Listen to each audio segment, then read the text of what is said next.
Okay, guys. Basically, what you guys have been waiting for is the Fog Dog. So making history, get 4 rounds on the board. And you know, I've been wanting Fog Dog to win, okay? I'm a big making history and Fog Dog supporter, or mainly Fog Dog, Foggers. You got Super Tux, DPR, Danger, Fallex, and you got Apoc Dud, Kobe, Damn Yo, Wombat, and Foggers.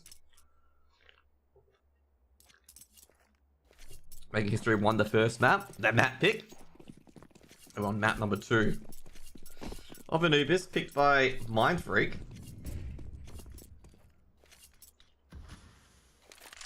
Should be a bit of a cakewalk for them. 6 rounds on the CT side so far, which means making history in a lot of trouble currently. Apoc Dud back on the AWP. Used to main AWP a long while ago, back in Genuine Gaming. A long time ago since then, and in the Chiefs, I believe. Genuine Gaming becoming the Chiefs, of course.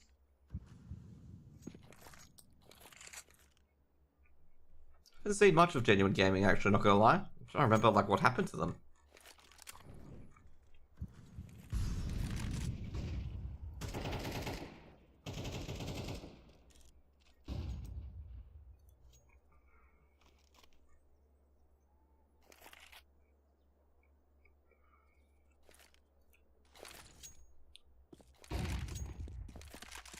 A few things being thrown out currently.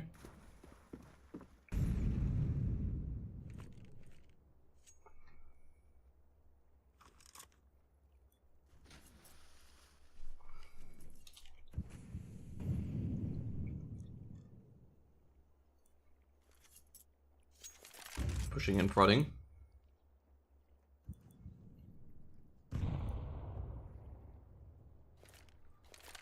Apoc Dud just looking around, getting ready to enter the site. Deep out of the AWP. Missed the first shot, but Danger backs up. Danger has to go backwards, and Wombat. Sekiro Dark Souls rolls, getting it in, and the bomb's going to be planted 8 seconds ago. Smoke's come in. It's going to be a 3v3 on the retake. They've made their way in. Super, Tux, and Fallex, they're operating on very minimum buys. Now Super's actually recovered the M4s, and so does Tux. That's got to get in. Another smoke's thrown down. Apoc does grab one. Can't really do anything about it. Flash towards B main. Both teams flash away, and looks like Fallex and Super just going to back out. Can't really go any further. Apoc Dud has made it a 2v3, and Super and Fallex are not interested. And making history tight. Make it 5-6. And Mindfreak forced up that round, so Mindfreak are not going to have much going into the next. Not much at all.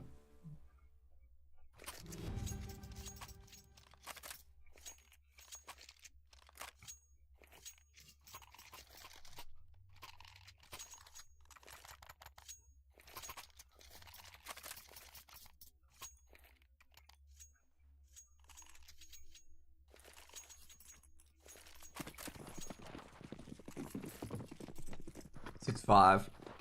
Force Spike comes up, all MP9s everywhere on Mindfreak. And all up at an M4. Try to get in a bit early. Daniel the counter Molotov, they see, oh geez, Daniel and Wombat combined together. With Red both on DPR and Super are both transitioning out of position. They hit a Molotov, Wombat jumps over the fire and the flames, flashbang going towards caverns as well. She's opportunity to smoke. Let's get 1-for-1 Wombat. Can he hold on? He does not. And it's gonna be a 2-for-1. Dave's gonna be able to pick up an AK. And I should be able to retreat back into sites. Meanwhile, Foggers charging into B main. Apoc Dud throwing the flashes, throwing the smokes down. I think they're trying to think it's a fake out. Kobe's actually caught 4 legs. Trying to rotate across. I gotta say, the gamble stacked wrong. Danger knows that Kobe's around here. Bombs being planted by Apoc Dud. Now it's gonna be Danger in a 1v3. And it's doable for Danger. Danger can clutch these situations. Definitely a clutch player. Fogger's playing Waterfall. Danger's clearing at the site. Bomb ticking away.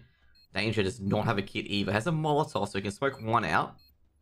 But he's just trying to check all the directions before he has to use the Molotov. Ooh, do you still see Foggers' shooter? He doesn't. Walks into Apoc Dud's crosshair, and it'll be 6-6 and making history tied up. Downside of it, though, is that making history. Now, they got 6 rounds on that T side, and that T side's the stronger side. So I wouldn't be too particularly happy if I was them, to be honest. I'd be like, Guys, we got to really pick it up on our CT side. If we don't, win those pistols, then we're in a pile of poop at the moment. Because what's going to happen is that, Mindfreak, if they win the round, they're going to basically be carrying it over. Just like a streak, essentially.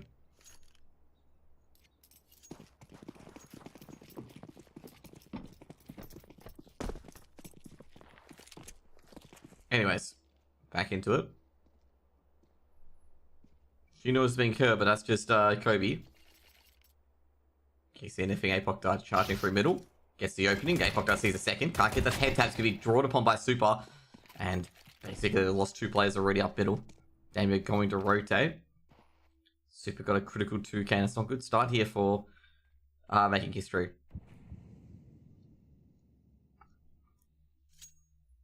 It's not the start that I wanted.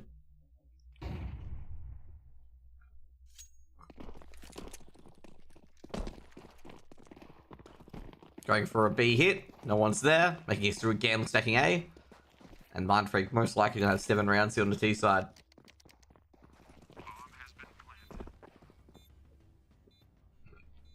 Kobe and Foggers.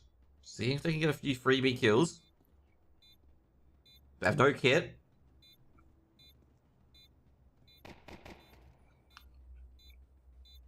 Kobe sneaking to the side. Don't think he'll get very far. Followed by Super. Dango's revealed himself as well. Can't get a 1-tap. Had to be clean here. Mindfreak will win the pistols. Kobe does eventually go down. Damn, can't get the 1-tap. He's trying to keep players on site. Super's actually got a flash from all this as well. And damn, and Kobe, obviously, have to back out. Well, Damio backs out. Kobe's on the side dead.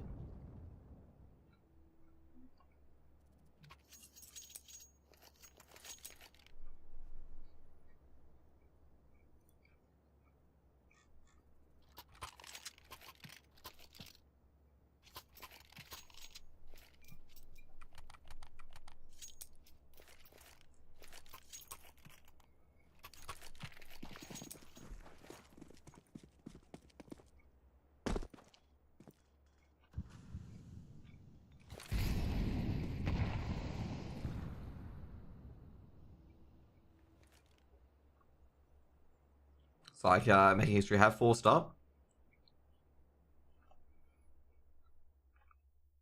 4 players A, 1 play on B, no one in middle. A very interesting defense, given the fact that middle is probably the most important area of the map.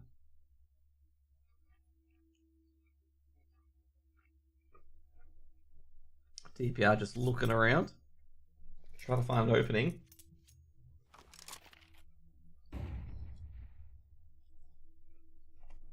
Making history. Not giving much information away on where the players could be. Jamie's got a hard job here. He's got to defend caverns. Also got to defend behind them as well, just in case they go through middle.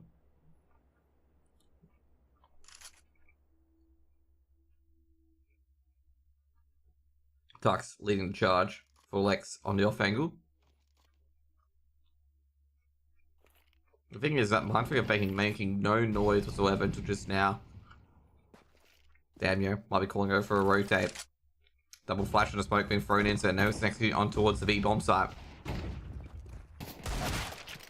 Oh, jeez, damn, Basically, Tux threaded him like a needle there. And that should be an 8th round for Mindfreak here. Danger with the bomb plant. They didn't check Ninja out. They had to check Ninja out. That's why Danger was being hesitant on planting that bomb.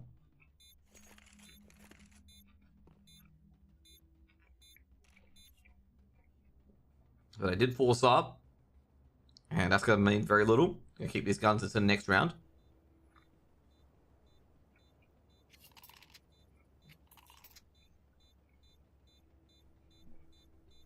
No upgraded pistol recovered from Damio. They could probably get the Deagle for Damio as well, but I'm not sure they're going to risk it.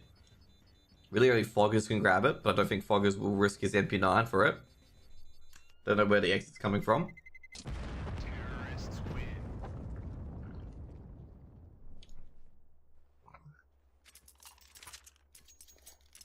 8-6. As I said, after winning that pistol, they're in the box seat. Making history's got to even do something great here now. Miraculous even. They have to make some history.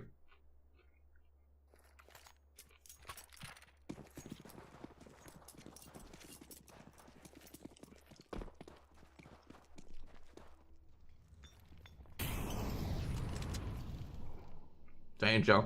Getting an early Molotov out, making sure they don't push through.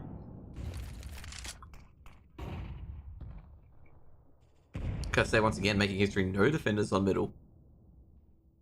Very, very risky. Damio, the 5-7. Actually gave Damio a 5-7. They picked up a another 5-7 in the end. So the 5-7 was given over to yeah, it was given to Damio.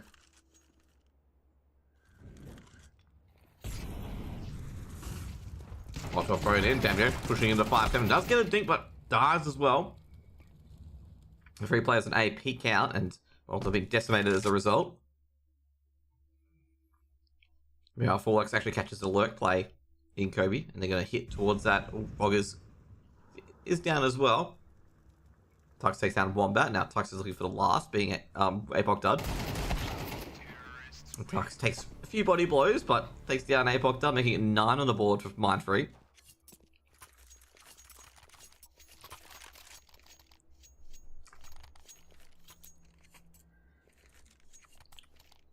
Nothing's really working here for making history.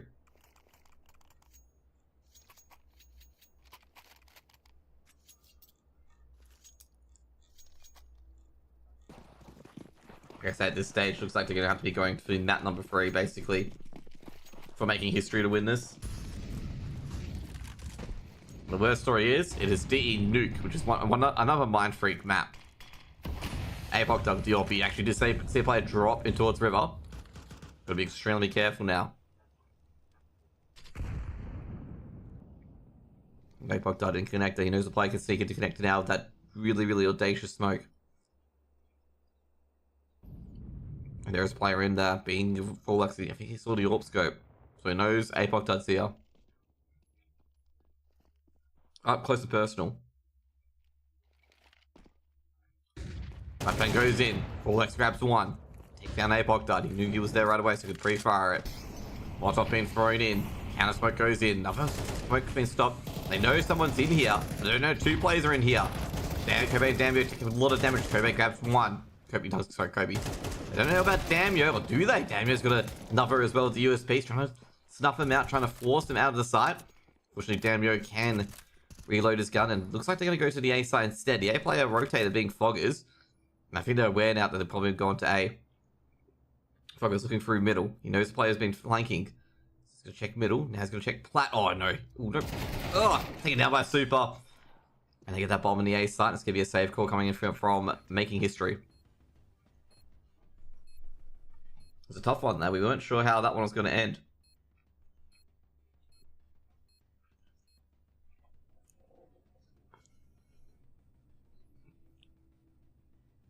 Wombat. Sorry guys for the sneeze. Go to AWP. Just going to try and save these weapons for the next round. I won't be able to buy much next round.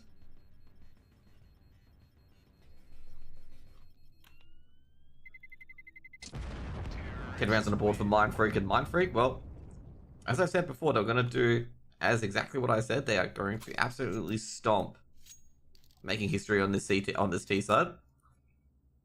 And that's what they're doing right now.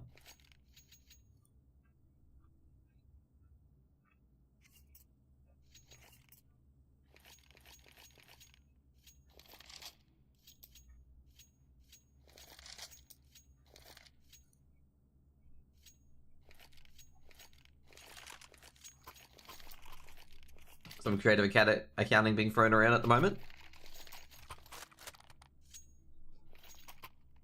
Trying to get this buy working. GM4s and AK and Damio. It looks like making history's actually got a fairly decent buy, given that scenario. They've actually got a full buy. Holy moly. Very creative accounting. I didn't think they would have a full buy. But then again, they have full loss bonus, so yeah, there we go.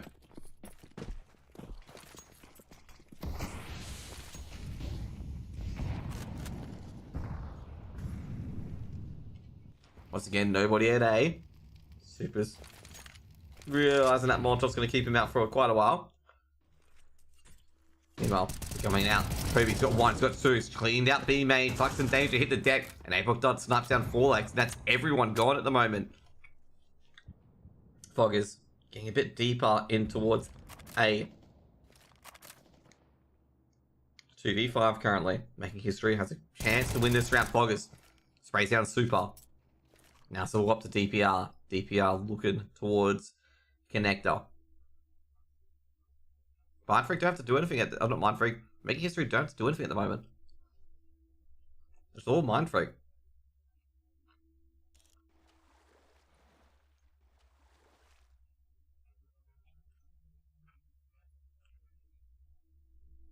DPR just dropping back. Not gonna be too exciting for him. Very chill round. He's just keeping these off angles, just hoping that making history tries to play for a bit more information, but at this stage they don't have to play for any information.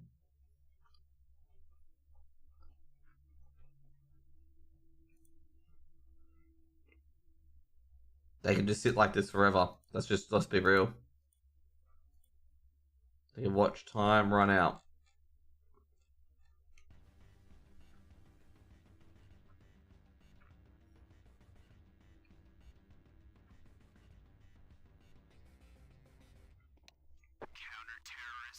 Turn rounds on the board, making history win that first CT round. DBR's going to be careful here. DBR he has a lot of steps. He's actually very prepared to fight in that scenario.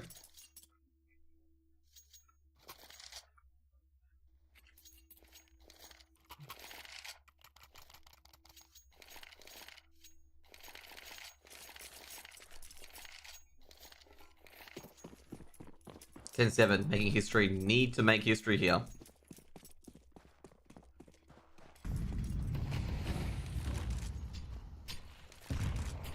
Actually going to be thrown in. Apoc Dud looking through the river, doesn't see anyone.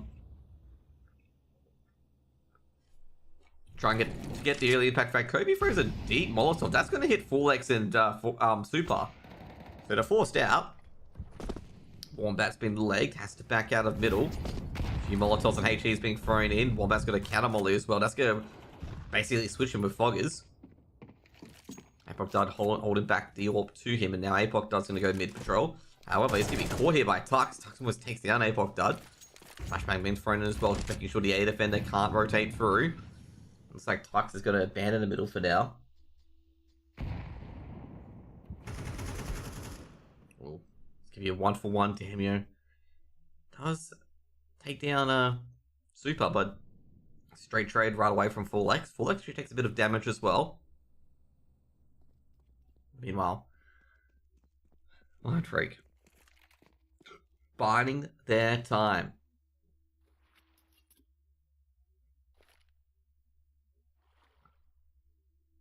Danger, DPR backing him up. Trying to go into that A bomb site. Apoc Dud with the M4, he's ready to go.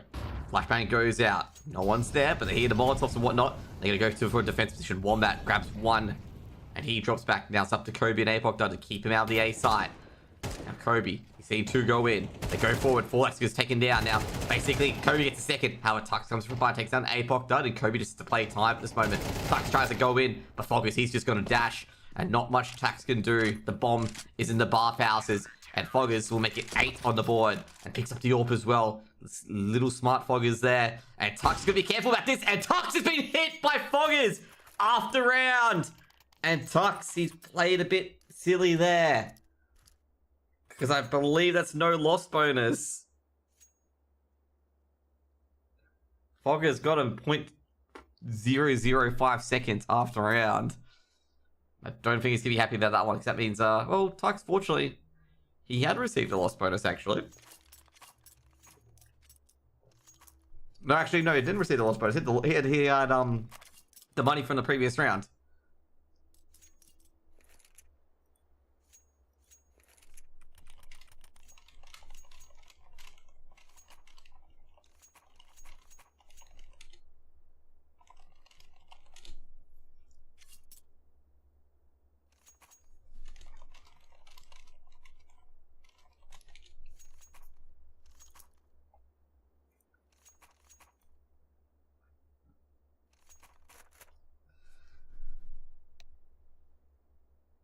So fortunately, it's not as bad as it could have been.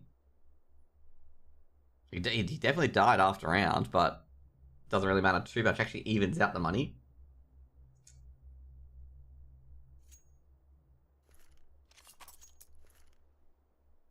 What I'm saying is bad, but it could have been worse.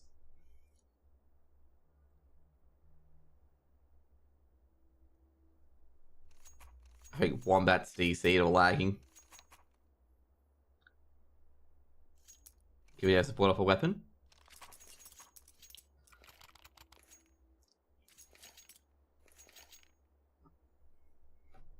Looking at the stats here as well, APOC died. Playing pretty well. Some saved with Kobe as well. Kobe and APOC died really saved that round. 10-8. Foggers as well. Very instrumental in that last kill there. After time.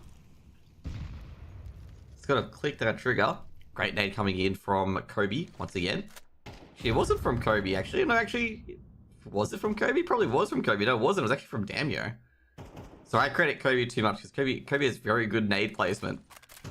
So just assumed that was Kobe doing that. Danger's going to be careful here. APOC Dot's watching the middle. Foggers is going to have a few players coming in soon. Foggers immediately throws the Molotov out. Hasn't got any backup yet, but he's going to throw the smoke out as well. Just has to buy a little time. He's really playing with it there. Foggers. Smokes and flashes being thrown in. Foggers is a bit blind at the moment. Foggers on the left side takes down Super, but should be flanked from the right by Forlex, and he goes down as well. And not really much APOC Dud can do. APOC Dud's got to go forward, but he's going to realize he can't go too forward anymore. Now, crawling up middle. Danger. He's going to hear the noise, but Wombat, I think he heard Danger trying to reload or something like that. And Danger's been taken out of the lurk position. Now, Retake plodding through via platform. Molotovs and flashes being thrown in. Damio's just going to swing and check the back of the side. Doesn't see anyone because they're all hidden. Now, Damio does see one at the end. Looks towards back of the side. Takes out Forlex. Damio looking towards A main. Tux has got one, but Damio's holding firm. And Tux is now out of position. And basically, Damio's on the bomb with the kit. And Tux is just going to spray the bomb. But Damio's defused it. Tux lives again. But geez, that retake couldn't have gone worse for Mindfreak. They just couldn't hold anything as well. Damio sneaks between enemy lines. This player sees him. But then basically the backup comes in. And Kobe and APOC keep this guy busy. And Damio takes out Forlex at back of sight and finishes up taking the A main player out. And Damio can just straight away go on the bomb. Tux is just here in no man's land. Can't interfere at all. He does end up winning, but it's just too late.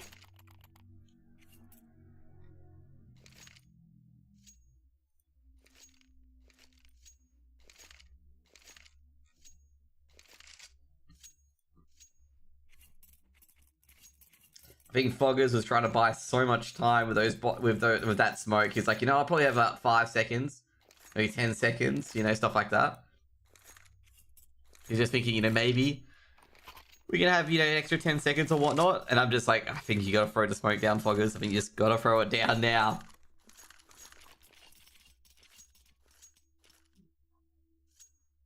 I know how it goes with the CT side when you're trying to, like, you know, hold your nade for just a bit longer to buy it, you know, to watch time elapse. And there's a point where it's too late, as you saw just then, where Foggers had to chuck his smoke to the right. Molotov being thrown down. Tux is going to smoke. And Tux takes a lot of damage. Foggers knows he's probably going to come for him now as well. Foggers has been mollied off the angle. Throws the defensive smoke up. Foggers on the side. Another Molotov going in. They've heard Foggers this time. And Foggers died to the smoke, and it's going to go a lot differently for Mindfreak. That should be 11. This time they rush on Foggers, and Foggers can't really defend it. Getting given away by a Molotov, unfortunately. Completely flashed, couldn't really see. And the rush from Mindfreak's been successful. APOC Dud taking a bit of damage. Be careful, Super, here, because Damio's coming in from behind, and Damio will get a freebie. Damio seeing the DPR. DPR will back off. Mindfreak don't have to go aggressive here. They don't want to give a retake away to making history. APOC Dud can drop for Wombat or Foggers. We have to see for Damio and whatnot.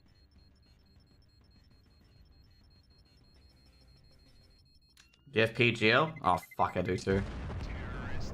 I never got rid of them, did I? No, there we go. Let's see if we got the ECR. No, that's the wrong one. Where are we? Let me fix this up. Let's take a couple seconds.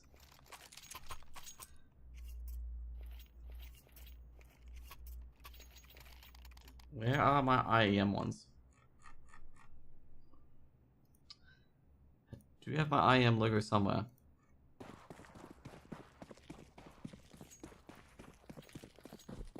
There we go.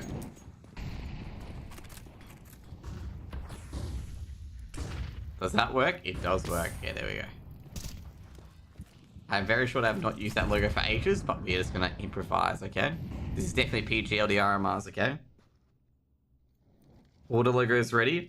No, that's an old logo, okay? I haven't got the new logo yet. Oh, god damn it. Missing an entry here. Damn yo. Oh, we've got 1, 2, and the bomb. Might get a third here at B main, but should be traded out. Is traded out. Now, that's a Molotov delivered to APOC Dud, and APOC Dud's going to counter the Molotov to the zone, but that's not going to prevent the bomb from being planted. I'm not sure if they're aware of that. Actually, no. They're thinking that's going to be safe at A. Wombat's going to say, guys, we think someone is in on A, and they'll be right.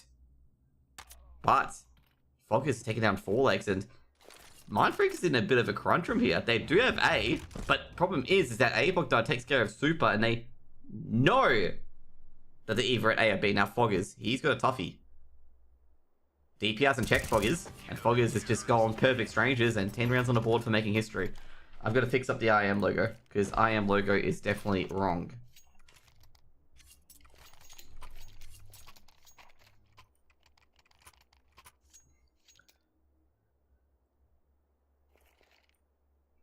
Okay, there we go. Because that IM logo is like back in 2020. Back in the 80s. Okay, let's just put it that way. Okay. Found it. Okay, where are we? No, that is definitely not noticed. That's the right one. There we go. And of course, I get the fucking desktop one. You know, the bigger than the fucking desktop. Yeah, great. And did I reverse it? No, where did it go? Oh no, I did reverse it. Upside down Intel logo, okay? Yep, you know, Australia. Yep, you know, if you want the right way logo, you have to come to Australia, okay? Now let me fix it.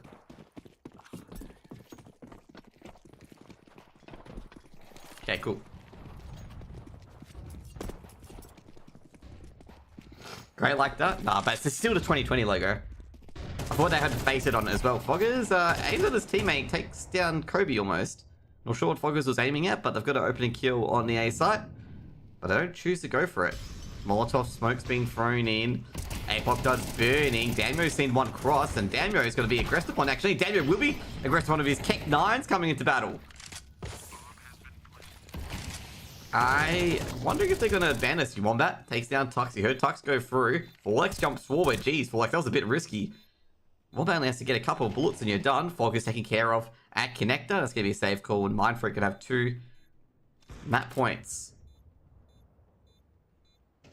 Given the money scenario, Wombat's got to save this. Now, Mindfreak have no incentive to hunt. They'll be in trouble if they do. They might inadvertently have it as well. Wombat taken out by DPR. That's gonna really, really sting. They need Wombat to stay alive to be able to buy for a teammate.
A lot of timeouts here. And here we go again. Mindfreak 12 making history 10.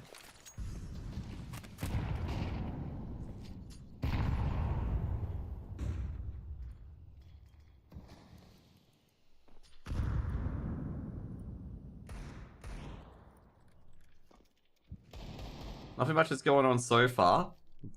Bit of a deagle spam. Trying to just hope and hope at this stage for making history. They would have heard that noise, actually. One would have heard that. Definitely player outside A main. Fogger's going to straight away smoke it off. Molotov straight towards the waterfall. Actually towards this bomb site as well. Doesn't clear out the smoke. Fogger's getting a bit closer. Up and personal. Playing anti-flash. Foggers gets one. Can he get a second? Picks up the AK. Flames through the smoke. Can he get another? Can't find anyone. Oh no, Foggers, he finds Danger. Finds him. Danger traded out by APOC Dot almost instantly. Another flash being thrown over. DPR is flashed and he has to go backwards, but who does he go backwards to? Kobe is in the river area. They're going to be very careful while crossing here. They only have a choice to really go for A. Like, really only have a choice to go for it. Given the fact that they've lost middle. APOC died at the back of sight. Another Molotov to Waterfall. Tux leading the charge with the bomb on his back. Definitely heard a step there. 2v2 on the A bomb site. Takes down one bat. Isn't traded out. DPR takes down APOC dud. That's going to be a 2v2. Bomb's going to be planted. Kobe coming through. Sees DPR. DPR misses. DPR's forced off. And now that Kobe knows that Tux is on the site somewhere. Molotov being thrown in. Tux has to get off. Flashbang goes in. Should be an easy one. Now Damio, with Eagle in a dream. And it doesn't really matter. Mindfreak have won 13-10 on Anubis. And that was a close one. That wasn't... Oh, God, I'm congested as hell. But anyway, that was quite a tough one, actually. That was a very, very tough one. Talking about that from both teams. By the way, all the logos would be really bad here, just an FYI, because that shouldn't exist, and yeah. Let's just put it that way, okay? I haven't got the logos for either teams up yet, so making history can get the IEM, and everyone can be Mindfreak because they actually have their logo. But yeah, so overall, I think Mindfreak deserved that. I think Mindfreak, it wasn't a matter of Mindfreak winning that. It was like when they were going to win that. Like, not if they were going to win that, but like I say, they gave him a bit of a fight, to be honest. And I didn't expect 13-10 to be on the menu, given the fact that it was really, really, I would say not poor. I'd say it was really, really, it wasn't close at all. 6-6 at halftime to the CT side, obviously tied with the CT side. He's not really good at all. Like, pretty much the other team should really, really just run away with it. And the fact that that Making History was able to get 10 rounds, actually a pretty decent effort, to be honest, because I expected them to get like probably 1 or 2 rounds, given that Anubis is very, very T-sided. Next up, I don't know why I'm so congested, mate. I don't even have a cold or anything like that. But anyways, we're going to go to map number 3 very, very shortly, which is going to be Duke. So be right back, okay? Be right back as I just decongest myself, okay?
Sorry about that, guys. I had to, like, unload a lot of decongestion there, so we'll get back into the game, okay?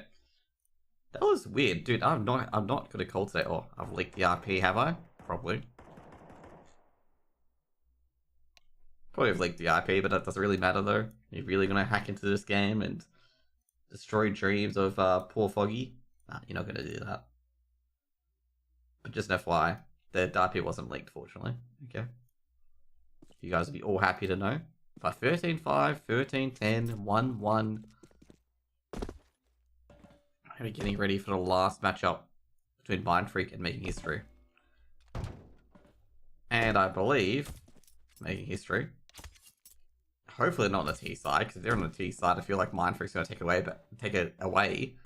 I'm not sure what to really say at this stage, given the fact that, well, Making History took it up to Mindfreak on Anubis, but I feel like it's I feel like Mindfreak are a lot better at Nuke than they are at Anubis, to be honest.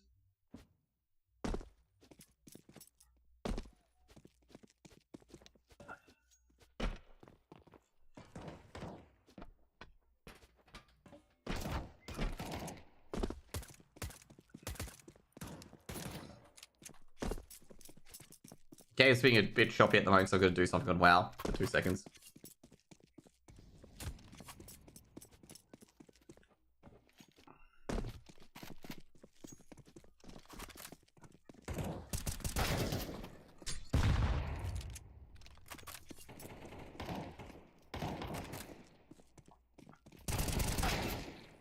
Kobe. I guess they do have Kobe's. They do have a few players that can play Nuke incredibly well. Forlex having a bit of a DC issue there, as you can see. Just waiting for all the players to get back in.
Wait for the players to get in at the moment. I think, I don't know, actually everyone in now.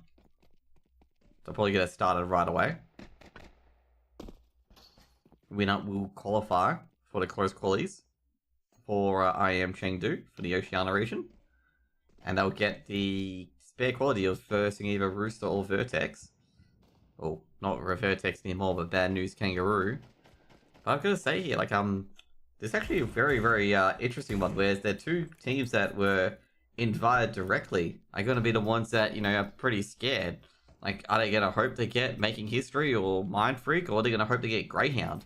Because just an FYI, Greyhound qualified via Open Qualifier 1, which means they have to verse the second-seeded team in the closed qualifiers, which I'd say would be Bad News Kangaroos, but I'm not very too sure who would be the second seed. It could be Bad News Kangaroos, actually, given that Rooster have qualified for 2 ESL Pro Leagues. That surely puts them a position up above Bad News Kangaroos. So Bad News Kangaroos might actually have to verse Greyhound early, which is something you want to kind of avoid for obvious reasons. I mean, you don't want to verse Greyhound first thing up, because basically, well, pretty much setting yourself up with a hard match. But secondly, not to mention as well, you're probably going down to a early lower bracket, which is definitely not ideal.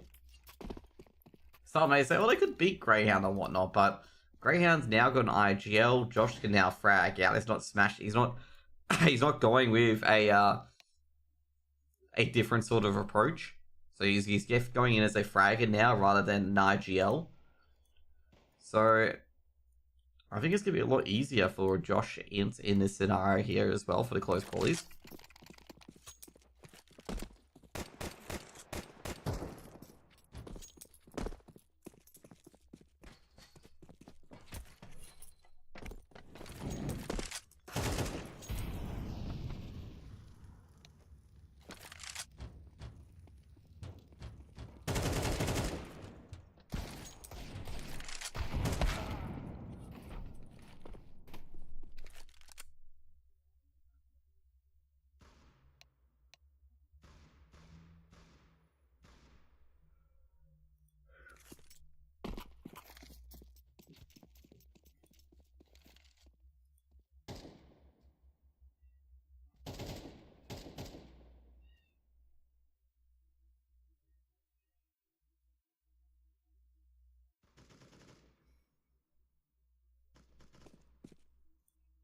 Just an FYI, both teams do have a 15-minute break, so I think that will be fine here. I don't think they'll be too concerned on, immediately having to ready up.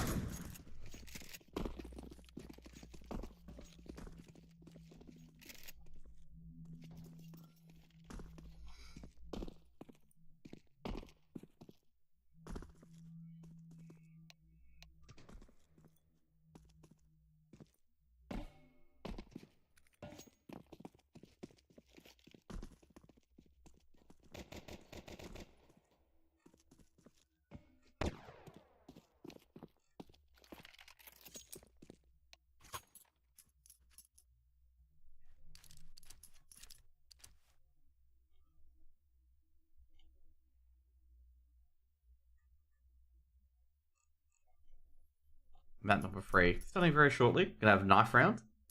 Actually, I thought it was a coin toss out. I'm just getting too used to PGL. Because PGL do the good old knife round. That knife round's a coin toss to fair nap. So it looks like making history in Mindfreak, you're gonna have a bit of a knifey spoony. The stabbing commences. Jumping around. I don't think they're gonna be able to do anything here. Just going back and forth, back and forth. Knives are going in, and looks like making history is indeed making history. And it is going to be, well, 1-0 to making history.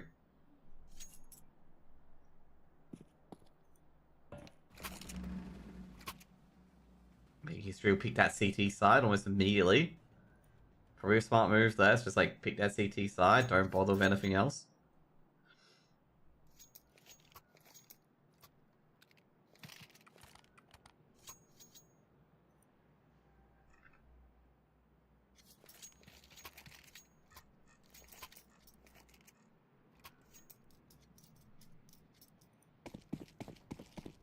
Here we go again.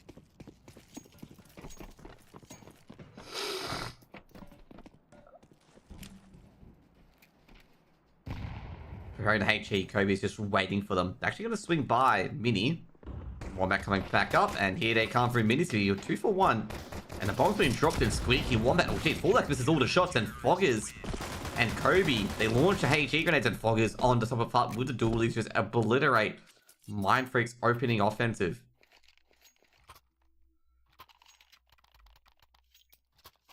One nothing.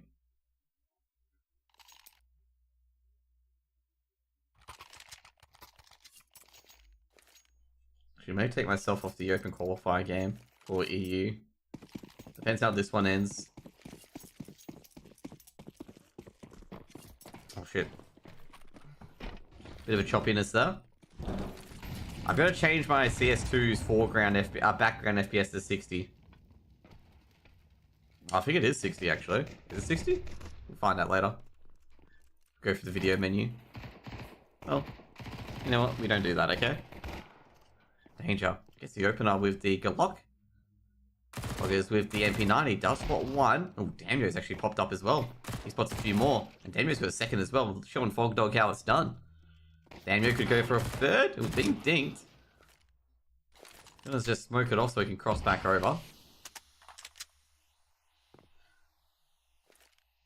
You know, Tuck's trying to find a way in.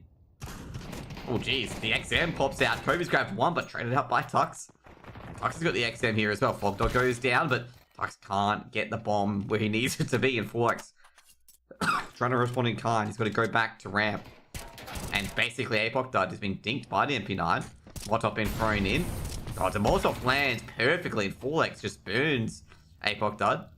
Now, he doesn't know where Damio is, 4x. He's got the XM out.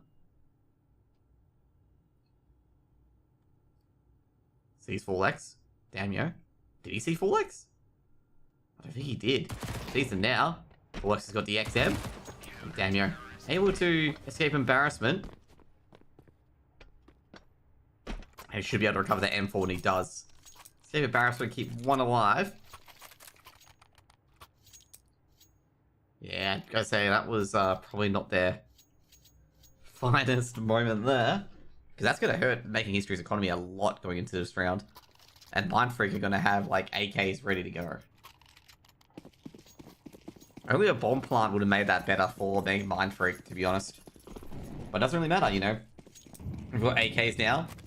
Aggressive outside pressure coming in from Apoc Dud. A lot of HE grenades. It's actually forced Mindfreaker back a bit. Wombat. Into the dumpsters and ready to go. Super, just checking T roof 4x. It is stopping the brakes at the moment.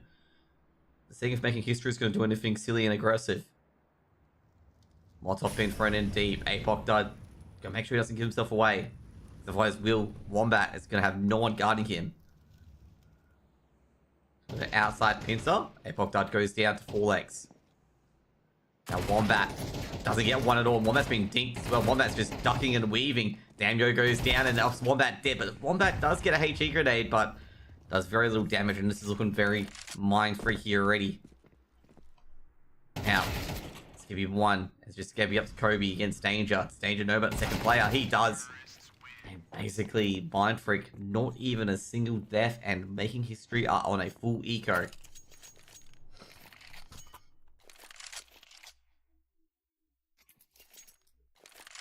All these guns, well, the guns weren't picked up. They did have an incendiary grenade, though. They actually did get a few things. Incendiary grenade being one of them. 2-1. Super just opening up the vents, the windows. You guys can throw flashes and HEs through there. Fog is just dropping down. They got a dig on a dream. Force spy coming in from Making History. Couldn't half buy there because not everyone will have a gun for the next round, so force buy is good enough. Just making sure that no one snuck down the vents yet. Mindfreak didn't go for it. The smoke was good enough to go for it. They really wanted to go for it. I just realized the Guild Eagles Sprout and the Insular Akmal game is a BO3. So I could cast it actually. I thought it was a BO1. Because obviously I think Trav's on Sprout v Guild Eagles and he'll probably get all the viewers for that. Or all the coverage for that. Which doesn't matter. Danger. DPR.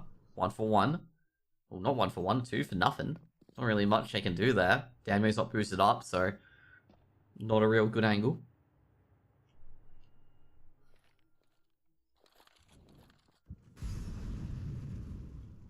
Fogger's forced to go up with that Molotov. Doesn't get damaged, Fogger's, but he's forced to go up. 4x not looking. Fogger's doesn't line the deagle up. He was moving. And he'll go down. Another Molotov being thrown in, and they suspect that someone is on A. They're going to check it just in case. They realize that nobody's on it, and that Molotov will drop, and that bomb will drop. Or be planted. Damio tries to sneak in, and DPR catches him via ramp.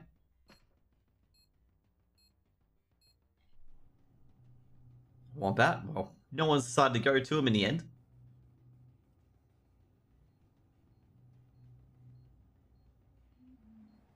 He spotted 4x. No, he didn't. He didn't spot 4x. 4x turned away in the nick of time. Oh, jeez. Wombat taking down 4x. The AK recovered. And Wombat's going to be able to escape with this. Smoke's going to be thrown in. Will they push that smoke? That's the main question.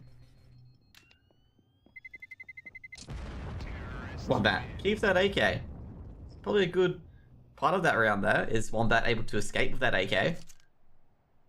Wombat just double checking to make sure no one's peeking onto him. Mindfreak tied up.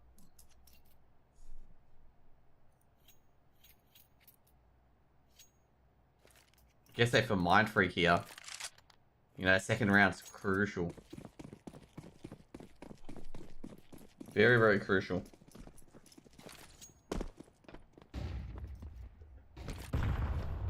Tux getting on top of Silo. He's checking the red boxes, checking the workshop. He's checking all the angles he needs to check. Super. No one's on ramp, actually. To be fair, no one should be on ramp. I realize it very shortly, Mindfreak, that nobody's on ramp.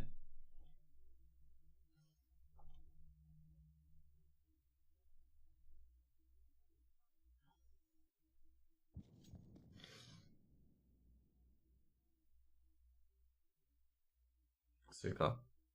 Chop into the B site. Haven't encountered a single soul yet. At all. I'm just gonna walk into that B bomb site for free. I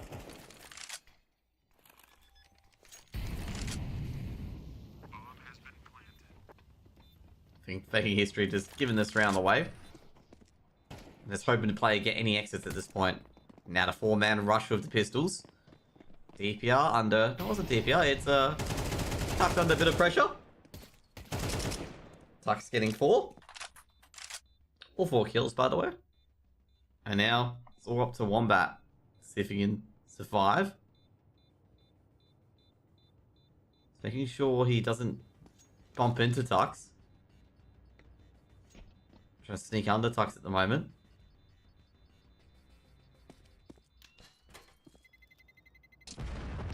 And Mindfreak get the 3rd round, they take the lead, but they don't find Wombat, so that AK is going to carry over. They're trying to look for him, that's what they're looking for him. They're looking for him everywhere. But Wombat has flown right under the radar. Right under it.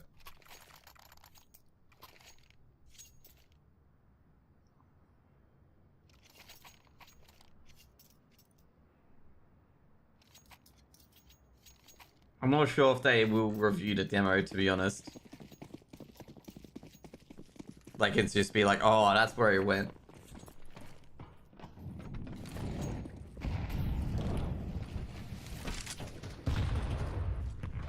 Apoc died just go into the vents right away. Meanwhile, Lossos being thrown out. Mindfreak. Oh, actually, Danger's given himself away here, so they know where Danger could be. But I don't think that'll be too much, given the fact that Making History aren't going to peek out to T Lobby anyway. Be very brave if they did peek out to T Lobby.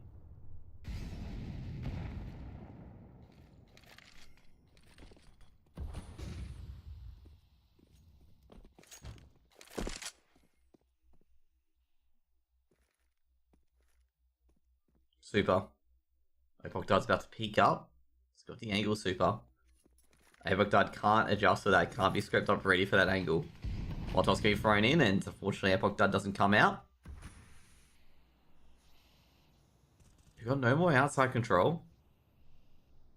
Panics M45 from Daniel is hoping to get a few heads, hoping to get a bit of damage, so Apoc Dide can shoot into the smoke. Forlex is checking workshops, doesn't see anyone there at the moment. Find Apoc Dud.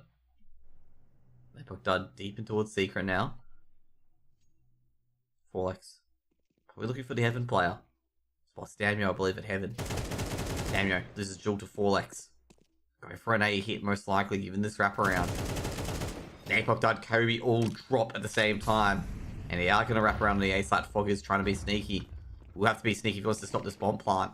Fog is lurking in hot. They will check a Wombat's a 1-for-1. They've seen Fog is super. Very huge as they just break into the A bomb site. And Mindfreak have got 4.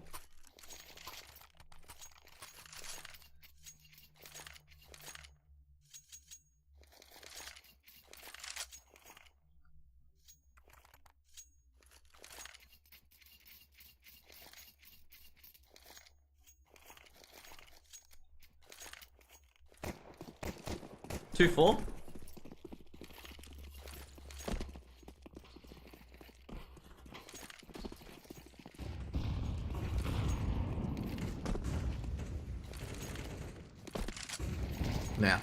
forward. Gonna be a pretty easy round here for Mindfreak to make 5 on the board. Mindfreak will definitely be in a commanding position on their nuke at the moment.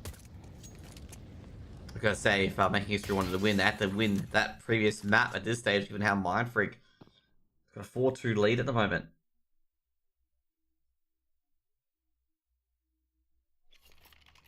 Wombat with P250. Seeing the shadow, he knows the player's up here. He's just waiting for them to drop. So you can see there, he sees the shadow.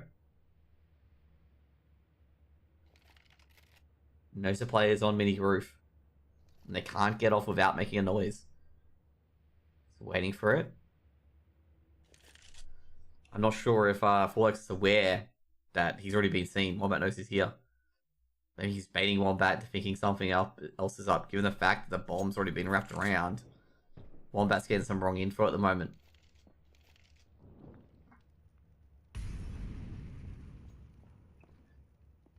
DPR.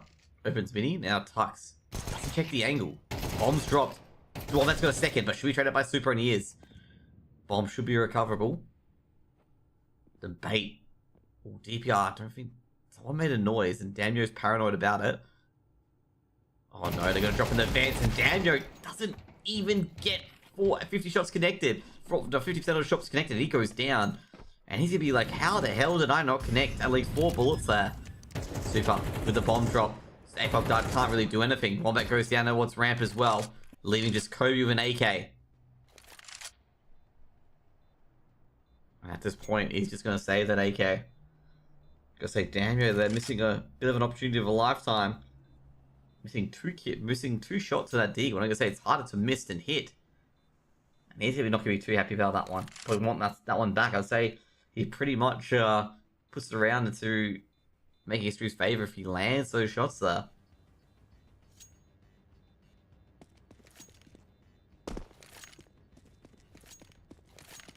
Kobe escapes to the AK and Mindfreak take a pretty big lead on Nuke at the moment, given his T side. Super does go down after round. We won't, I was gonna say probably won't mean much to him, but then I'm thinking at the same time, like, bro, what if you get money trouble on the T side? It could mean a lot.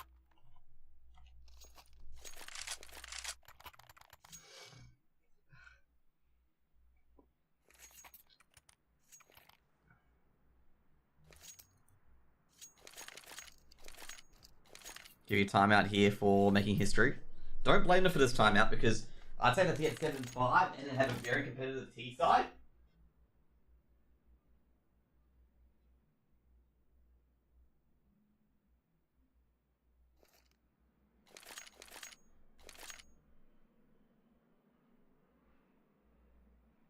And they're gonna be honest, even that's kind of sketchy too. Like, they could still be in a it's still in a very disadvantageous position regardless. Like, regardless of like they get 7-5, given that the T side is so difficult to win from. Especially if you're only barely up. Well, I guess it takes winning a pistol, that's the main thing. Mindfreak good AKs. Thank you, History got an AK from the previous round, so M4's on the board as well, so they've saved a bit of money. As you can see there, Kobe's got, well, 2.8k. A few grenades being chucked out early. You know, looking at DPR and T roof, just trying to see if anyone's trying to poke a bit forward early. Kobe being a bit more aggressive on ramp. On the outside though, very passive, you can see here. Damo's on workshop. Foggers is a bit aggressive on hut. It's a sparse defense actually. Very sparse defense. APOC Dud just moving around to either towards heaven or to back up his teammate on ramp. Mindfreak just really just ticking the clock down. 1 minute already elapsed in a round, and they go for a hunt and squeaky execute. Fogger's been flashed. He hears a few Molotovs. That's actually a big stop there, actually. 4X at T. Vents beats Foggers. And 4X might be able to get an A entry. Another Molotov been thrown in. That's going to force Foggers out. Ogdad shuts down Super at HUD. Actually, Grenades been thrown in, because they would have heard Wombat there. Flashbang being thrown in. They're going straight to that B bomb site. The ramp player is committed, which has been Kobe, which means it's going to be a free hit, basically. And Daniel's going to hear a player going down secret as well. Now, Danger trying to lurk back. Daniel's ready for this. Danger may have made a bit of noise, but no, I don't think he did. Silent jump. And Daniel should be taken down by Danger, and he is. Trade should come in, but doesn't. And Wombat unable to get that trade coming in. Wombat has it and swings around anyway. Adjusts his aim, takes down Danger, but I just don't think they can get back into that bomb site. And they're just going to call this one quits already.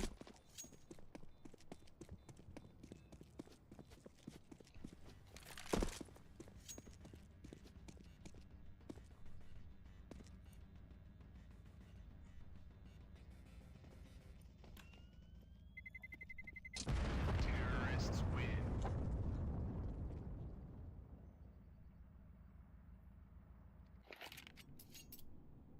6-2.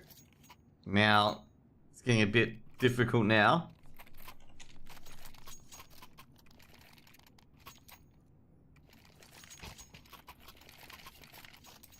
Very, very difficult.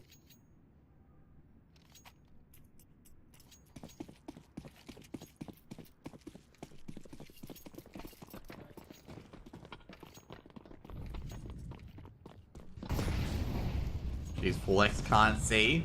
A lot of grenades being thrown in.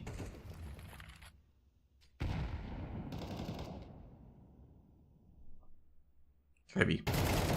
Damn, gets a spray on Tux. Takes down Tux. Apoc Dud with the backup. Be able to throw that AK away. Charging onto the side. Danger's actually taking down Foggers, but Daniel with a trade from Heaven. Before they got away with it. Or was he unable to get away with it?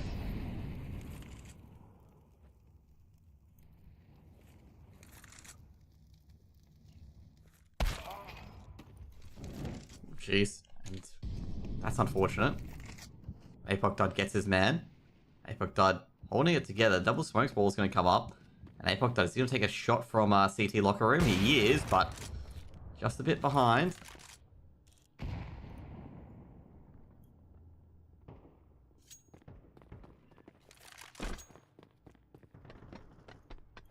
Apoc Dud going to rotate back out. Let's see how Auto Director does this with a bomb.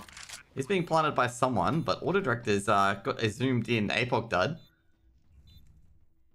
Look at Auto Director, by the way. Auto Director's so awful. Wombat throwing a Molotov towards the silo. He doesn't know where the players are, so no players are in silo. So they're expecting good post-plant positions. Maybe a Molotov being thrown. It's going to be smoke thrown to the bomb. Double doors, no one's there. You have to get onto the bomb pretty quickly, actually. Now, basically going to the defuse, but Wombat, he sprayed them all to pieces. And Damyo has got the defuse done. Been around the board for making history.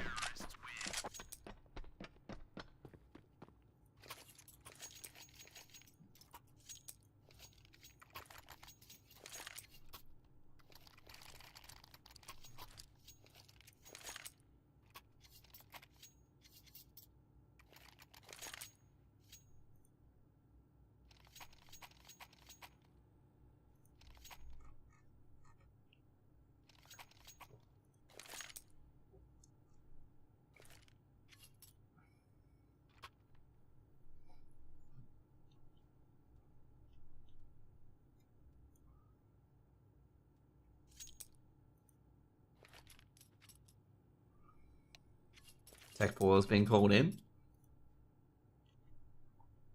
Checking what is the issue at the moment. No DCs as of yet. Probably a headset or something like that.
I'm not sure what the tech pause is about here. Probably Probably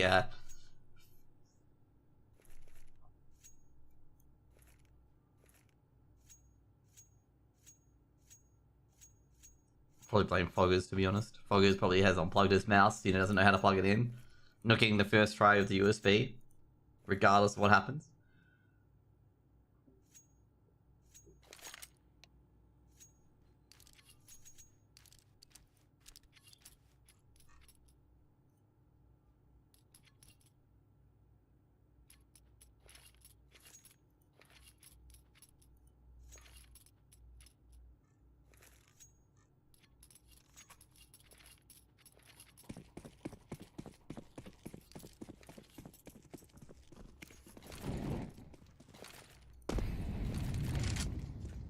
But you guys sort of follows, by the way. By the way, at one point, I'm about to raid shortly.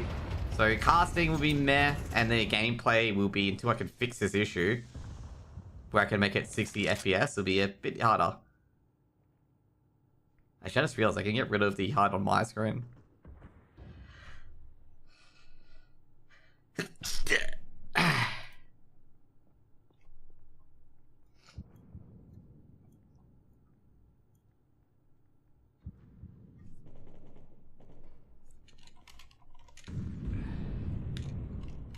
Hay fever? Maybe you're onto something, but be weird for hay fever, to be honest. I don't have hay fever usually, but hay fever's a bit late as well. Sorry, let me talk on raid. Something outside, by the way. People can zone out. Bomb's gonna be planted.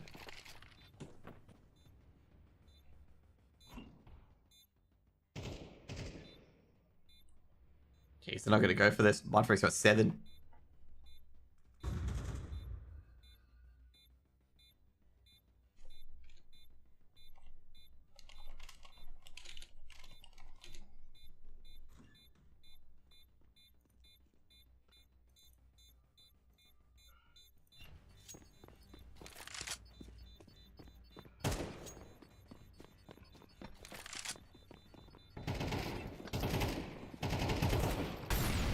Jeez, they're not gonna get out, are they? They really tested them for this. Oh damn, they probably lose that orb after round.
I just realized auto director wasn't working. Okay. I'm trying to raid, observe, and cast at the same time. It's not going so well, okay? Let's put it that way, it's not going so well. Auto director looks goofy. Auto director is so bad. I can't even rely on it. Like, PGL's very good with auto director. But no, everything else is absolutely doggo. Like, it's literally dog. I'm trying to raid as well. I've got the HUD on my, like... Oh, what can I do?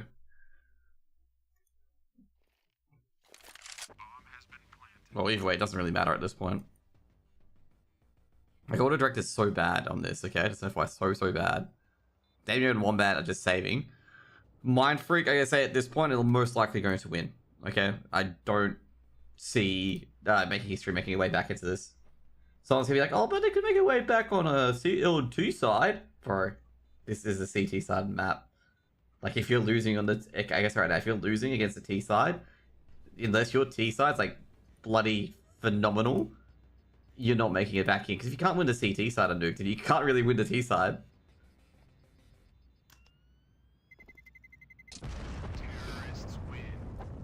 Anyways. I got a raid for a bit, but to be fair, all I can do is just like pretend I cast more. It's either like the raid know that I'm not really playing at the moment, that I'm half playing.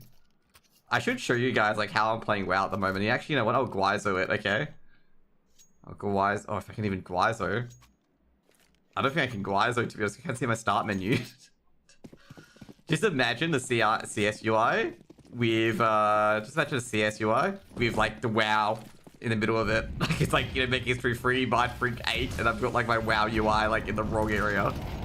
But either way, bit of a bloodbath on outside, and well, it's going to be actually going into I was going to say history's favor, but it does go into history's favor. But Forlex's able to grab the outside.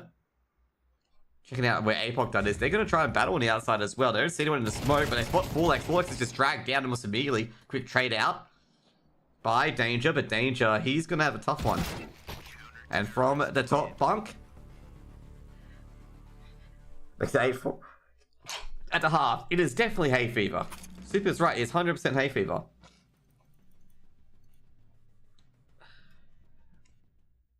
Oh crap! I gotta give everyone unending breath. Trying to give everyone unending breath is like super difficult, just an FYI.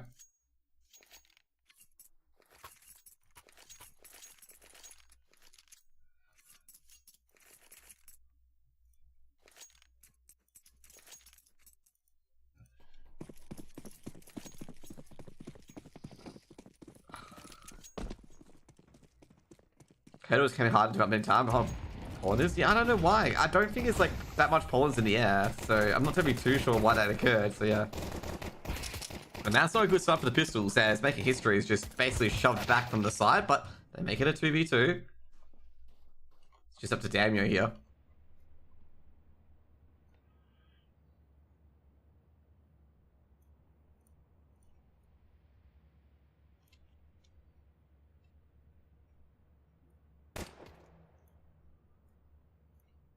Damio.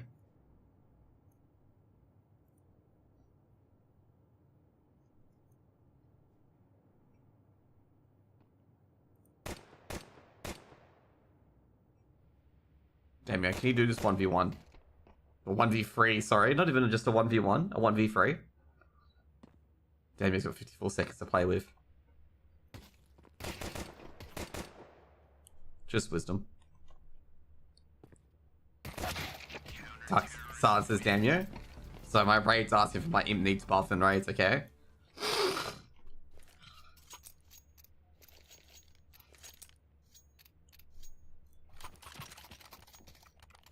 That's my imp.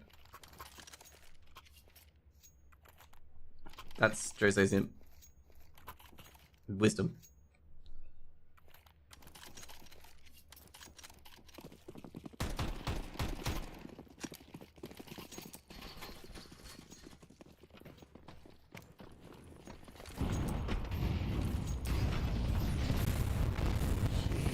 Jeez, Danger's going down.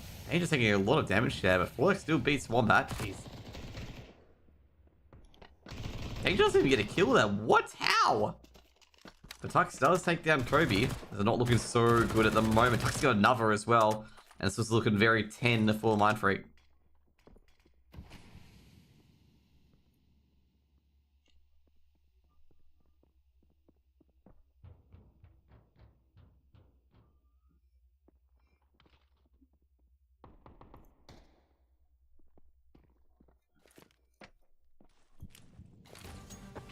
It doesn't really matter anyway. Mindfreak get 10.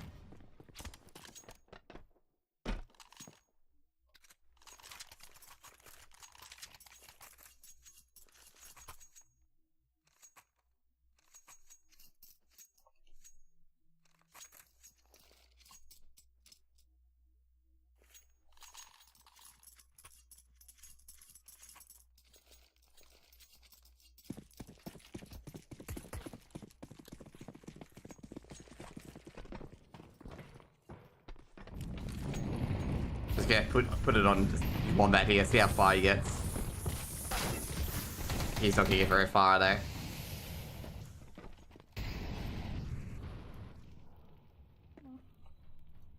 Kill it? Okay, cool.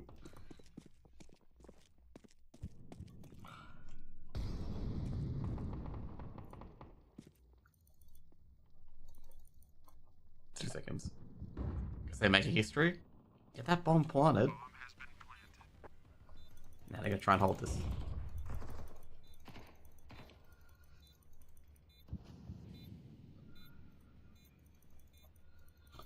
Can they hold it? That's the main thing. Focus has got an M4 on him.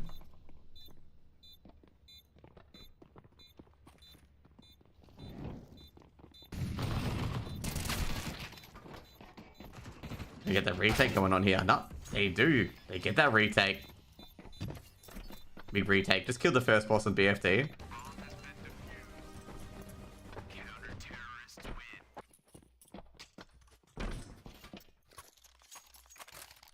Oh, crap. I forgot my soft reserves. Fucking hell.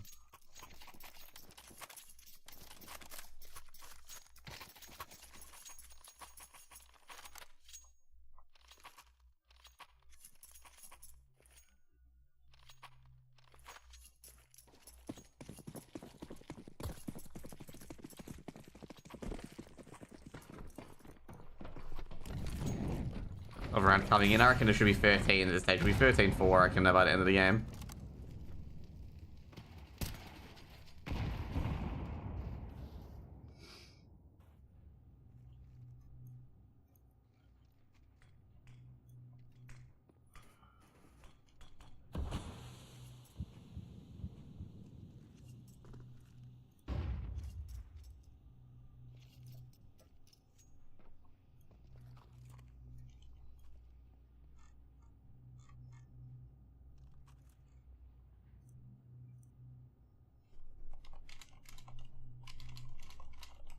Dude, my observing's so good, okay? So good. Definitely not bad at all, okay? Definitely not choppy.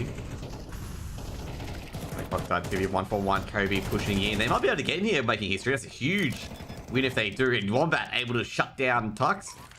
And it's all up to DPR. And DPR is just, like, not interested.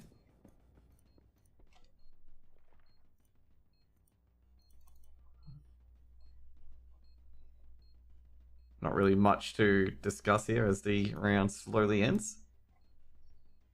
Not much really DPR can do either. DPR is just in there go like, yeah, what can I really do? What can I really do?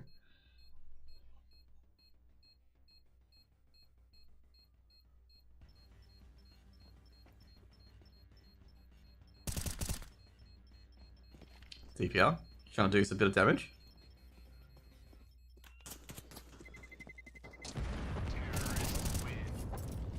Ooh.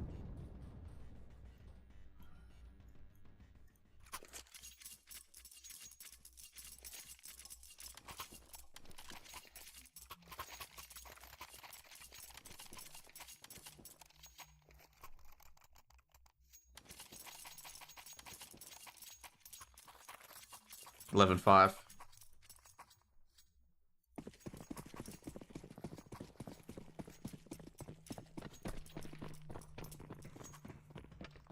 $5-11.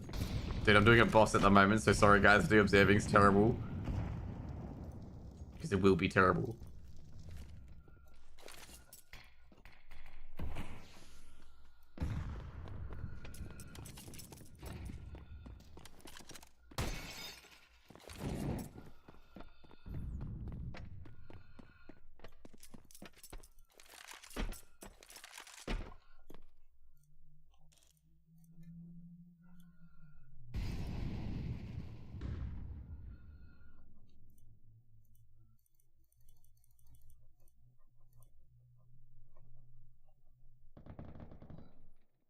Jeez. A few kills. Can we get a few more kills? Hopefully people on screen get a few kills.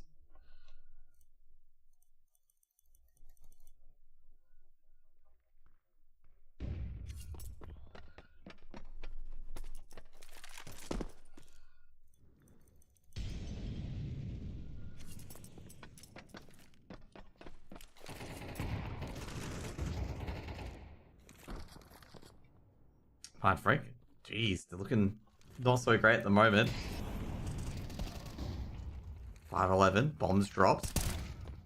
Trigger up as well. Let's swap the Wombat. Wombat's got 1-2. Can Wombat convert this 1v3? And he doesn't. 4x. Able to put that last bullet in, by the way. Big, Oh,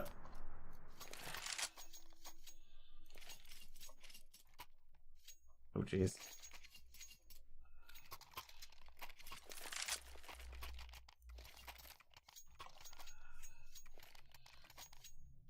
Oh, God damn it. Dude, I don't have any of my cast timers because my cast timers are on the UI when I play WoW, so it's like so bad.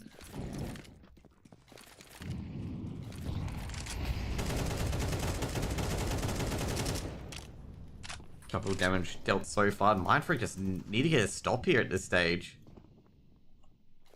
Like, they can't win if they don't get a stop. They have to get a stop at this stage. Actually, they actually did get around.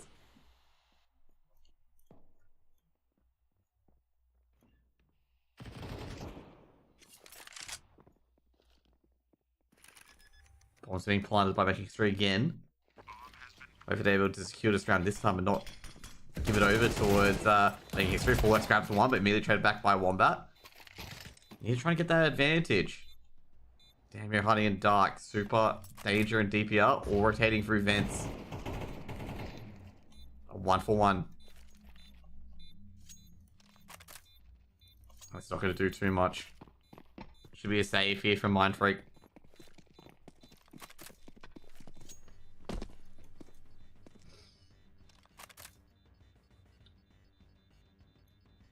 Should be 6 rounds for making history. Making history could put this to OT.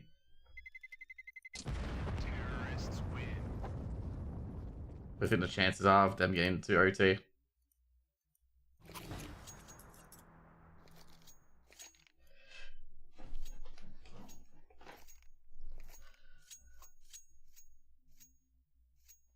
$12-6.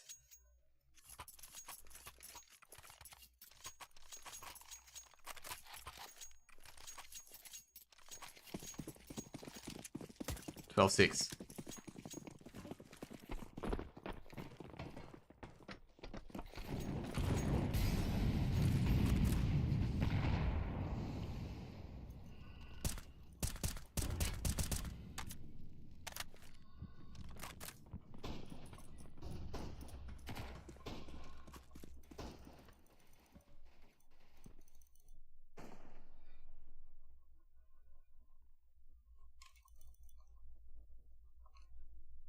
Danger. 1 stop is needed for victory. They know that already.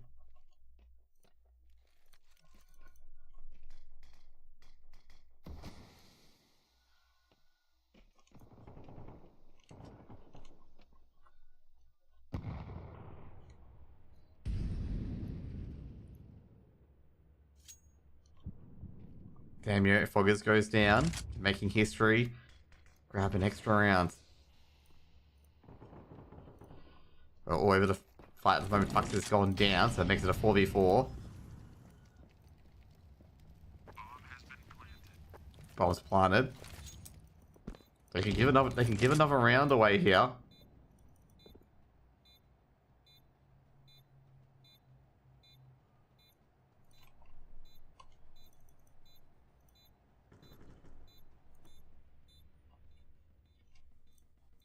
Can't really do too much.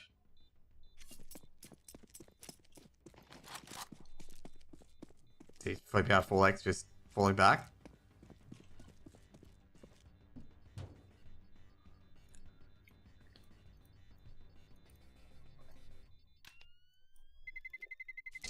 Terrorists win. 12-7. Don't tell me this is going to go to AOT. Making history is going to win on Nuke. 5 more rounds for Mindfreak to play with. Now I can show you what I'm doing at the moment because I have a raid today. Okay, so this is what I'm doing at the moment. You can see Josh the Warlock. Okay, trying to do a raid while casting. It is not going well, as you guys may know, and as you guys may see, we are not going very well here.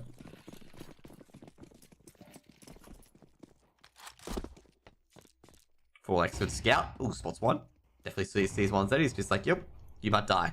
Folex, I gotta say, damn you, mate. Folex is finding out that you're revealing a bit of your leg, mate. The sex leg. He's gonna start firing at that sex leg there. He's just gonna be, ooh, sexy leg. And doesn't get a kill there, but of course, Damien was a bit embarrassed. Showed off a bit of leg there. Didn't want to show the leg off to Folex. Well, let's get a bit of how Kobe's going.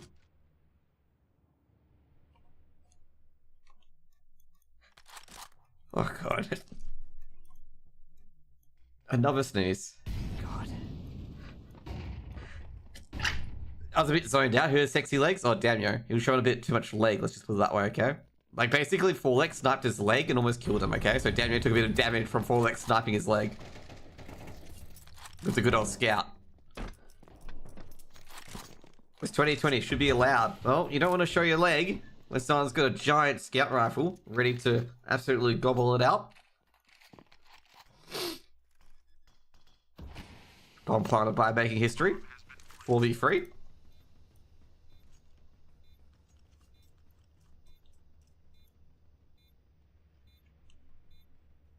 Is 2024 should be allowed? Nah. No leg showing allowed in CS2, okay?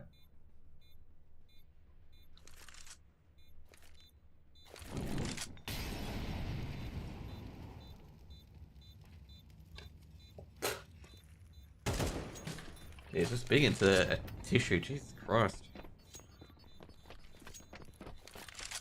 I just need a tissue at the moment. I'm running out of tissues here. Ugh, that's awful.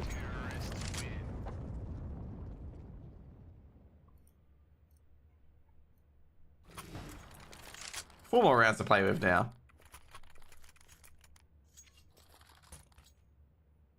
Oh god, this is embarrassing. I've been playing without my imp.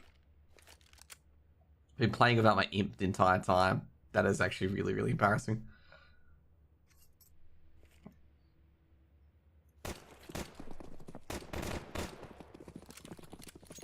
History.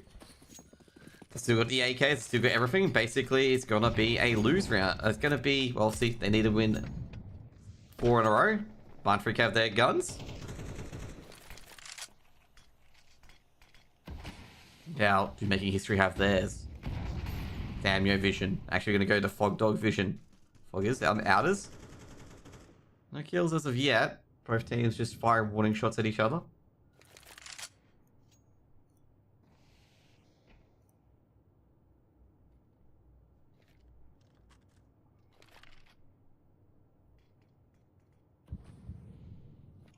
Rotations coming in. Expecting an A execute, given that early smoke.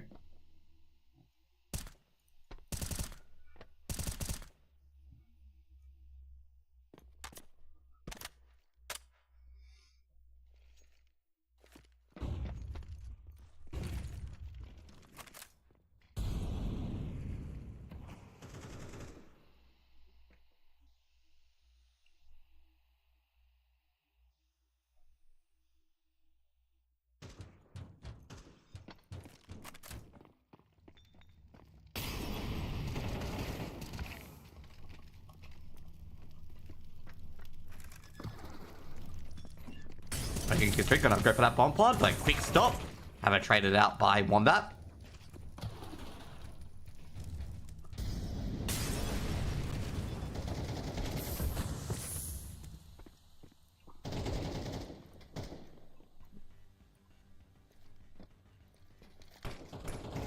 Definitely not paying attention here. It looks like Mindfreak will take the W and go into that closed qualifier.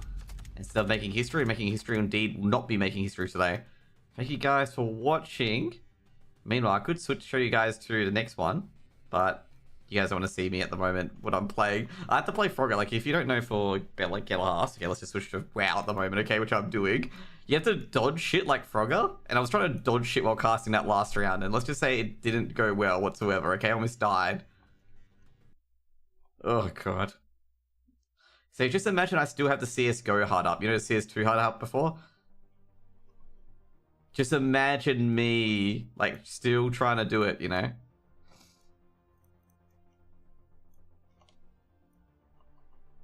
Just imagine me trying to play with, like, the CS2 HUD up and being hell difficult to do. Yeah, just imagine. But anyways, GG's. Congratulations to Mindfreak, obviously. And yeah, hope to see you guys later. I will be casting after this. I'll be casting another game as well. 2 seconds, getting rid of that.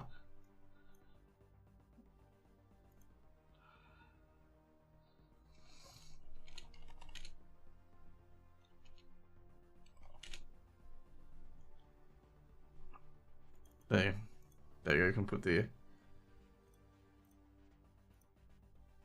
Can you get my raid on now?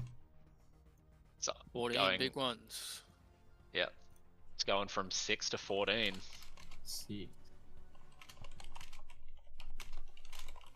Oh yeah, we're gaming. So you can imagine me trying to dodge Murlocs while trying to cast CS, okay? I got hit by the first 3 and almost died. I'm like, I'm gonna die, aren't I? Mine is arts. Can you come up for that?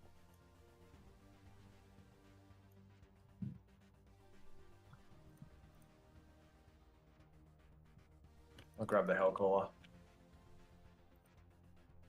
Okay, we gotta get ourselves off CS at the moment. How do I get myself off CS? Just put WoW on or whatever, or it just doesn't matter? Good to go.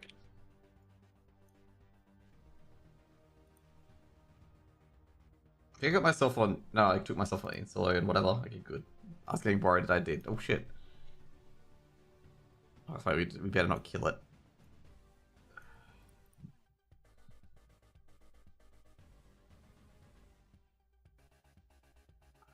Alright, kill him. There you go.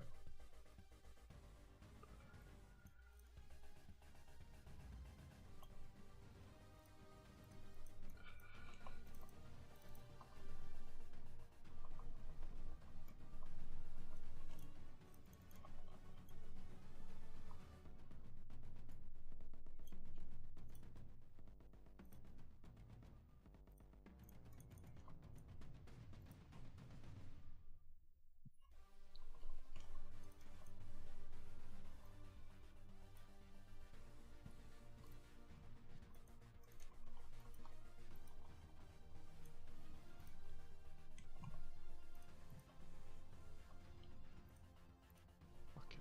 Oh.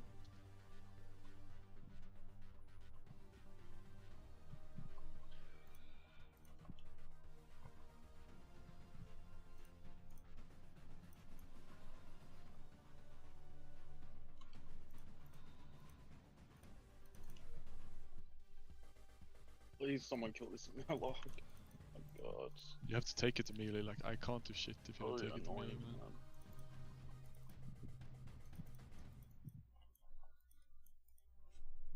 Trying to kill it. Let's put it that way.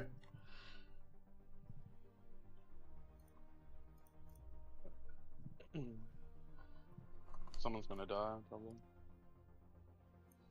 Had this Oh, fucking shit. lava ball after me the whole time. Murloc's on me.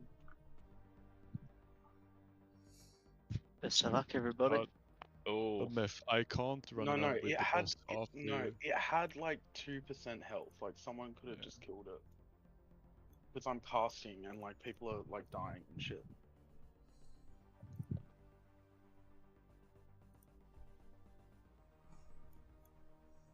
Knowing me, I gotta say right I now, have none of my always soft reserves will drop got anywhere. Nothing to do for ranged. I have to run over and hit it. Yeah, it's not your fault.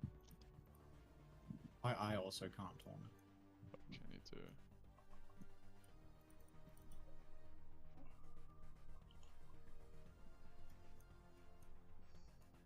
It's more just annoying when I see it on like 2% health or something and no one's healing it.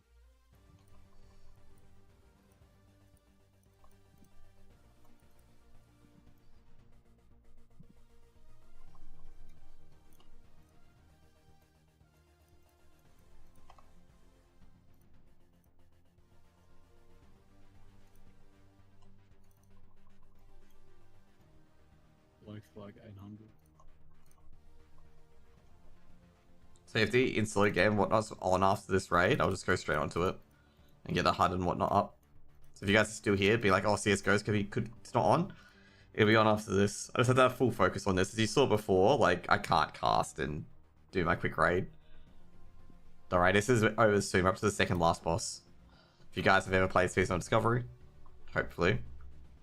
Guild will probably talk about how bad I was playing, but I think they've realized that on stream I'm casting at the same time, and I think I did tell them as well that I was casting at the same time. So it was always going to be like dodgy. Ooh, 62 hit. Fuck yeah. Dude, I love being a warlock.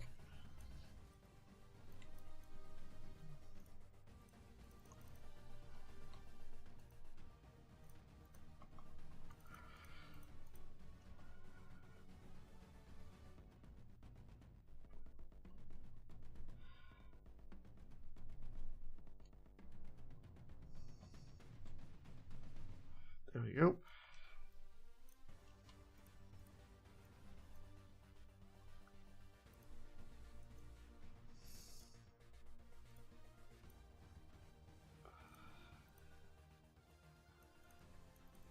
I guess they're really gonna fix Snapchat. Like, you know, when Snapchat would never like publish if someone had a story coming up.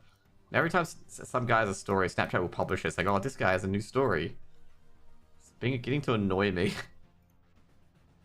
Like previously, it didn't have that whatsoever.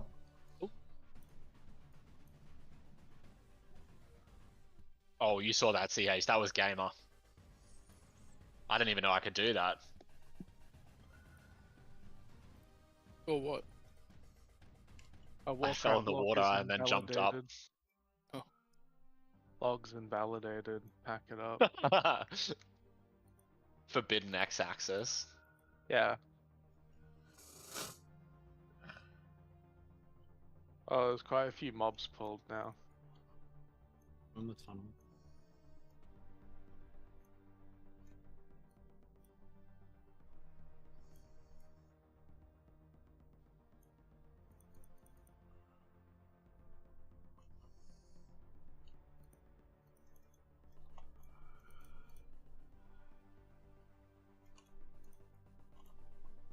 Let's bring out the big guns on Festy. Don't kill him, don't kill Oh, him. don't kill him, don't kill him. Oh, it's close.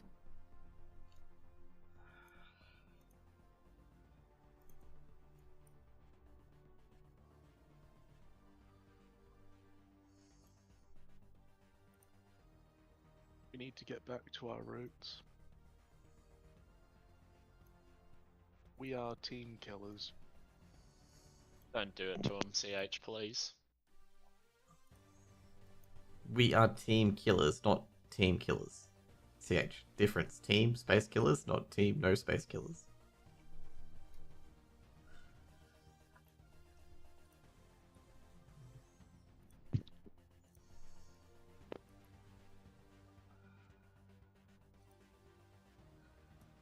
I'll use this one on the right, I Yeah. suppose. Yeah, use this.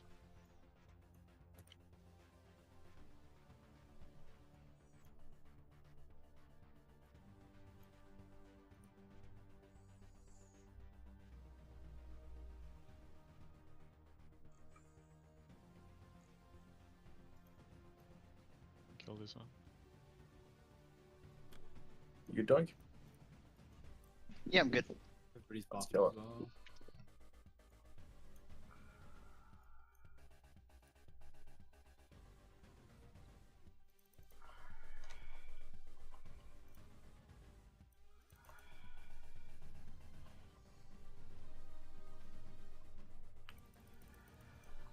Thanks, Tom.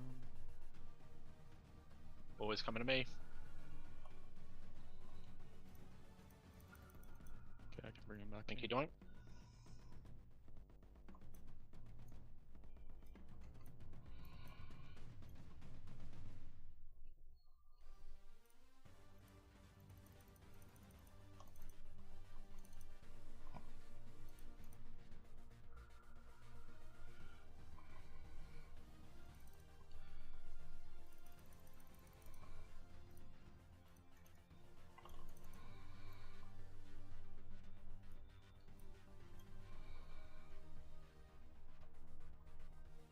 It's fine, CH, you can DPS.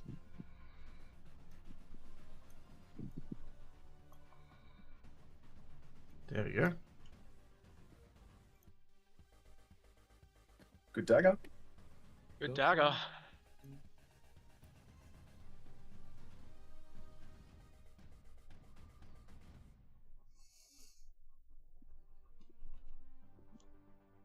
I wanted the other dagger personally.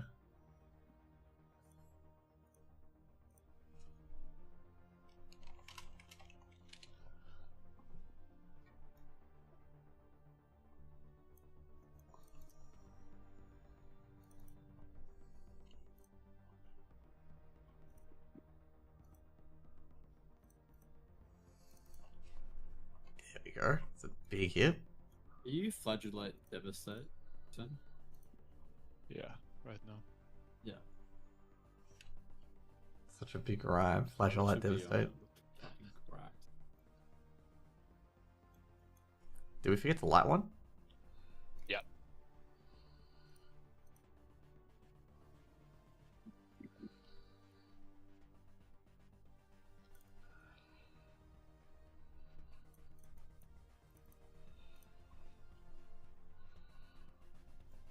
Okay, guys, I'll be on installation ship very shortly. This is the last boss. We should probably take about 2 to 3 minutes. I do have like a quest I've got to do as well, but like for a pre-quest, but I can just do that anytime. I can probably do that on the weekend after I finish. Like after I finish my physio and whatnot. Should be too hard. BL boys. Oh, Fucking hell, man. Oh, Got salad. Oh, I that's fair. did SR then, by the way. It just was Oh, did you? after the thing got imported. I'm gonna need a video referee on this one. It says you SR are that- not It does. the SR. In that case, congrats. Okay, no, fair enough. He's telling the truth. I think literally you were talking shit, dude. I was Like, just you were pulling a bullet, bro. I But wanted you were the pulling SR. a I bullet wanted right the at the end. Be like, oh yeah, I actually would have SR'd those, but I just didn't do my SRs. I didn't do my SRs, but I would want. Congrats, bro. Is that 3 set? Yeah. Oh, Congrats. nice, Nice. bro. GG. Congrats, man. That's massive. Good for this? Let's do it. That's my SRs, just a fire. Didn't put it in. Thank you, guys. You see that, Jose? Rip. I didn't get through. CH, you should grab Pretty good. this for as you play a lot of Shadow. I'm good. I'm gonna slice it. Wait. Come on. Shit.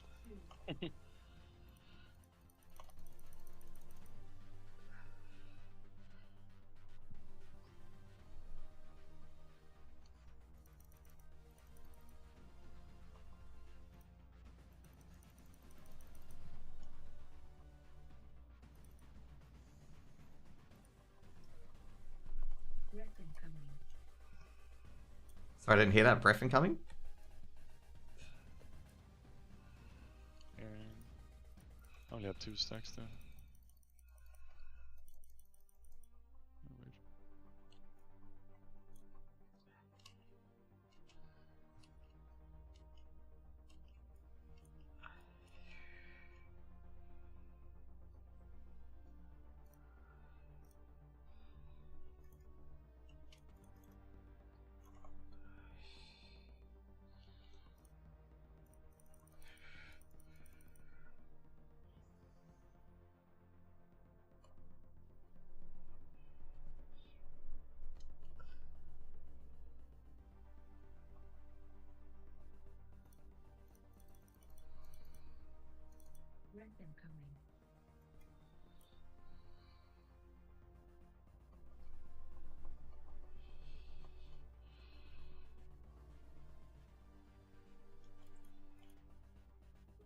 Oh, wait. Oh, Daily strike. Yeah. Ooh.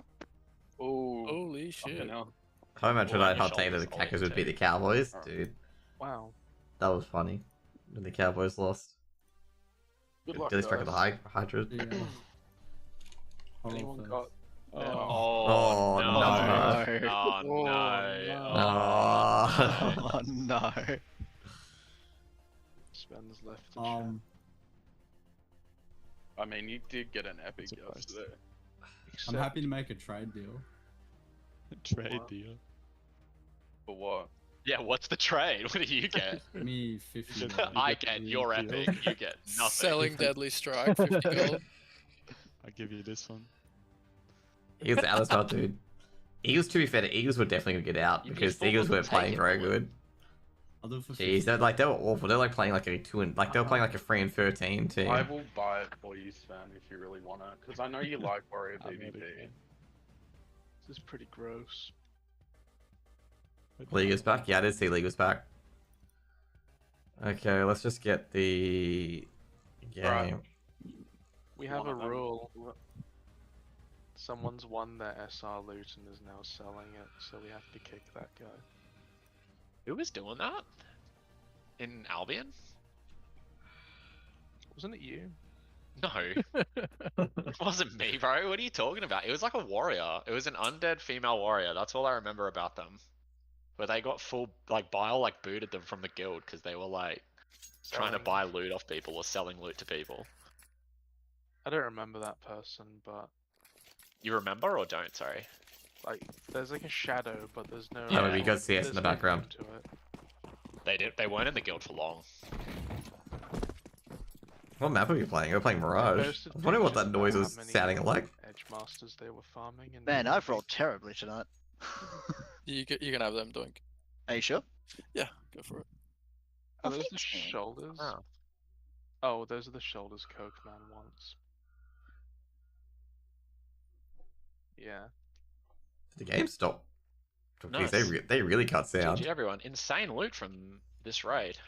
Yeah, it was actually pretty good. Insane loot. It's no triple back-to-back-to-back epics. This is the first I Hydra. mean, we first Hydra, yeah. There you go.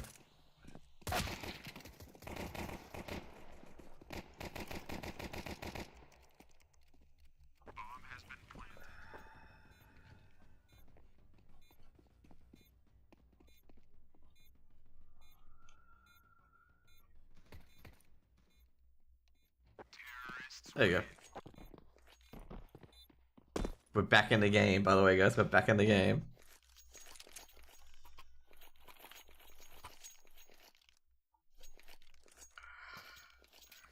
By the way, guys, look at that. Look at those maps, okay? Definitely not the wrong maps, okay?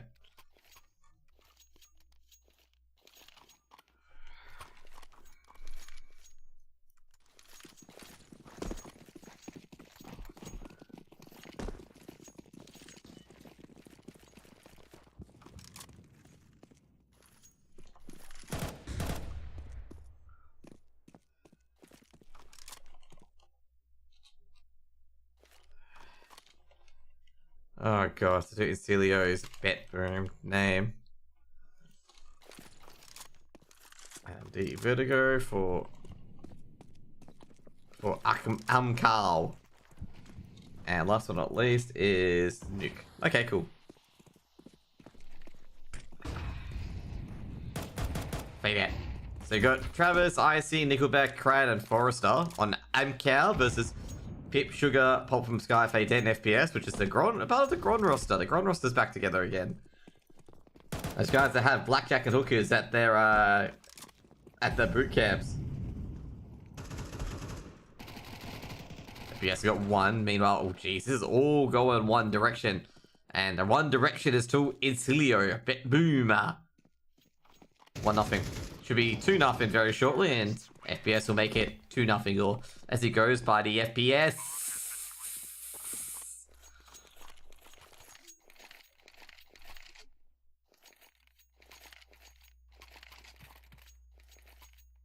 Later. Okay, cool. Had to say bye to the guys in Discord. Who you guys think's gonna win here, okay?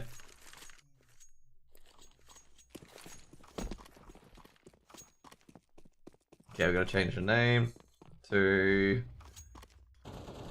Europe Open Qualifier Semi-Final BO3 Incilio v Amcal. Cool. Winner goes to close qualies. Man, good. Pip's doing a lot of work here. You know, I've got the gun round coming in. Travis has already been taken out. Nickelback, the RGO himself for a lot of teams. 5v4. Pip, ready to lurk. Fadette, looking towards TV room, making sure those B players don't push up. Because if they start, push up, your body next to mine, push up. It's not going to look so good. Boss off being thrown into a shadow. 3 players defending, 1 at Firebox being Nickelback. Also, been thrown a triple HE towards jungle when they're making their way in. They have not checked Firebox yet. Crad drops immediately towards Pulp. Nickelback taken out at Firebox, leaving just Forrester and Icy on the rotate at Ticket. Forrester has to move. Does take down Fadette, but Pulp, this guy knocks him to the wall. Now Icy's revealed himself, and that bomb can go to B if they want to. Icy gets the opener. Might be able to win the round here. Pulp has to get the kill. Molotov and the bomb will be planted at triple. That actually puts Isilio in a good position here. I don't think Icy's aware that Sugar is on 2 HP. Bomb planted, allows him to get some post-plant. Sugar goes down, and that leaves Pulp left. Now, Icy, ready for it. Icy's won a 1v3, a winnable 1v3, given the fact that all the bedroom players, or the Isilio players, were basically no HP.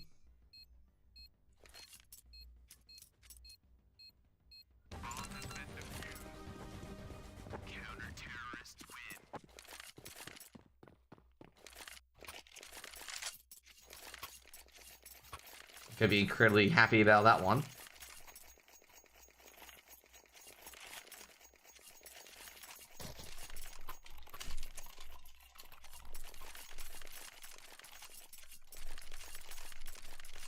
Everyone's lurking here being like, hey, when you started casting this? Well, my raid finished early, so yeah.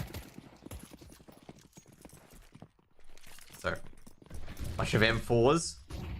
No, not M4, but M4, AK, FAMAS, MP9. You wouldn't be, you know, safe to say that MKL's weapons are quite random. Sugar coming unders. Very nervous, I'm going to say. He's trying to not swing out Fadette.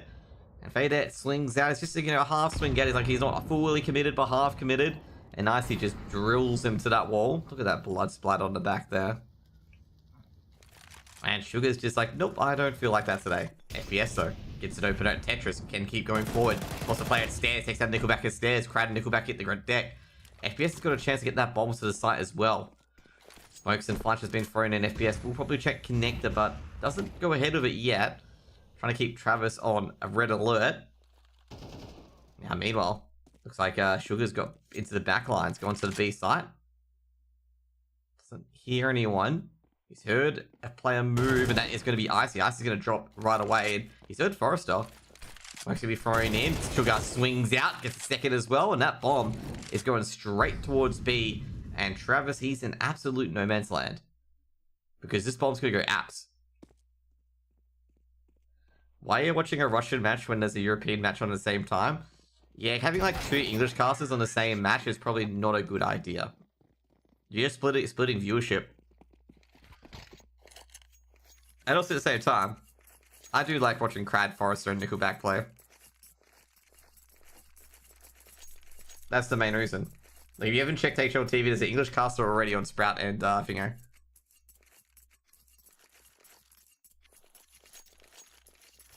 Sprout and Eagles. It's just good manners to not, like, split, you know, viewership. You understand what I mean, Arakawa? Like, you ever watched a, let's just say a Na'Vi, let's say Na'Vi vs OG, and you see 15 fucking English classes on it, and you see like all the other games have no one. That's what I want to avoid. Sorry for the swearing, but anyways, that's what I avoid. It's like, what's the point? Like, why do you need 15 different English casts on it? Let's put it that way, okay? Bit of an over-exaggeration, but you get what I mean. Because like some of these other games are really good. Like, obviously, I should have gone my soapbox on it, but anyway, it explains a bit further. It's like Isilio get in once again. Give you a bomb plot coming in. Fade out with the bomb plot. We are going to be watching the RMRs after this. I think I've got Na'Vi be ecstatic. I was actually going to do Virtus Pro, but you know how I said before about like 20 million people were on it? 20 million people were on it, okay? Let's just put it that way. There's only one English person. That English person isn't a caster either. So I want to see how ecstatic go. I like ecstatic. Nodios and fuck, I forget the other guy's name. Crown, but mostly Nodios because I used to cast him back when he was in the Flames. Should be around for Insulio here. Well, if you expected Amcal to absolutely do anything with P250 and a bunch of USPs, well, you were high as a kite. Let's just put it that way, okay? High as a fucking kite if you thought they were going to win that round. I've seen teams win with USPs before, but that stuff never happens, okay? It's like winning it's winning a round with all Glocks. You hope that it happens, but it never does.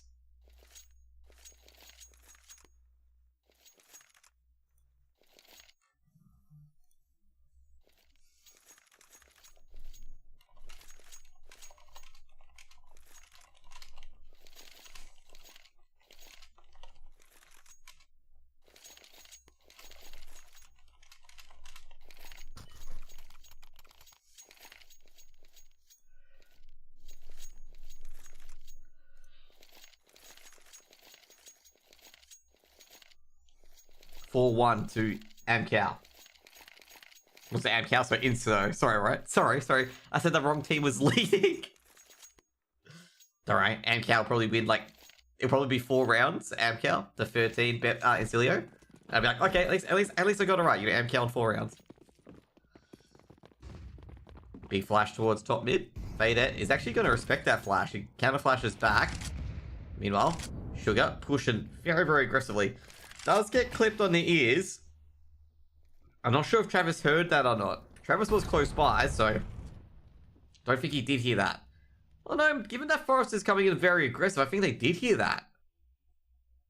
So they know Sugar's in here somewhere. Yeah, okay, I was going to say they did hear that. That Sugar got hit by HE. Because I was thinking, why did Forrest be so aggressive? Forrest be so aggressive, but I think they did hear him being hit by the HE grenades, so just poking and prodding.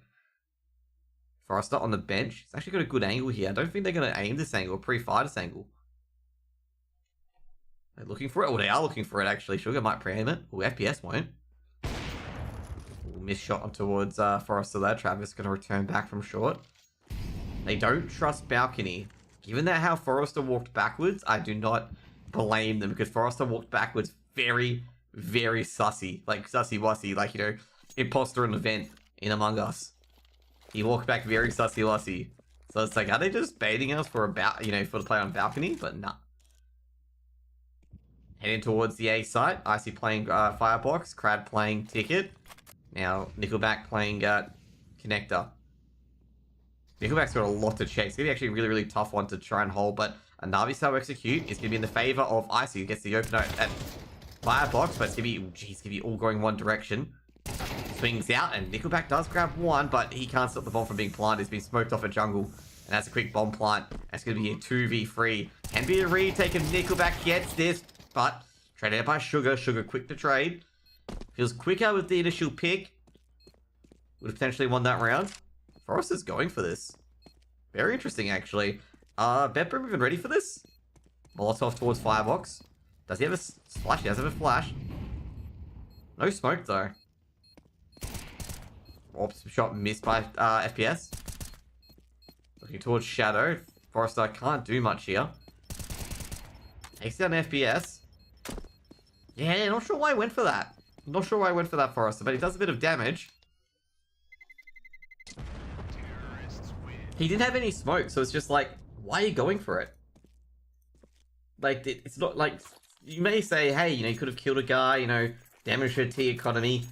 But the T economy barely gets damaged if they win a round, or even if they lose a round.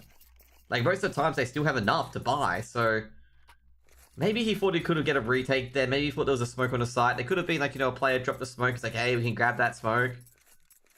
And then they realized that one of the Incilo guys picked it up.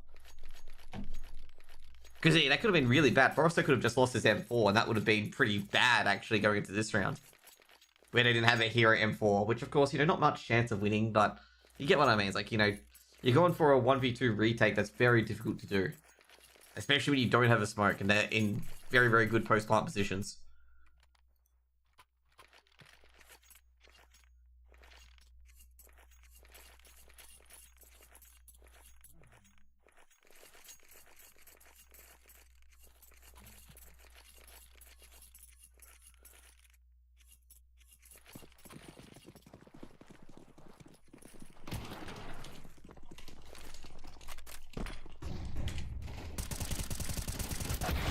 Sugar.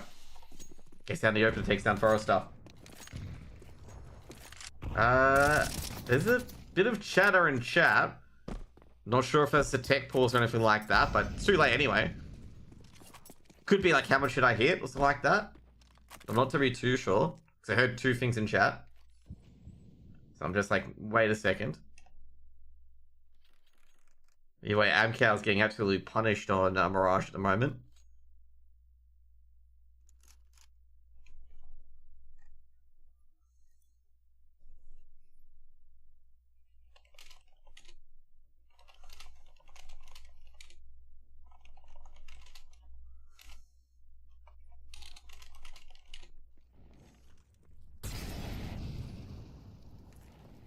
Molotov being thrown in towards balcony.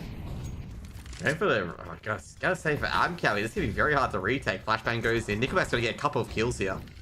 He's trying to hide in that smoke, but he's not dead yet. Should be dead man now. Oh no, takes down Pip W. Can he get another? Not Fadette. Trades out Travis, and... Did they stop the plant? They did stop the plant. That's huge. Now the orb coming through. Nickelback seeing all of them, but just can't get the killer blow. And it's just all going to go to Insular as Sugar actually snipes them all from Connector. That's pretty much it.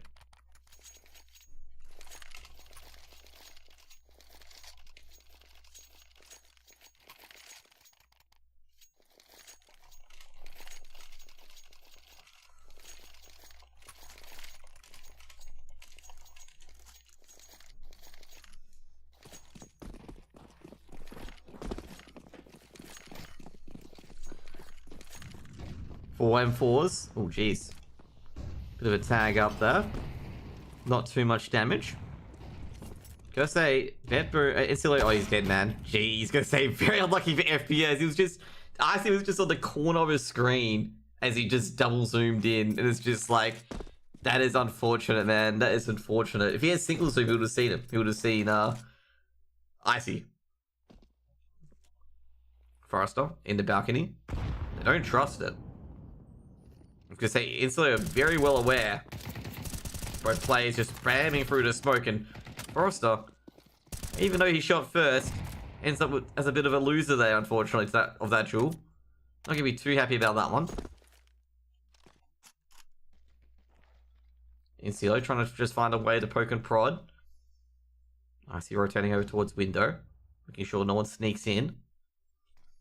Meanwhile, Insular just chilling, just vibing. Going through unders. They're rocking. They might try to test Icy here. Fadette will be boosted up. Is Fadette going to enter the window though? He is straight in the back by Icy. So as Icy sees that little window change color, he's just like straight to the heart. And I am Calf got a two-man lead. Molotov being thrown towards Palace, and Pip would have heard that. So Nickelback most likely going to move, given the fact he's going to, contribute a lot of noise there. Double player in Shadow. Ooh, it's a bit risky here because they could Molotov it. Oh, Pip gets a double kill there. Pip very risky. He actually keeps that Molotov. He could have actually contributed that Molotov towards Shadow and it would have been fine. Meanwhile, Icy's grabbed one. Icy doesn't grab the second though. Wallbangs Polt for a bit of damage. Sugar goes down to Travis. It's just Polt left. Did Icy get baited by Polt? Nah, it doesn't really matter anyway. Just making sure he didn't go to Shadow. And Amcow get a second round on the board.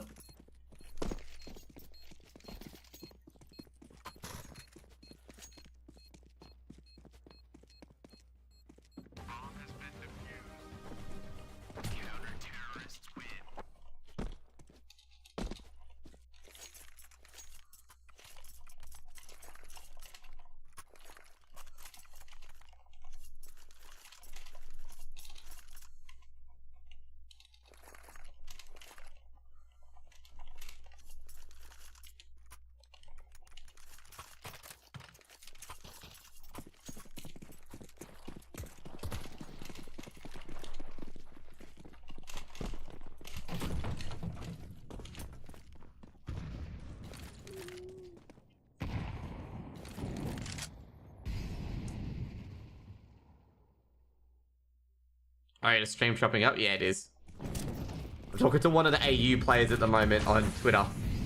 And my background FPS on CS2 is not that great. It'll fix itself now, basically.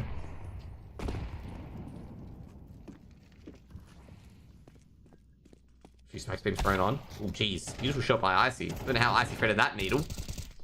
Icy, just looking towards Palace. He doesn't want to open up that angle at the moment. Flashbang been thrown in. Looking towards Palace. He's not trusting it. Not trusting it at all. He knows the player's there. He's just waiting for them to peek. He knows Pip's around here. Instantly gotta wind it up. Go somewhere else.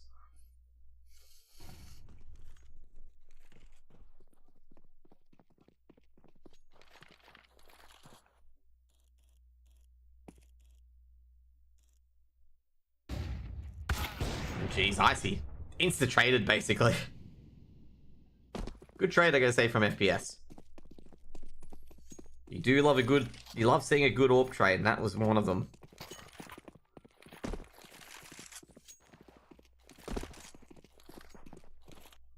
Going towards the A site.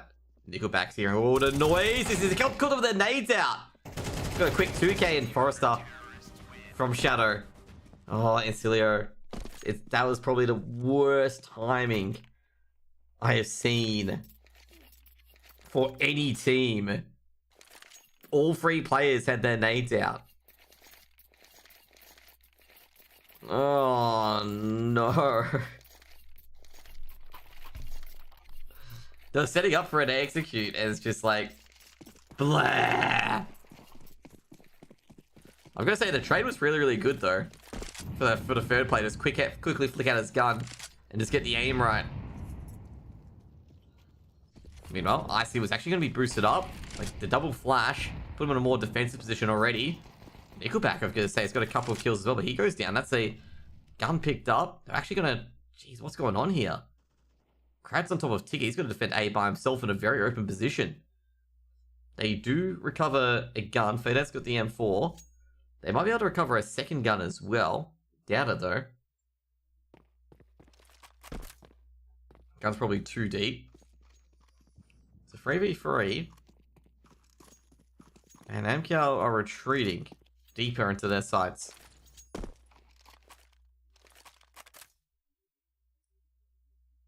Is Pulp from Sky Mockingbird from Sky? Maybe. Nah, I think Pulp from Sky's always been Pulp from Sky. A bomb side execute coming in. They're actually favoring a B side execute given where I see Crad and Travis are. Going to be a Palace bust, and Crad's not expecting a Palace bust actually. The first set of nades would give him a Palace bust. Oh no. Ooh, Crad, beautiful crosshair placement. Takes down FPS. Bomb should get planted. We want to go for the retake at this stage. We see some foot. I'm gonna say Fade that bit ballsy there. Travis coming for the rotate. No more, no HEs. Checking jungle. Here is smoke thrown towards jungle. He's not trusting it. Making a lot of noise. Pulp grabs an opener. Can he get a second at Tetris? Travis takes down Pulp. And he might go for the defuse here if he can find it. He will go for the defuse on the triple end. Not really much Fade can do. Fade can really only peek and just hope he hits the shot. And not to mention as well, he's going to hit 2 to 3 shots without being hit himself, which is not very possible as Amcal put 4 on the board. Yeah, it's going to stop sometimes and just be like, yeah, we're not going to get anywhere close.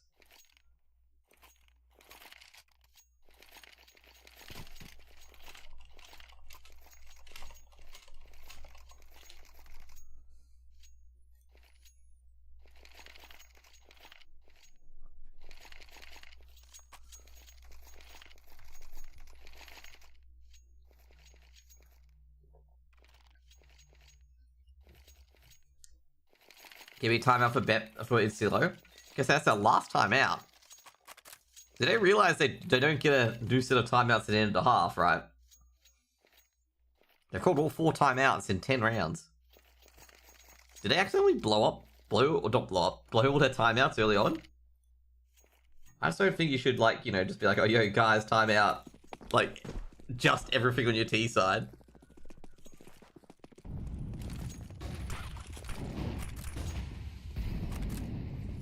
Maybe they've got the CT side so down pat that they don't even need a single timeout. Nickelback. Going towards the ladder room, no one have seen that. Molotov gets thrown down. Fade's actually snuck through. Deep smokes come in. They got to worry about that short player. And they're pushing up onto the A side. It's the early aggression. Fade. Oh, that spray.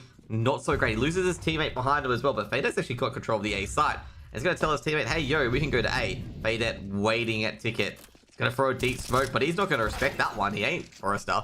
Bomb will go down. It'll be a 3v3. Forrester traded out. And Nickelback trying to desperately fight while Travis is trying to come in for a backstab. Sugar, critical jewel that he needs to win here. Travis not watching. And Sugar with a beautiful spray down. And that's going to cause Nickelback to flee. Doesn't seem that's worth it, to be honest, Nickelback. In this scenario, it's just like, nah. No shot. No chance.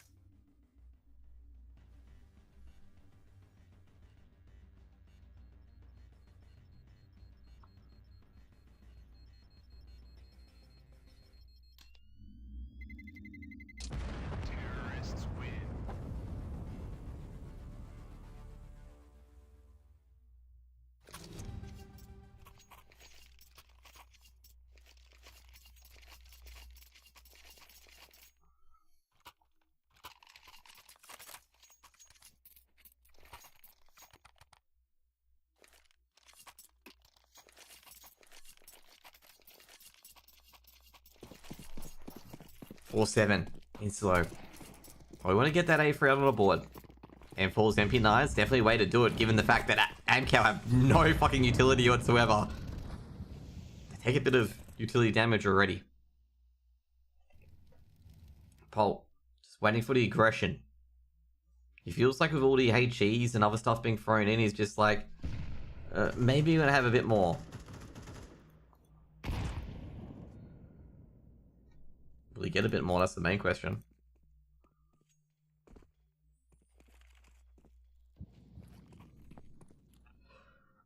Paul. Can he find Nickelback?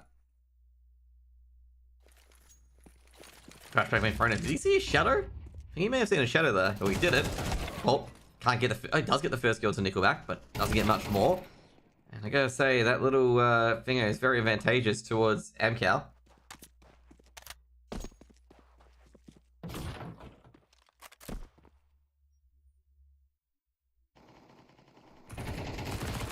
Forrester, like I say, Pip needed to be cleaned. That definitely wasn't.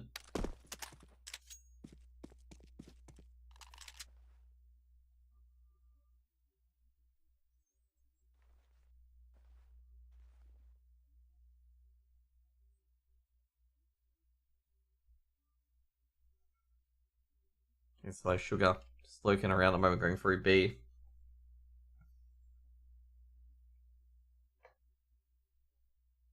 Lurking around. Travis has gone back to site. Should be able to catch him off guard if he proceeds. Playing an off angle. Bomb being planted at safe. Travis would not be able to stop it. Now Travis looking for Sugar. Ooh, doesn't even tag him. What? How? Sugar looking towards Market. He knows Travis is there, but Sugar unable to hold, unfortunately. Should be round number 5 here for Amcal.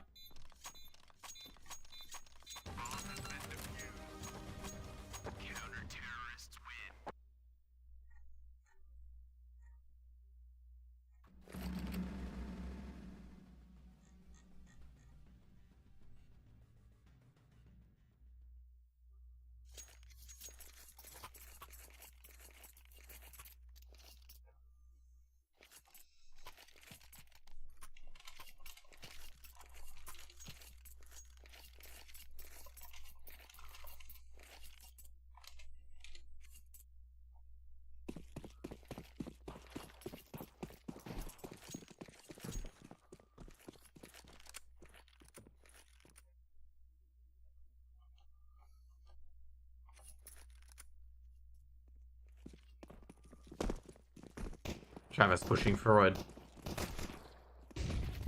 Oh, great flash, but jeez, unfortunate. Pulp with a one tap. Travis pushing through. Bomb should be planted very shortly at triple. Not much they can do about it, Incilio. Nickelback trying to get the headshot. Jeez, they're just slamming these down. Incilio. Sure, they can't miss at this point. Oh, That retake. That's what I'm gonna say. That retake.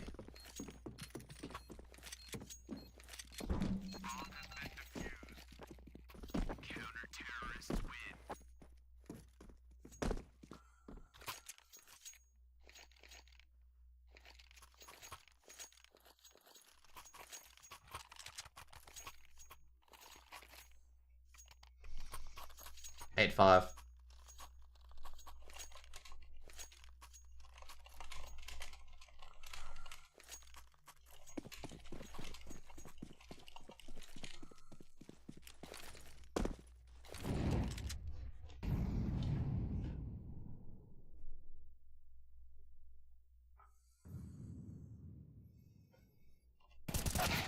FPS takes down Icy.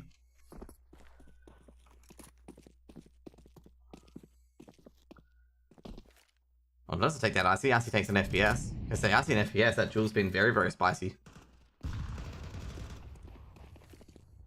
Travis gets the opening here. MKL are in. And I gotta say, I think Travis knows the player's a ticket. And I gotta say, Mr. Pip is in a really, really awful position.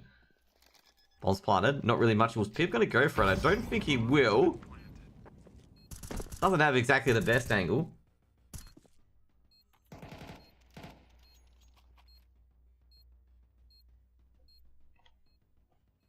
I guess it's a horrible angle, unfortunately.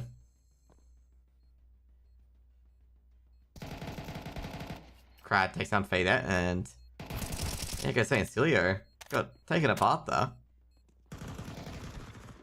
I know that Galil's and M4 as well. I guess they picked that one up in an AK, but yeah, say I felt like that round looked a bit easy for Amcal there.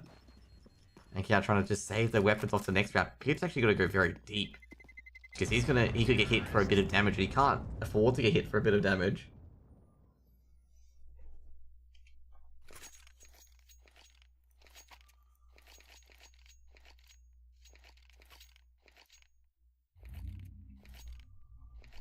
Six 8.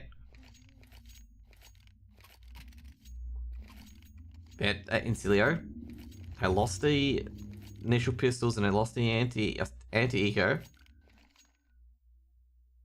Sorry, they won the initial, sorry, my bad. They won the initial pistols and they lost the force fire.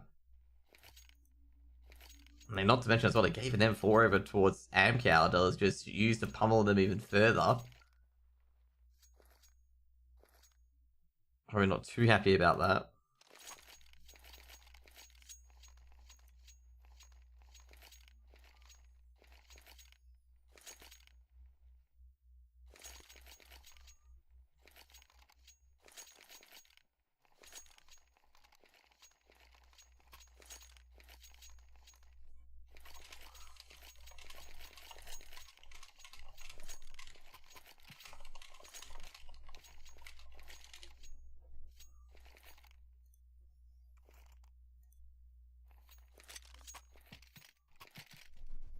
Six 8.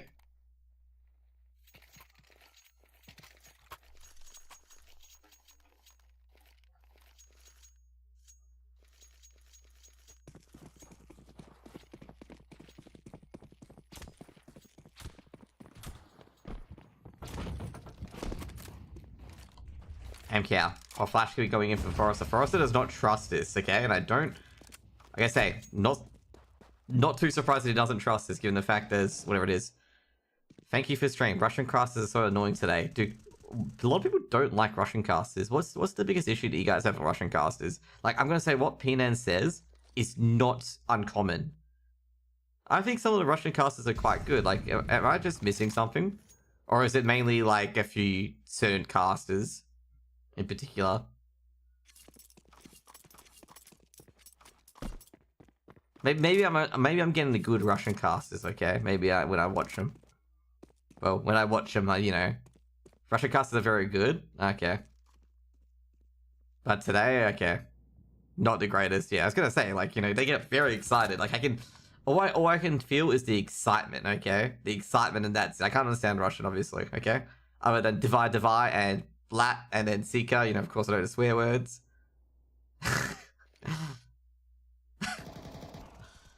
Pip W from Ticket. They know players Ticket. Do they check Sandwich? Checking Shadow. Does he see the elbow? Yeah, he sees the elbow. He just gonna say, it's for us to see the elbow of FPS. FPS doesn't swing out, but his head's gonna pop off like a watermelon. And yeah, they know a player's in the smoke somewhere, okay? They know Pip somewhere here. Pip grabs one. Might get a second here. Pip, open up the angle, takes it. Oh, no way! He ran out bullets on that clip. Oh, that's pain. Icy going for a fake plant. Fader is nowhere near anywhere. Oh, dude. Just give us a little bit of a obituary for Pip there. Such a sad story, you know, a violin, just the smallest violin. Ugh. If he had one extra bullet, he would have secured a kill there. Like, one extra bullet, he would have got that kill. Don't you just hate it? Like, bang, like you just needed one more M4 bullet, you would have definitely got a kill. No matter what. Potentially, you know, you could quickly reload, hide behind triple. Potentially could stop the bomb from being planted. Potentially win that round for Insleo. But no. You only have 3 bullets left. Guy's on 22 HP. And he just pops out the M4 and just takes off your head. Is Amcal bad or Insilio good? I think both teams are pretty decent, to be honest. Like, you got part of the Grand roster. I've got with Fade, FPS, and I believe Sugar was part of the Grand roster. They're pretty decent. You got Travis, Nickelback, Crad, and Forrester. Like, both teams are like tier 2-esque, so pretty equal actually. Like, if you look at both of the rosters, you're just like, oh yeah, they're pretty equal to begin with. Well, this is gonna be a very interesting retake. They have an AK, right? I have an M4 on FPS. But yeah, pretty much like, you know, both these teams are around about the same level. So I think both teams are just equal. That's what I would say. You could probably say Amcal's a bit better, given Crad and Forrester are very good riflers as well. But then when you balance it out with like Travis and Icy and whatnot, then you're just like, yeah, probably not. Because I'd say like overall, like if you put the rosters together, they're very even. But Amcal's got the more experience with Crad, Forrester, and Nickelback. Well, Nickelback might be able to grab stop the rifle there. Jeez, Crad with the Kobe. Amcal making sure they don't get any weapons recovered. I'd say if you want me to say which team's better, I would say Amcal's better. Like, Amcal would be the better team. Like, slightly, like, ever so slightly. Probably, like, you know, a cup, like, a bee's, I don't know, I want to say, a bee's stinger between both teams. Like, it's very small distance, like, it's like literally 50-50, like a coin flip this game. Eccentropic? Yeah. These, I think Nickelback, Crad, and Forrester have been on a lot of teams. But Tropic, yeah, is one of them. They've been on a lot of teams together. Same with Fade and FPS as well. Even though I know Fade and FPS have played on so many different teams, I always just remember them on Grand. I always just remember the strippers at boot camp, okay? You can't get anything more memorable than that, okay? Like, all the other teams that FPS and Fade have been on, no one cares, okay? No one cares. They just all I hear about is the Grand boot camp. That's all that matters these days. As Amcal's dead. Well, the execute's not going so well. Finally, Icy does get one at least, but takes a bit of damage. Travis might be getting a bit more. Molotov be thrown in. Pip's gonna look at too many million different angles. He takes care of Icy. And Travis, the wallbang, taking down Sugar at jungle. Making them sweat a bit. Pre-firing every angle, and FPS will, well, he'll finish off Travis there. It'll be a knife round for Insilio. Insilio lose a couple of weapons because of that. Travis really fighting to stay alive. It was a 3-for-2 trade in the favor of Amcal there. And that turns into a round 1 and money kept.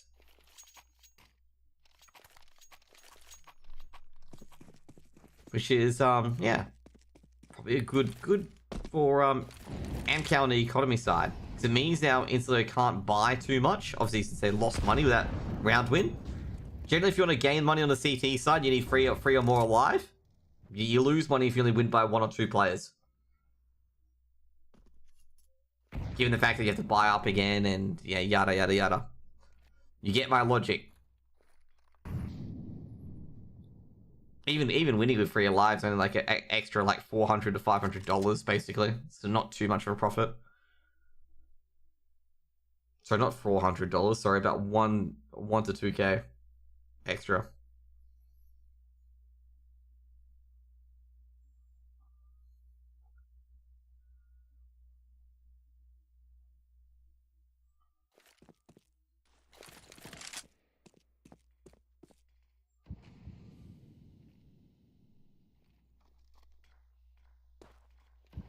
Crad is looking around. He's made a bit of a noise. Ladder room player would have heard that.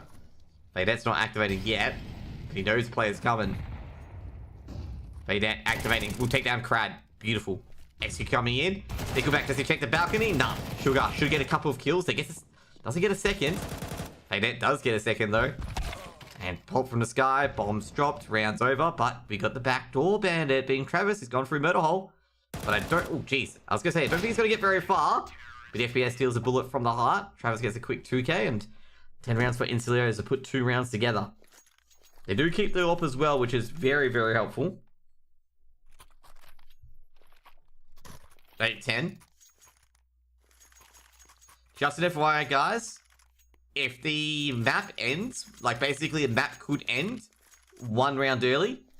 If the map's currently like 12-10 or something like that, and then the GoTV dies, just assume that the team on 12 won the match, okay? Do you hear about Insulator the first time or heard before? No, I've casted some of their ESA advanced games. Like, I've casted their advanced games previously. Like, obviously a lot of the Russian teams will play at like 9 PM, 10 PM my time. Or even 8 PM my time, like now. So, yeah. Because currently it's 8 PM my time. But a lot of the Russian team used to play at 8 PM my time. Especially, I guess, say, Gambit youngsters about 4 or 5 years ago. Actually, not 4 or 5 years ago. About 7 to 8 years ago. Would always play at my time. Oh, it was 2018 when I started casting. So 6 years ago. They always played at my time. Like, set 8 to 9 PM. So I casted like half of Gambit Youngsters season, which is now Team Gambit, of course, now Cloud9. So basically, I think I like cast like 8 to 9 of their games.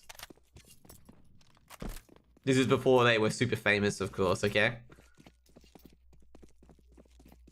Just an FYI, they used to choke as well. Like, they got #1 seed in ESA Advanced just to lose first round. This was back in the day before double Elin in ESA Advanced.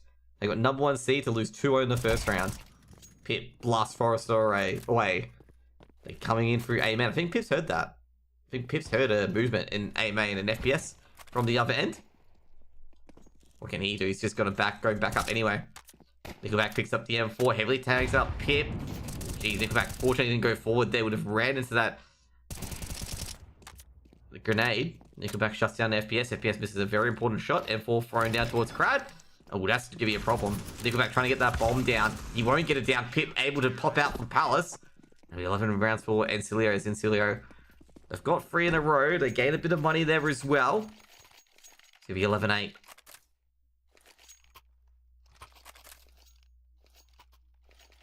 This is Encilio's map pick, so don't be too, don't be too, oh man, game's over. They won the map. They won this map. It's the map pick. They expected to win.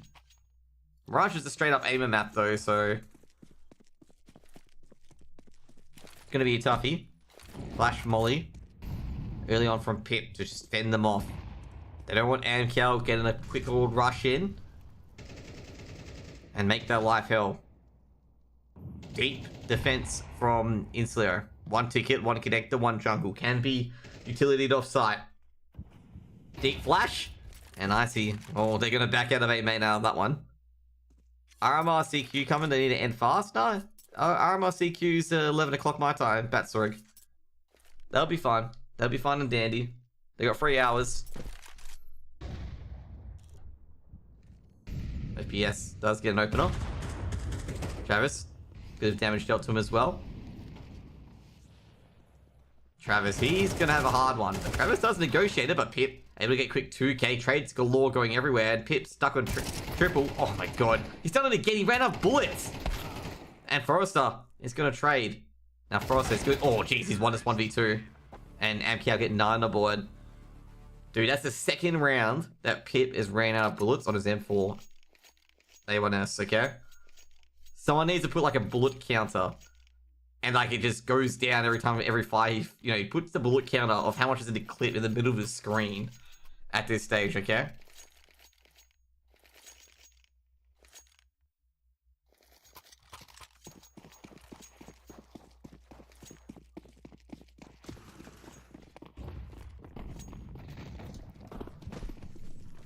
Because that's the second time where he's fired, he's used his entire round, didn't reload, and then gets caught out and dies, and his team loses a round because of it. Actually, the other round his team didn't lose, but you get the point.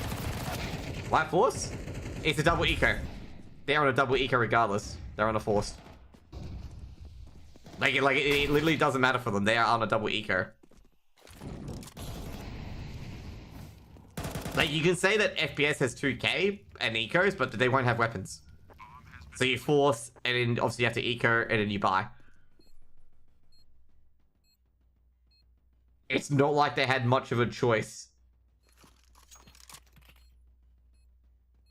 I mean, look at their money, like, pretty much. Like, their money was pretty boned because they had one loss bonus.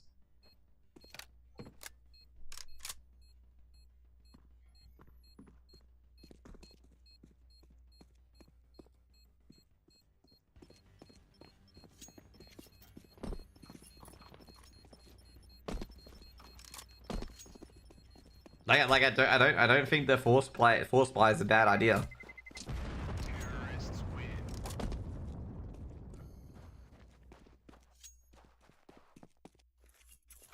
Because you can see here, they got 1900 from that. They can't buy next round. Like, only FPS would have been able to buy. Or actually, FPS couldn't even buy to begin with. So no, I think that was a good force buy. Obviously, they didn't win. But it was going to be a double eco regardless.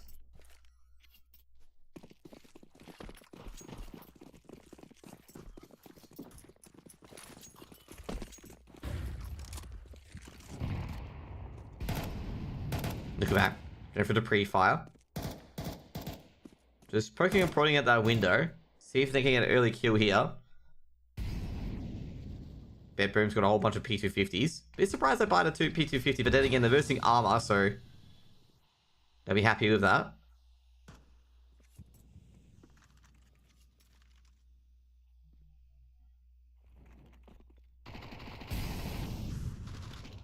That wasn't a great Molotov.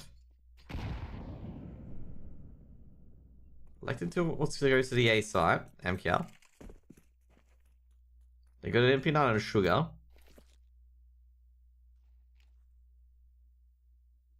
Was that carried through for the previous round? I don't remember them having an MP9. I think FPS would have bought that for them, I'm sure. Because he had, yeah, definitely Pips burning. And he's might die here. FPS with a 5-7 gets one traded out by Travis.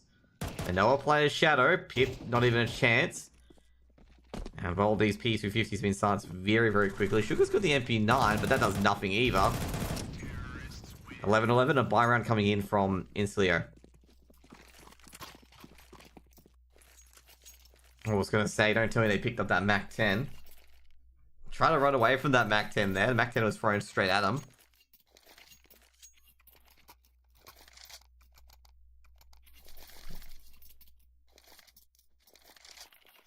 Two seconds, guys. I'm hearing like delays in like the not for my quality, but people having delays on the other streams. I just want to double check to make sure that whether I should put a delay on or not. 2 seconds, guys. Okay.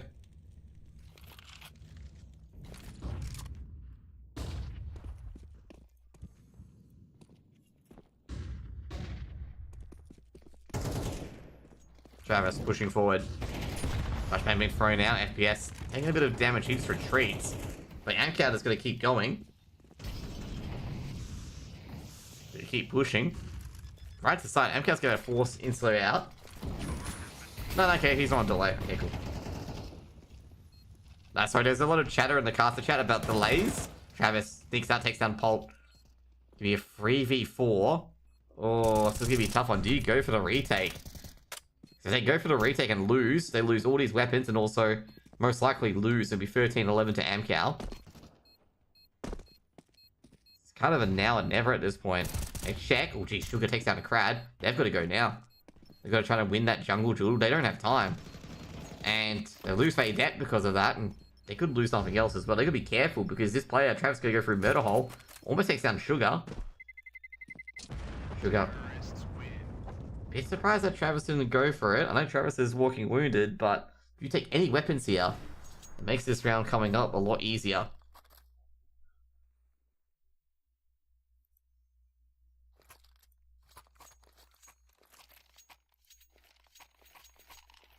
I guess it's OT if the Go TV doesn't crash. Yeah, you can probably say that. It's probably OT. I don't... Bluepack, dude, I'm going to call you out right now. You're an effing moron. Not... Like I say right now, the CTs have only had one buy round since 11-8. Just an FYI. One buy round. FPS goes down. Travis grabs one each. Gets a second. Like, of course, you know, like, Pip loses, like, one. Like, it's not a throw if they lose 2 eco rounds. Like, bro, what do you expect them to do? Like, massively win? Why push? I have no idea why I pushed that. Like, didn't need to. It's like, kind of like the Hooksy on Nuke kind of thing. It's like, you don't need to push when you got 4 players versus 3. And a 3v3, you shouldn't push either. Nah, I think Amcal win this, because GoTV's crashed. Yeah, I guess Amcal probably win this 13-11. 4v3 advantage? That was a 3v3 advantage, 3v3. But anyway, it was still dumb. Should have pushed that. But anyways, I gotta change the logos, by the way. Because both teams actually have logos. But yeah. That was not a smart decision to push into Amen about that. But yeah, like, I don't think Insulo, like, you know, go say, I don't think that 8-11 thing was that big of a deal, because they had 2 ecos, which damn Cal gets 3 rounds there. Nothing much they can really do. But yeah, I gotta say, you know, probably you could say Pip and not reloading probably cost them a game there, because Pip could have definitely won a couple of rounds there. Amcal will probably be very happy with that, given the fact that they were definitely backs against the wall when Insulo just threaded 3 rounds together. But yeah, go say, CT side economy is incredibly fragile. That's all you need to know, okay? CST is very, very fragile, as you guys saw there just then. Incredibly fragile. Let me fix the logos, by the way. I do have both teams' logos. It's just, I just came from the other game. I came from, obviously, Mindfreak versus, Dingo. Wait, do I have Instello's logos? Dude, there's too many EU orgs, okay? Way too many EU orgs, okay? Way too many. You should see my logos page for my EU orgs. There's over 150 logos in this file, in this folder. Got a double pony logo. No, I don't actually have Insulo's logo. Or Amcal's. Oh, that's a bit of a start. But I guess overall, like, you know, obviously, I guess Insulo kind of lost that game. I'm not going to take anything away from, obviously, let's not take anything away from Amcal. Obviously, you know, if you can't win games, obviously, if the other team loses them, you sometimes have to win them yourself. They took advantage of all the mistakes. They could have, like, you know, dropped a Dookie as well and, like, completely scuffed the advantages that they got. So, yeah, you know, I can't really, oh my god. I'm trying to get the logo of Amcal, and basically there's a brand, Amcal, in Australia. Like, it's a group of pharmacies. And I get that logo instead. So I thought that was kind of funny. I don't get the Amcal logo. I get the Amcal,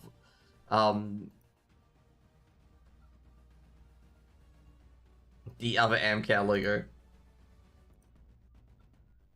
Oh, there we go. Let's get the logos up. Okay, I'll get this one to be the Insulo. I'll get this one to be any logo I can find, really. There we go. This logo is not going to be very good, to be honest. Amcal doesn't have a really clear logo. Insulo does. At least Insulo's is called, I believe, Insulo's. I saw the Amcal logo, but you guys don't have one on Google. So, yeah. Insulo's and Amcal's logo is basically the same.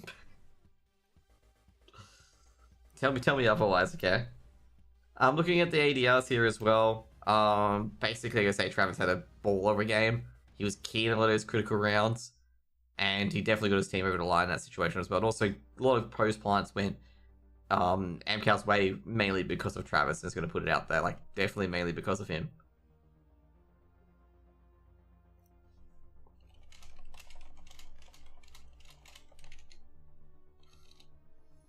I gotta say, people are quite impatient. Like, guy put a Go TV up of course, like 2 minutes for the next map. And some guy saying it doesn't work. I'm like, bro, they gotta get into the server first, okay? They gotta get into the server.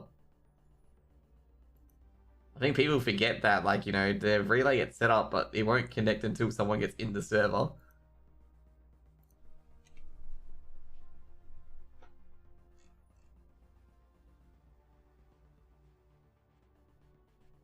But anyway, I gotta say, 13-11 probably pretty disappointing from Insular there. They'll probably not be too happy for that. Also, guys, I apologize. I actually have reported it. I think basically 5 casters have reported it that the server dies after the final round. I can say right now, generally, that's a very easy fix. Okay, I got yelled at for saying it's not an easy fix last time by a TO, but it is an easy fix, which pretty much had to go to their servers and let it stay for an extra like 3 or 4 minutes or so after the game's over, so that you can get that last round in. If you don't know, the game is generally with Go TVs about 90 seconds behind. You can put it to whatever. You can make it 4 minutes behind or whatever it is. So basically what we're waiting for at the moment is that what's going to happen, they're probably going to hard code the servers to have like a 6 minute, like turns off after 6 minutes after the last round, so nobody, you know, misses that last round again. So that's pretty much it. So that's what's probably going to happen in this day and age, or how that's going to be used.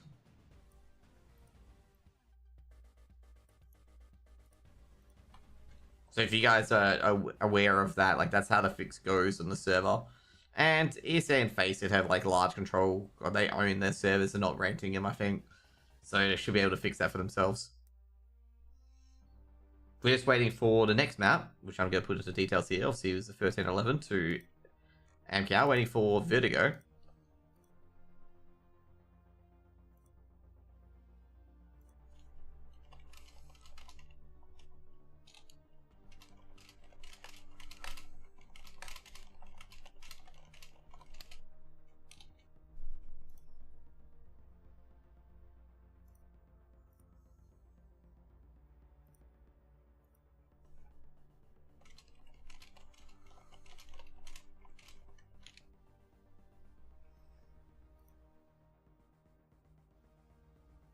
Try and check a few things for you guys as well. We haven't got any of them joining Vertigo yet, so no Go TV IP yet, or no CS TV these days. Actually, they're in now. Okay, I can go in. I gotta say, this is gonna be, I gotta say, given that both teams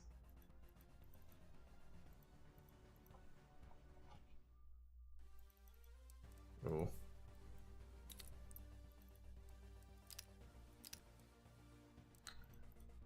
Yeah, got a bit of an error at the moment. Oh no, there we go. Got a bit of an error at the moment. I couldn't get out of the disconnected thing.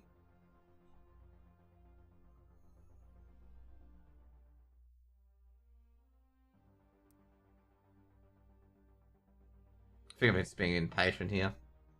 So next up we're gonna go to Vertigo. Both teams pretty close on it actually, looking at the percentages. So yeah, actually not percentages, sorry. Actually, Insular have never played Vertigo. That's on HLTV accordingly, but I'm very sure. I'm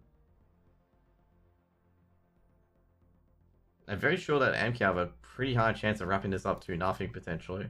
I don't know why the guy earlier was like saying that the team had to wrap up the game like 2-0 or whatever it is. No one has like with the RMRs. The RMRs don't start until 11 my time. Okay, and that's in 3 hours. You have your BO3 finished, but in 3 hours, unless you go to like quadruple overtime or overtime every single map and whatnot.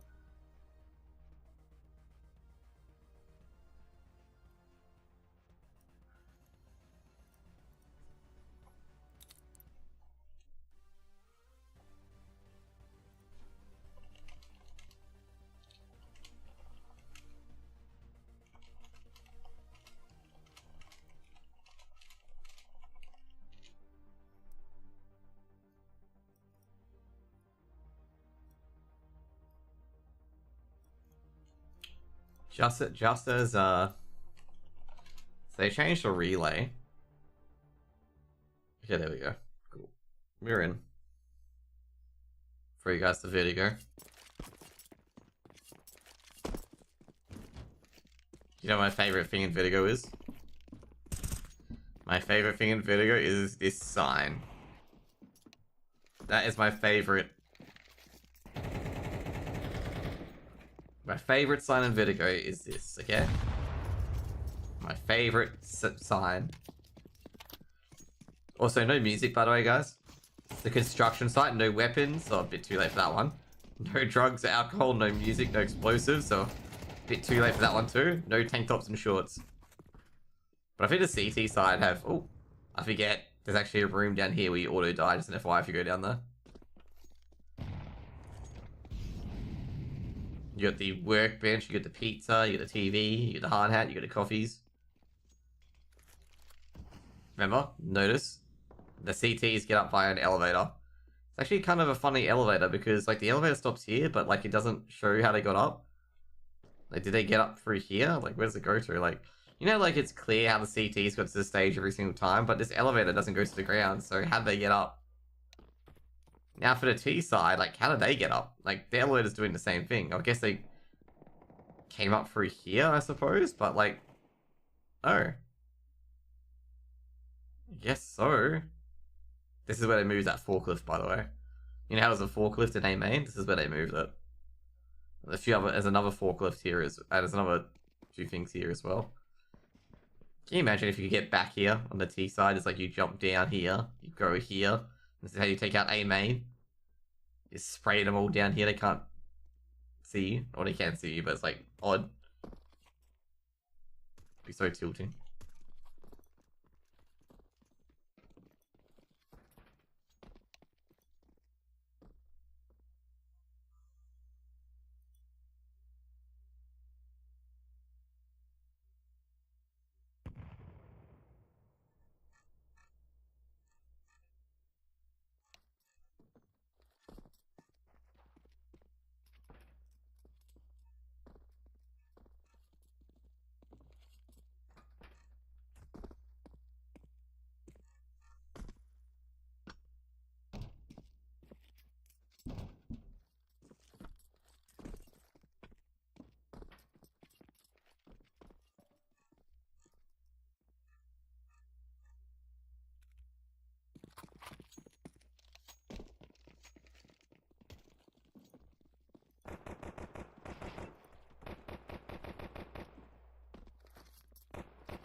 I guess say given Akmal's like rating at the moment, 100% thinking it's gonna be a 2-0.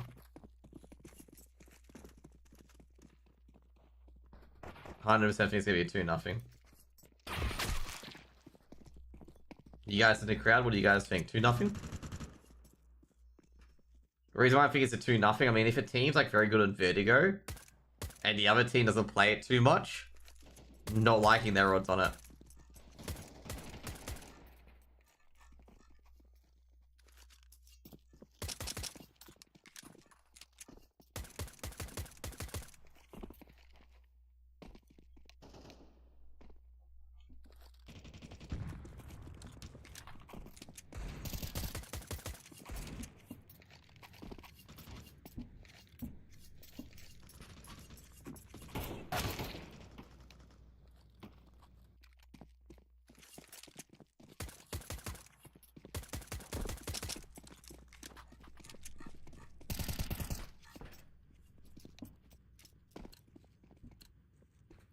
We do have a match coming now, by the way.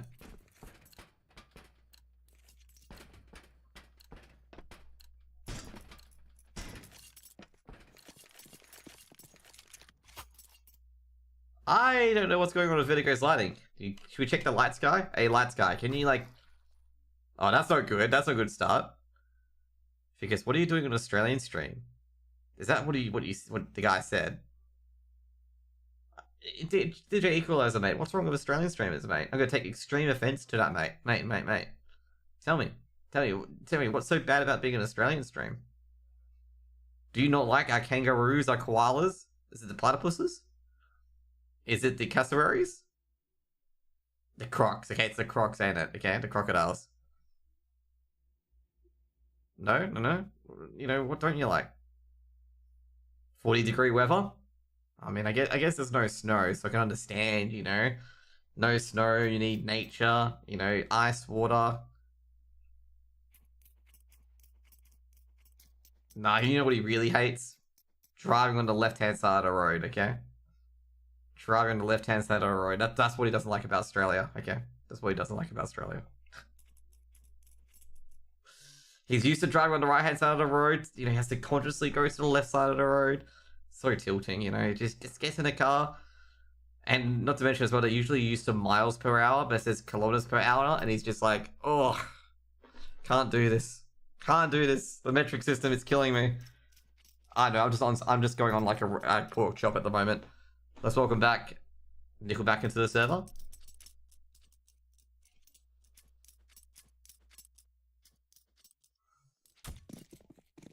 And we're going to have 0-0, and it's going to be...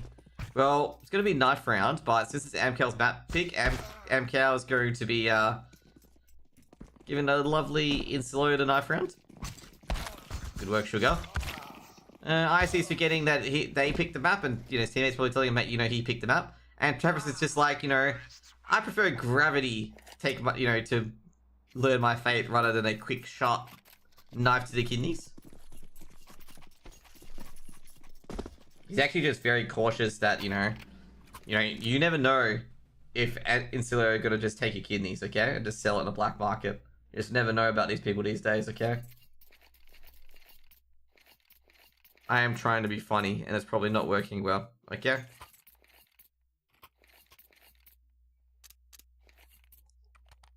Let's go, guys. Amcal, they steal the map pick from Insilo, 13-11, the new 16-14. And now down to the home court. Vertigo on the T side, may I add as well. Instantly picking the CT side, which is understandable. The conservative play. Trav, going to the B bomb site. 2 to B. And the rest to A. Insulo's defense is 1 player mid, 1 player B, and 4 players A. And with the rotator, more biased towards A at the moment for this pistol round. Meanwhile, Trav, getting a main first of all, and they're going to try and push up this ramp. Forrester leading the charge. Gonna jump on the sandbag, a silent jump, looking for that boost, because you know those boosts can be annoying when you have like triple boosts there, and they just pop your heads off, and you're just gonna have a bad day. Forrester. Gonna jump up onto the crane, they're trying to make a bit of noise, flashbang goes in, Forrester pops up and dodges it, can't hit a shot though, but Nickelback does take down FPS through the flash, and, you know, Forrester just looking towards the boost. He's just scary of the boost. Fade and Sugar grab 1 each. Fade can he get a second? He may get a second, but Travis able to trade out, but they're on very little HP. And I don't think they're going to get any close to the bomb side. Oh, jeez. Travis does the goal jumperoo onto the default, and Pip's like, mate, bro, did you even clear out Secret? Did you forget your teammate died, Secret? And he is just absolutely cleaned up before we can get that bomb down. Man, I think at the end of the day, I think Travis was just, he didn't think the secret player was still alive, or he thought he had been cleared or whatever when he jumped onto default. To be fair, I gotta say, to be fair, let's just be real to Travis. He's not winning that round, okay? 25 HP and a Glock. Deep HE, this could be a clean out of the century. FPS of the MP9, 1-2, it's almost brought itself up. MP9 picked up by Icy. Now they're seeing Travis, and then Pip is going to farm. And this time he doesn't run out of bullets. Very, very positive there, doesn't run out of bullets either. And that is the second round for Inside. So start the 2-0. The pistol and anti-eco, gun round coming in for Amcal. Amcal did no damage, just an FYI. There's only 1 kill, I believe. They did very little damage to that economy. Which means that the CTs, even if they lose this round, they will have a bye. Not a, I guess actually maybe not. They will, I'll tell you, they may still force out of this. Oh geez, this is not good. Polt's got to live here. Fortunately, that Molotov is going to force them to just hold on B at the moment. You know, I'll fade that. Probably in middle trying to get any old shot in. And geez, it's just not working at the moment for Amcal. They've been pushed back on all angles and have lost Icy as well. And that's the bomb revealed.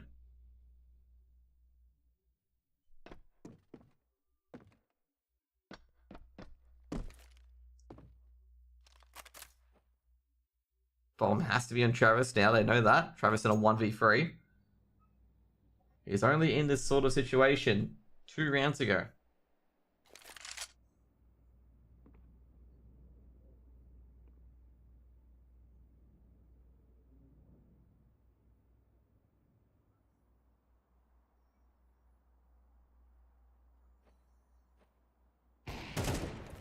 Missed orb shot.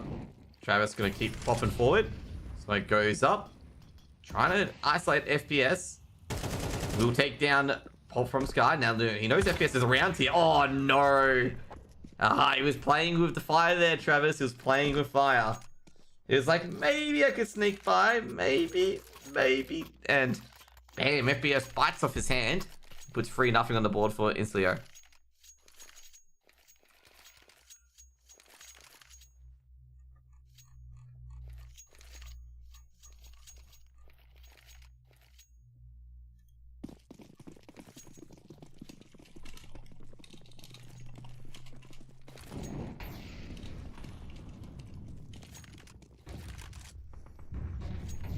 Tech 9s, everyone's favorite weapon. You know, it's like, you know, if you're not sure if you're gonna win or not on a half buy, just all buy Tech 9s and just run up middle. Okay, you can't go wrong. If the M4 player can't get a couple of kills, Tech 9.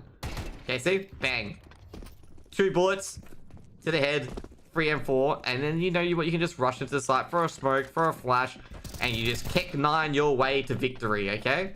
Just Tech 9s. He rotate, FPS doesn't matter. Nah, Tech 9s. Together he does get 1 year. The Tech 9s try out, and FPS is more paranoid than, I don't know, a player on, a conspiracy theorist on caffeine. Great HE grenade. Bombs planted by Amcal.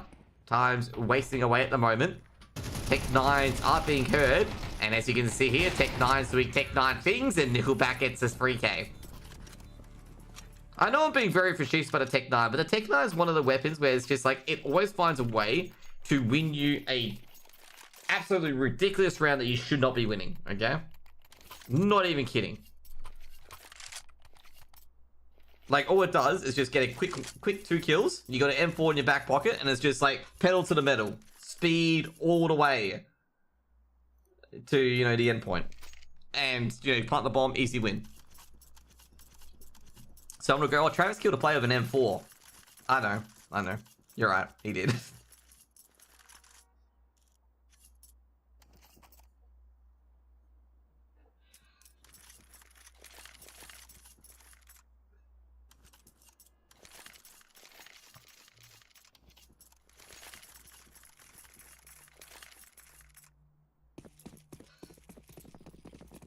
Deagles, M4s, and MP9, and yeah, pretty much it. For Inslow. Force buy. Nickelback. Looking for that. Oh, he's trying to get the flare at the back of the site. Nickelback spray was a bit cautious then. A lot of HEs actually, in the end, it was a very even exchange. As Forrester's being Kobe, being dunked on. The Molotov being thrown in. A smoke as well. Nickelback pushing a bit forward. Meanwhile, this little distraction's leading to the B bomb sites. Just Sugar. Sugar the Deagle in a dream. Nickelback just trying to play distraction. Trying to make sure these players can't rotate. And Travis lining up that Molotov for back of sight, which means, oh, Sugar's going towards it. He can't anymore. Sugar's going to go back. Oh, great 1D from Sugar, actually. A fadeaway 1D. And they may be able to get the rotate in, but Sugar's not sure if they've crossed. Counterfire, actually, it was his own teammate's flash, actually, that stopped the initial push. Now Travis, he's got 1, but he's taking a lot of damage in exchange, but he goes down, he drops to Sugar. Now Nickelback chimes in. He's heard the M4 being picked up. Nickelback in the background. Oh, Nickelback's giving himself away. They're going to spray the smoke, but Nickelback is trying to hold. FPS go up to 1, but can't. rotate over, and the backstab's coming in, and Nickelback just had to fight for it, and Insulo have got a fourth round here, and they're exchanging weapons. Just hoping they pick up the right ones at the moment, and Insulo have grabbed the fourth round. Orpin AK recovered. Good round for Insulo, given the fact that they had only 2 Deagles, 2 MP9s. Not 2 MP9s, an MP9 and 2 M4s going into that round. They grabbed an AWP out of that. And AMCAL not going to be too happy with it.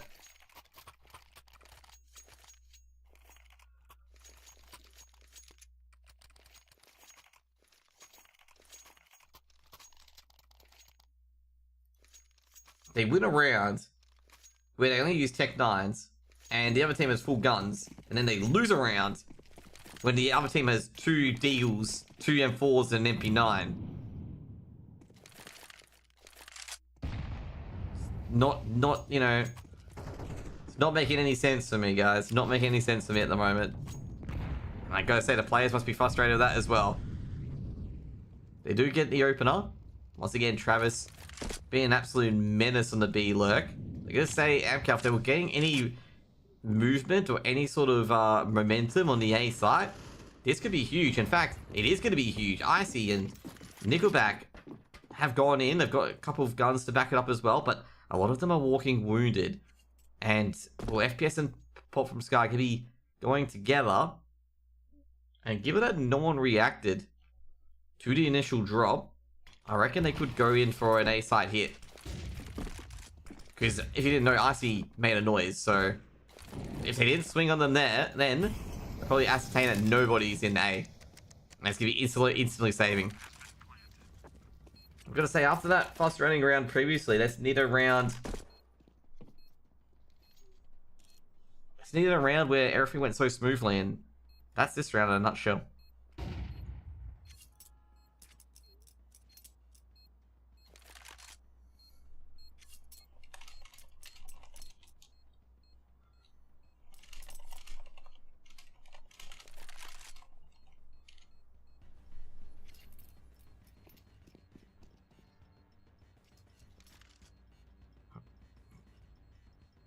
Gonna say it's gonna be very hard to get Paul though? They might get Polt here. I was gonna say it's gonna be pretty hard to get them because Polt's, oh geez, Polt's getting naded. And he's gonna live. Second round on the board. I was gonna say it's gonna be pretty hard to weed those two out. And then previous, like I see just HE grenades just bombing in.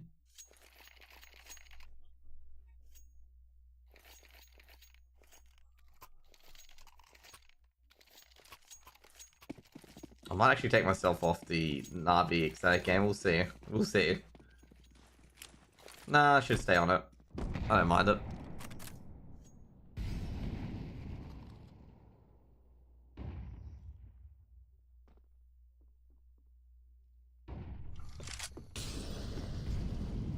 AMCAL. No real attack on towards ramp. Geez, Forrester might get a kill here actually. Forrester being forced back. I was gonna say, Forrester stopping in the last minute there made that Molotov effective from Insulo. If he kept pushing, I reckon, not Pip, but FPS would have been a dead man. Pip's hearing a bit of noise. Bomb's actually been thrown down. I would have heard that. Icy takes down FPS. Icy looking for the second. Lurk, Travis has gone down. It's the first time Travis actually lost the duel on B without taking anyone else out. Flashbang being thrown in. Icy got control of the site now. Well, not the site, but got control of the outers of the site. Molotov being thrown in. Pip is going to be trapped. Takes a bit of damage. Sugar does get a secondary shot as well. Sugar trying to go for the second to Nickelback. Nickelback's being sprayed. Should be killed. Is killed. And that is going to be a win for Insulo. I'm going to say, really, AMCAL just bundled it. There's so much control and demand of the site. It's just, what happened? Like they had control of this area. They had to just get the secret person out of position and potentially could get a plant default. But they just couldn't even do that. Must be so frustrating. Finally, someone who I can understand casting this game. Yeah, I think there's 3 Russians and 1 English caster. So, yeah. There's no one else other than myself and 3 Russians casting this game. Oh no, there's a few others I believe. Just not listed on HLTV, as far as I know.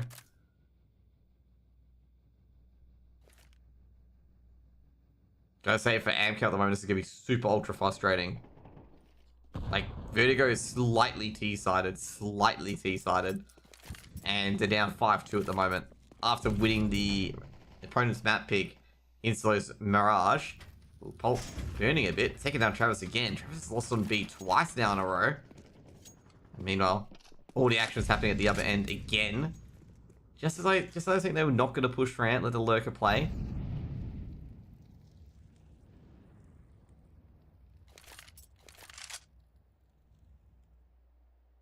Going for a middle push. B bombs like defenders. Very, very off the site at the moment. Sugar checking middle. Sugar's going to be careful. If he's caught out here, then again, they'll still have to clear out all the areas before they hit the B bomb site. Dickleback. Checking drop. We saw the noise in the M4 barrel as well. He's going to take down Sugar. That's a 1-for-1 trade. I think they're aware that no one's on the site. Molotov been thrown towards drop. And they can plant the bomb out in the open. That's exactly what they do. It's going to be a 2v2. Bomb ticking away. They do not have a kit unless it's on site. No, there's no kits at all. Oh no, there's a kit there? Yeah, there's a kit there. They can grab the kit out of our CT. Pretty sure that's a kit. Yeah, they can grab a kit here. So they've got time. 17 seconds on the clock. Forrester on stairs. Brad. At Catwalk, pop flash goes in. Forrester grabs one. And they're just trying to get away, but Crad, he ain't gonna let Polt get away. It'll be 3rd round on the board. Oh jeez, I was gonna say, not sure if you want to lurk too close to the bomb. Especially towards the end of the round there, because you could die.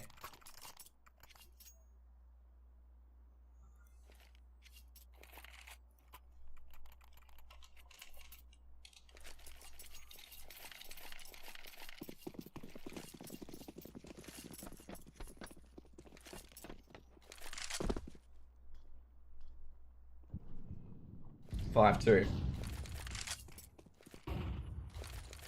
5-3 actually, my bad.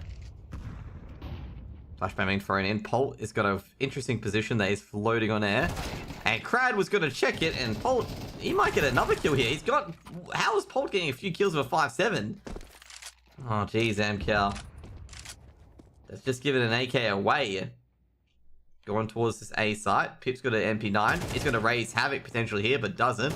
Oh, geez. Forrest almost gets a one-tap on towards Faydet. Faydet with a deep HE does a bit of damage. Actually doesn't hit Forrester at all, and yeah, Faydet's going to have to move here. But Forrester loses to Polt, who's got the AK. Faydet's actually escaped. And this round is going to be over unless Icy can do something here. He cannot. And... gotta say, this must be the epitome of frustration from MCAL. I'm not even kidding at this week, okay? Absolute frustration. Give me a tech pause coming in. Like, honestly, this is not the first time this has happened. This is the second time this has happened. Where they win a gun round with very little guns and whatnot, like, little utility and whatnot, and then they lose the resulting anti-eco. And they've done it again. They've done it twice. This map.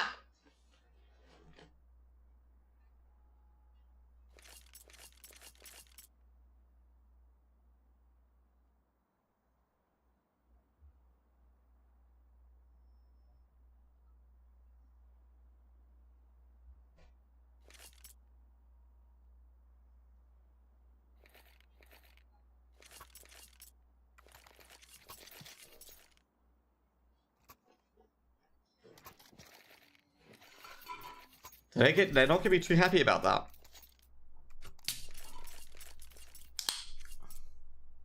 They'll probably win with Tech 9s now, okay? They'll probably win with Tech 9s. Like, they'll just buy Tech 9s and just basically run at the site and win.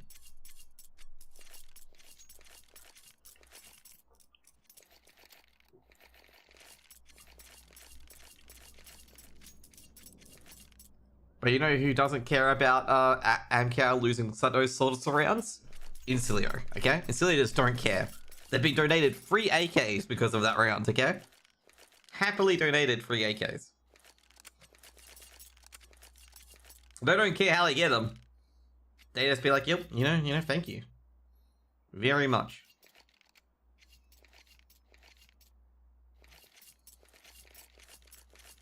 Six three.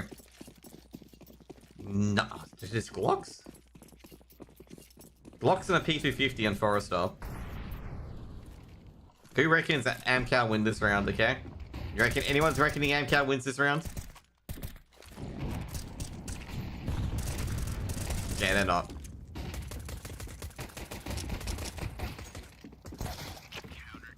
Damn, Pip. Damn. 7 rounds on the board for Insular, and they win the CT side of Vertigo. Just an FYI, Pip used the USP there because he ran out of bullets on the M4 again.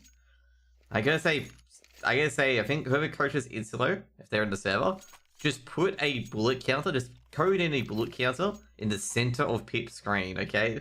That's the 3rd time he has ran out of bullets on his M4 and hadn't reloaded previously. Needs a bullet counter. Needs that instinct to count the bullets. Now, I know I'm making fun of it and stuff like that, but, you know, it's cost him a round, and it actually cost him Mirage because he ran out of bullets. Or ran out of bullets in the clip. Fade it. Gets a quick 2k. Crowd able to stop the carnage. Gotta say, nobody was on A. Oh, this is a problem here. For, Amcal. The B defenders have just gone so deep. And I gotta say, it doesn't even matter. Did I even need the flank at this stage? Icy's a dead man. Like, Icy has to go forward or he dies. Because if he doesn't go forward, this happens. And this is going to be an 8th round for Isla. Yeah, Travis is, well, somewhere.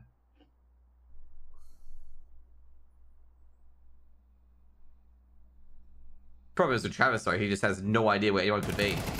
He does catch FPS looking the wrong direction. But how is he going to recover that bomb? This is what Insular have realized. Like, Amcal can't recover that bomb and plant it out of sight. The bomb's just too far away.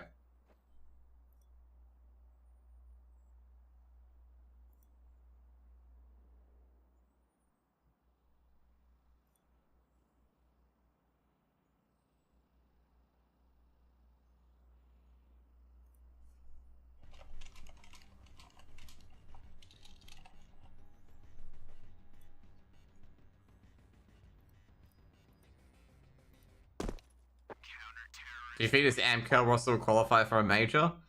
Nah. Straight up, nah. There's just, like... There's just too many good European teams.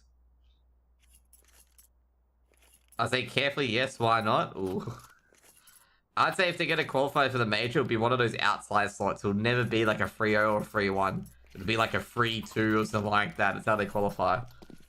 I just think there's too many good teams in the EURMR that Amcal won't qualify. I think they'll probably get eliminated in close qualifiers. If anything, like they'll get eliminated in close call.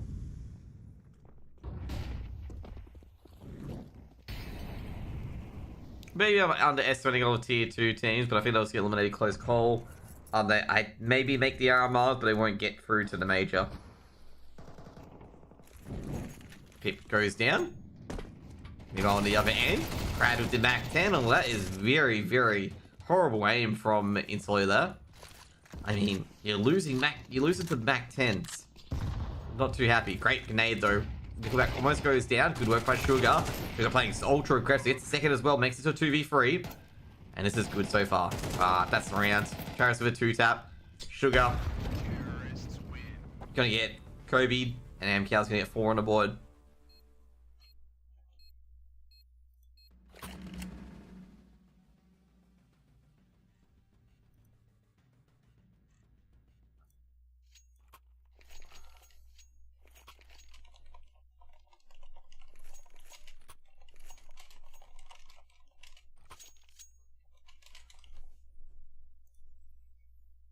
Because first 2 games are BO1. Yeah, but you still got to play a BO3 to qualify. BO3 to qualify, you got eliminated. Like, you can win some of the BO1s and whatnot, but if you want to qualify, you have to win a BO3, and if you want to, obviously, survive, you need to win a BO3.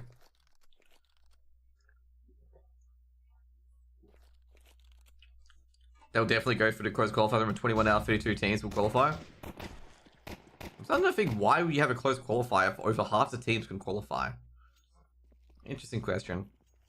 But I don't think that, like I said, I think that'll be one of the 11 teams that won't qualify. But anyways, it says 42 teams that qualify. Is that correct? Or because it'll be 21 each close qualifier because it's A and B? Or was it 21 in total?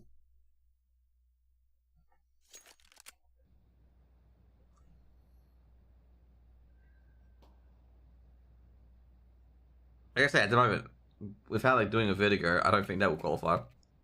2 in total, so it's 11 in A, probably, and 10 in B.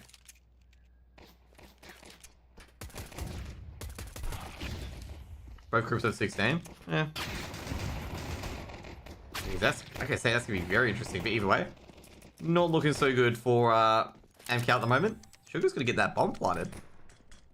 They can't push the advantage here. Forrester, Crad, able to trade one each, now it's a 2v3.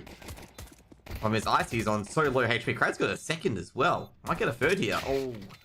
Nah, punished by Pip. And Pip, well, he's taking on Icy, but Icy was just a stone's throw away from dying. And Forrester with the trade.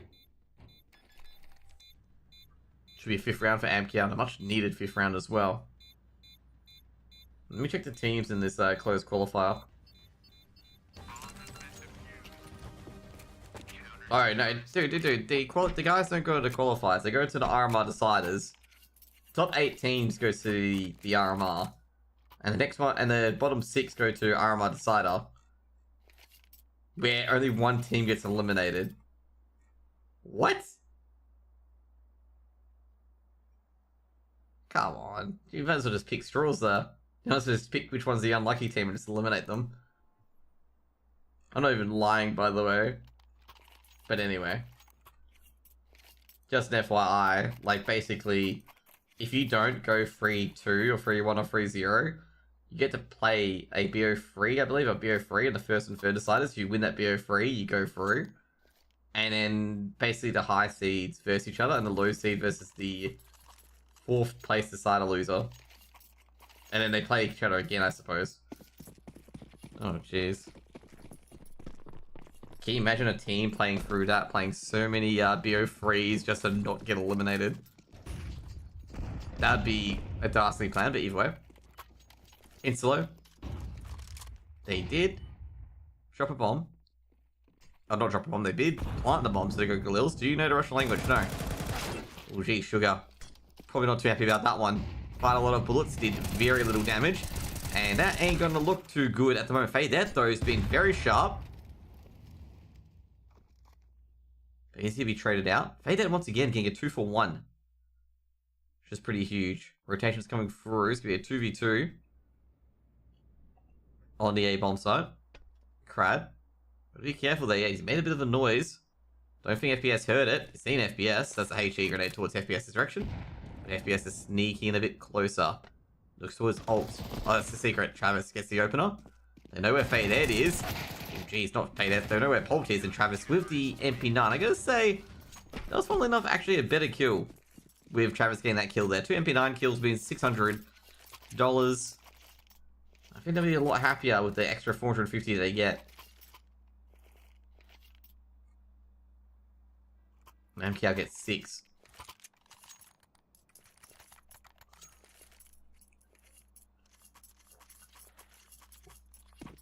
Ah, jeez, that was good. Do you know the Russian language? I've already answered you. I don't know Russian. Don't know the Russian language. Sugar takes a bit of damage, and here comes the Tech 9 round, where the team with the 2 Tech 9s will somehow break into this B bomb site. I'm just going to guarantee it to you guys now. They will get into this bomb site with the Tech 9s.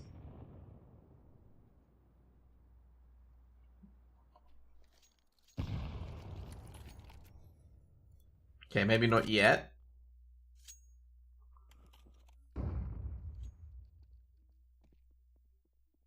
Here. Don't tell me they're going to go for a middle instead. With the Tech 9s.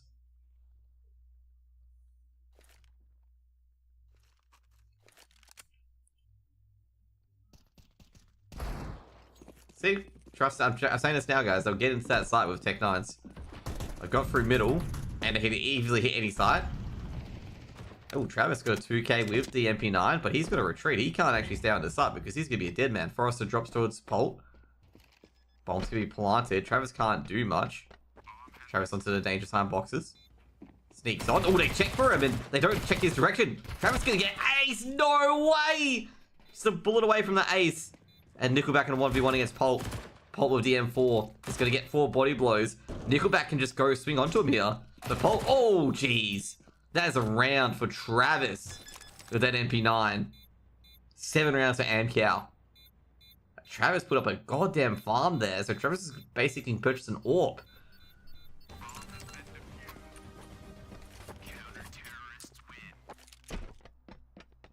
Hey, but I wasn't wrong. They got into that bomb site with Tech 9, okay? They got into that bomb site with Tech 9. I called it. I said they would get to that bomb site with Tech 9. It'd be one of those BS rounds that they get into it.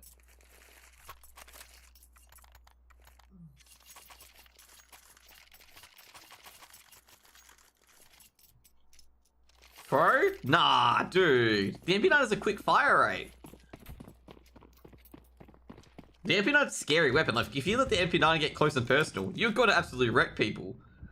Like, for example, like, if you let that MP9 get into the, like, you know, close corners, you are going to get absolutely wrecked. And if you're going to have a long angle like that, the MP9, you know, looks like a spud gun. Or we heard someone in the top, so FPS is going to punish Forrester for that, and, well... this round's over before you can, you know, this round's over before you know it.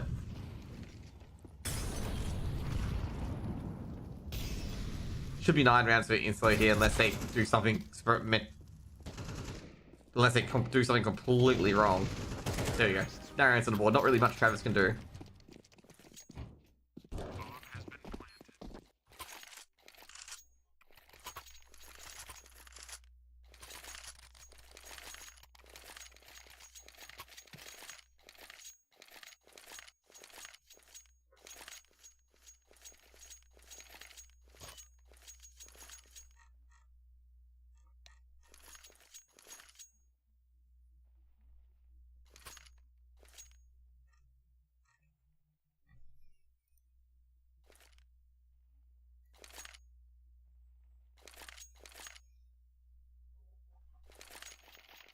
Tech pause coming in.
So looking pretty good at the moment.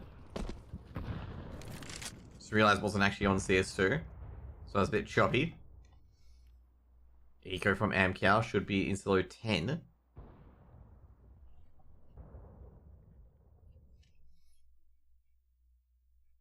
Fade out. Just looking for the boosted player. The feeling of the boosted players nearby middle. You won't be wrong. Wandering into a stack. Flashbang goes out, and Fader is lucky not to be a dead man, but his teammate Polt is. And Fade dead. He's got a lot of bullets that he needs to track, and he goes down as 2 AKs recovered. Did they not recover the second AK? Well, actually, Krad's got an AK from... Oh no, Krad does have an AK from that initial duel. Now, Sugar. Is he going to check? He did check. Well, I'm not sure if he checked. Or he's just running and then like swung around. Seemed like he was running and swung around. Did they not? There's a second AK there, guys. Am I just on something? Did they not pick up that second AK? Where did the AK go? The AK go off the... They're looking for it. Where did the AK... Yeah, I was gonna say, like, they didn't pick up that second AK. So Travis picked it up. That's what I was saying before, like, did they not pick up that second AK? Sugar might die after a round.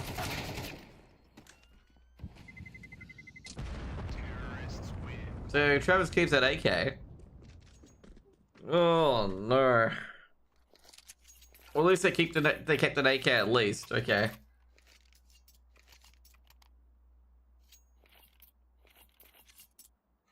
Right, that's only a positive there. I'm not sure if that was communicated properly or anything like that, like to make sure that they got all the guns there, because yeah, because they could have seen that one of the players didn't have an AK and be like, hey, get that AK, get that AK. I guess it was hidden on the person, like under the person, so maybe they didn't see it. Like they saw it's just a sidearm and that's it. But surely you would have known that they bought up, given that they run around. I'm not terribly too sure how they missed. Maybe it fell off the stage, maybe it fell off the elevator shafts until they checked the corpse. Nickelback just checking through to smoking sure no one's trying to creep through towards the tops. But meanwhile, Travis has visitors. Travis takes down Sugar. Almost traded out, but Travis quickly to duck away. Smoke's been thrown towards default. A lot of HE's been thrown as well. They're looking for Travis, but they ain't gonna find him. They found Crad instead, who's got the MP9. Molotov been thrown in. Oh, beautiful shot by Faye there. Now Crad creeping a bit further in. Flashbang being thrown in there. Do they check it? Oh, geez, missed shot by FPS, and Crad going through the smoke. The bomb's been dropped. MP9 getting a bit of a crucial kill there. Icy shuts down Fayette. And he's going to be able to just swing this around again. Amcal win an 8th round there. That, at least they kept the AK. At least they kept the AK. They gave an extra rifle to win that round. And Insolo going to call another timeout.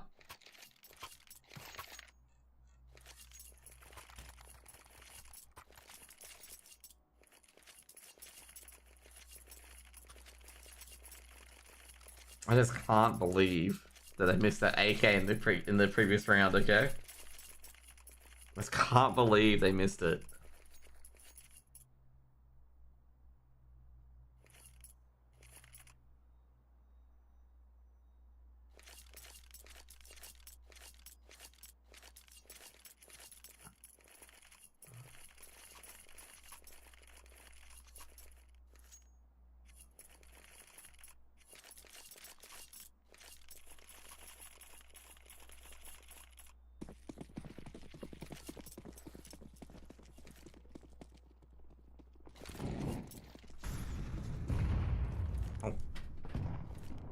And cow. 10-8. Insilo do have the advantage here. Amcal can be broken here. And Insilo, I think it'll be multiple force fires, but they can get 12 if they start to eco. You know, there's a friendly fire going on here. Friendly little jewel. And Pip able to get the open onto Forrester. HE being thrown in. Oh, geez, a deeper HE's being thrown in by Amcal. And Icy's caught out as well. And he might go in here on the ramp because that's the second player being caught out. Nickelback goes down as well, leaving just Crad all by himself. He might even hit to the B side.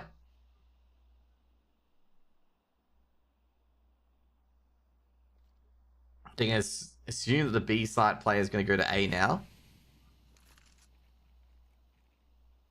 Fadette playing lurk. Can Crad does take down Fadette, and they're going to say it's probably B, bro. It is probably B. Can they get there in time? It's the main question. They're going to run onto the site. Now Crad going to split over. Does he check middle? Oh, you can see a foot there. But that was a good distraction at least. Crad trying to push. Will he push out smoke? He will push out smoke. I'm going to say, he does catch out FPS unaware. And Crad, he's on 16 HP. They can't plant that bomb for a bit. They don't know where Travis is. They're going to have to go for it. Now Crad almost gets a kill on towards Pit. Now he's going to check drop. Travis does get a kill though. And that's the dead Crad, by the way. And now Travis has to win the duel here. Has to go for it, but doesn't. 11 rounds on the board for Islo. Great work. Great flank by Pulp there. Great flank. They assumed that Pulp was on the site, and that was largely incorrect.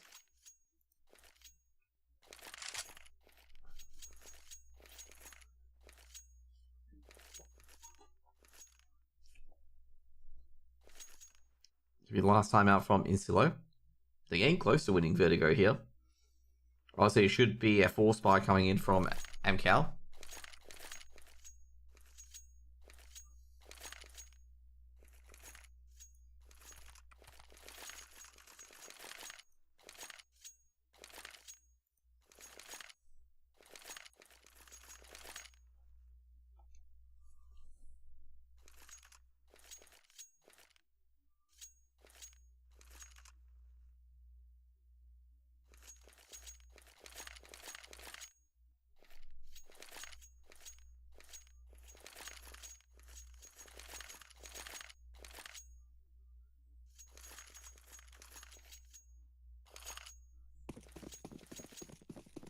Come back now. Ooh.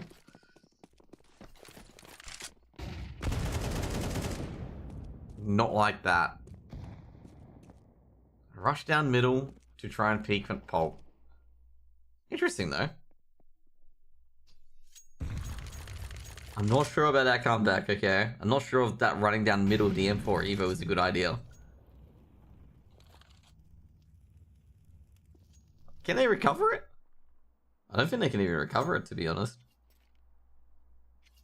No, they can't recover it. It's going to take a big B-side defense from Trav. And I believe Trav can defend it, like Travis can defend it. Definitely can do it. There's no doubt in my mind Travis may not be able to defend this. Takes a bit of damage. Smoke's been thrown in, flashbang as well. Molotov been thrown to the back. Travis dodges it. The MP9s might work here because these are all close angles. They don't check for Trav. Trav gets it first. Good rotate by Forrester. And yeah, good Forrester and Travis working very well here. Travis just traded out, but the damage has already been done. FPS, I'm going to say here, just be careful with this 1v2. You don't want to lose this 1v3. Forrester in the smoke, who's being seen, he's going to be wallbanged. FPS, making a 1v3, making it doable. Does FPS hit the bomb? No, the bomb's lost in sight. And he's going to peek into this with the AWP. Just checking around.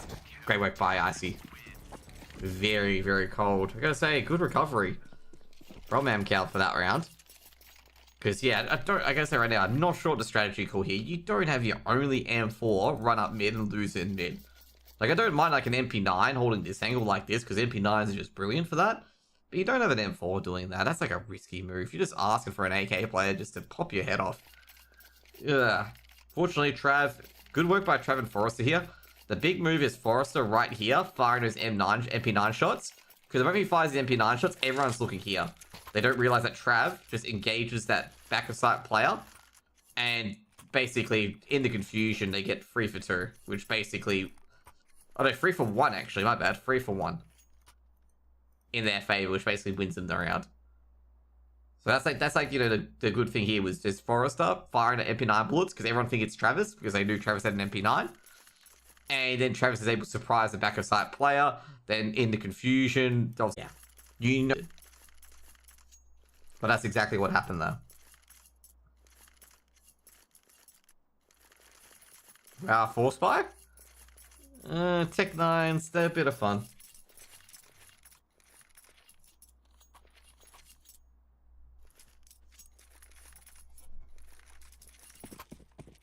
I gotta say, I don't think Amcal will be expecting a 4 spy. So I can understand why they put the Tech 9s out. And also, Amcal's economy is very fragile. So if they do win this 4 spy, they may win the round. I gotta say, the amount of utility that Amcal are throwing. Oh, I gotta say, if only they kept running. They kept running, they would have got a couple of kills. Oh, they've heard the Tech 9, so that's gonna give away it's a 4 spy. Molotov been thrown in, so they can't boost off. Icy's off the angle, by the way. I know Icy's burnt. Yeah, don't. The grenades, you know. The grenades are very good. Now, Nickelback, did he see anyone? No, he didn't. He didn't see anyone at all. He's hiding in the smoke. The double boost pops up and towards Crane. From the sandbags. It was not double boost, actually. It's just a jump from sandbags. Ooh. Nickelback's gonna prop the smoke. Oh, jeez. All these wall bangs. So they know lots at A. Oh, jeez. What? That absolute spray down was amazing from all three players. And yeah, having no utility there means they're just all blasted away. Like an air cannon, just hitting all three of them. Oh, jeez. Forrester, if you want to give him a freebie with that 1D, that would be it. But I see with the trade. No gun can be picked up, and it's just pulp. Jeez, that free for nothing was just immense. They just eliminated an entire ramp presence within a couple of milliseconds. That's just one in the round. Unless Pulp's going to be able to just nail some shots. Oh, geez. Crad. Slow to react there. I don't think Crad was ready for it. I think Crad was thinking he was actually legitimately saving. But Pulp does a bit of damage, keeps his AK. Needs to keep his AK at this stage. 11 rounds on the board for Amcal.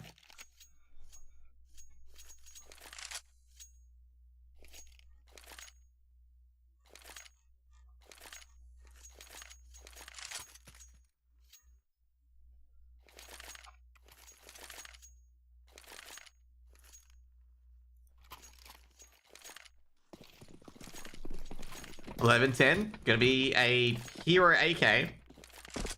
And Miko. Bit of a gamble there with that force buy, but now resuming to normal traffic.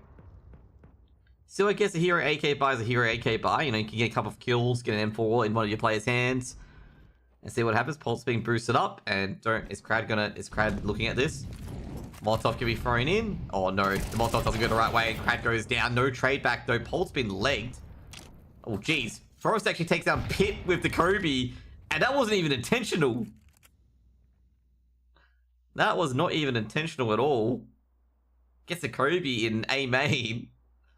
And it's the exact Kobe as well. Like, it wasn't a, he'd been damaged. It was the exact Kobe. It was 100-0. Because he has no armor. That was an inadvertent HE grenade hit. Now, anyway. Talking about the other end. Did they recover the gun? They did not. They're going for this catwalk boost. Is Trav watching it? No, Trav's not watching it. Don't fall. This spot, you can always fall off from it. Take down Forrester. Do they know about Trav? I don't think they know about Trav, but they trade out. This is good. This is looking a bit better. Now it's Icy with the M4, so we get the M4 out. Oh, jeez. He double peeked into a bit of a bad angle there. Checking drop. Doesn't know where his teammate is. Oh, it's not checking stairs, and the Sugar's gonna get a freebie and an AK. And it's gonna make his Icy's job a lot harder. Oh, jeez, they don't take Icy. Jeez, Fadette goes down as well. Icy got a reload on default. Checking catwalk, doesn't see anyone there. Wide swing, checks back of sight. Gonna go for the smoke. Gonna go for Ninja. Oh, beautiful. Beautiful 1v3. That bait smoke, that was beautiful. Looking around for Amcal. Oh, jeez.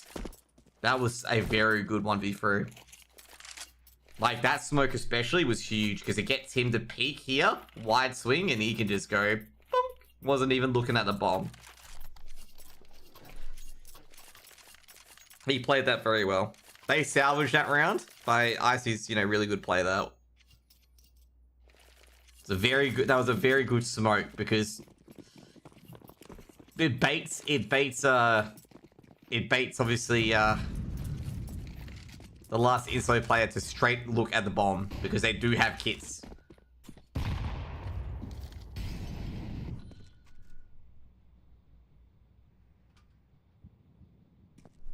So it's 11-11. Very close now. To be fair, that 1v1 scenario, you just gotta fire to the smoke just in case the guy will just defuse it. You gotta get that full clip in early. Molotov throw it in, Travis is off his angle, and Travis gonna be off his angle again. Throws a smoke at default, and HE towards default as well. And that's gonna be a counter smoke thrown up. Crad coming in. And that smoke is... it's a debatable smoke. I don't think his smoke went to where it should have been. But I'm not terribly too sure. Probably is a pretty good smoke. Sugar's got a clear view of catwalks. Here's Travis. Crad. Well, Forrester's got one in middle. Do they check Crad at danger sign? It's the main question here. They're double checking him. Oh no, they're not checking him! And that's because of the Travis kill. And Travis will make it 12 for Amcal. Jeez, I love the work here from Crad, Forrester, and Travis on this B bomb site. I like it how they just work in tandem. So basically, Travis, you know, peek out, get that initial pick here. And then Crad picks out against another. Like I say, Insulo, they really need to make sure these players pushing up here have multiple rolls and multiple checks. Because there's too many times where they look at the player firing, and then they waltz past, like this, you know, waltz past, you know, thinking that everything's clear. And then they just get, you know, tripped up again, and they're down 2 players. Now, Force Spike coming in for Insulo. So now or never scenario. If they lose this round, it's over. H, you're going to be thrown in. That's going to hit Fade and FPS. Travis, ooh. I think he's or saw something or heard something. Oh no, never mind. Icy heard something. Travis looking down. Gotta put the smoke down. Gotta try and dodge around. Crad working to get us. Great, the bomb drops through. Travis gets another. I don't know why Insulo keep going to this B site. They've not been winning this B site. Oh. That's over, 13-11. And the Go TV didn't die, by the way. Go TV did not die. And Amcal, well, they win 2-0 in the end. I've got to say, I'm just questioning the decision there. Like, for multiple B-side hits. I know they got in a few times. Like, you know, I know they got in a few times, but I'm just questioning, like, they kept going for that B-site, and the same result kept happening. Which is like Travis and, Travis or Crad, Travis or Forrester just working in tandem. I mean, you can say that one round in particular where, like, basically they got through and Icy had to clutch a 1v3. You could be like, hey, you know, they fucked up there, you know, we could have got it. But it just, you know, just question the logic going on B, because Travis was very strong on B. Like, very, very strong on B. Like, both T side and CT side. So, I was just questioning the logic of that one. Like, you know, why are you rushing B over and over again? Because you just walk into a Travis wall. Surprising to nobody, Travis got 27 kills. And I gotta say, Travis was probably one of the better players than that, because he like, with Vertigo in particular, B side is massive. If you either take B side or take out the only defender of B side, or be the only defender and take out 2 players, or hold of another player, it's very, very integral. And I think Travis is definitely MVP here. I mean, he's got 27 kills, 5 assists. What can you say, basically? I guess feel bad for Faydet. Faydet, 14 kills, 15 assists. Got a lot of damages on players as well. Bit of an unsung hero there. And 15 assists is quite high in a map of Vertigo. It means you did at least 50 points or more damage to a player. Which is, should I say it's going to be tilting? What do you reckon? Is it tilting? Like, to have 15 assists and 14 kills? His ADR, though, let me check his ADR. I think his ADR must be quite high, to be honest. Like, honestly, like, it must be quite high. So, by the way, Amcal qualify for the closed qualies, if you guys are, you know, don't see that yet. Let's see. No, yeah, Travis is MVP across the map. Travis had 107 ADR on Mirage as well. Like, Travis played extremely well. And also, not to mention as well, I guess a very smart move by Amcal to put Travis on B. You put always your best players on B site for Vertigo. Because Vertigo, like, B site most of the time on Vertigo is just a 1v1. Like, you got your player on drop, and then you got you. Most of the time it's a 1v1. Like, the initial contact play is going to be a 1v1, and then your drop player moves in and tries to stop a few things. But anyways, guys, what time is it?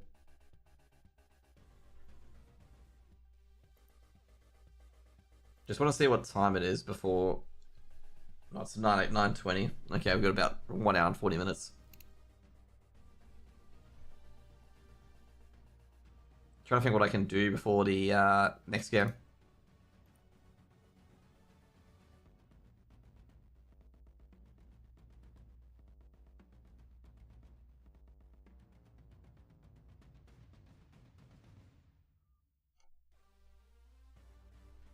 Oh crap! Got offered another deal. So I got offered another paid casting gig, by the way. Just gotta check my calendar.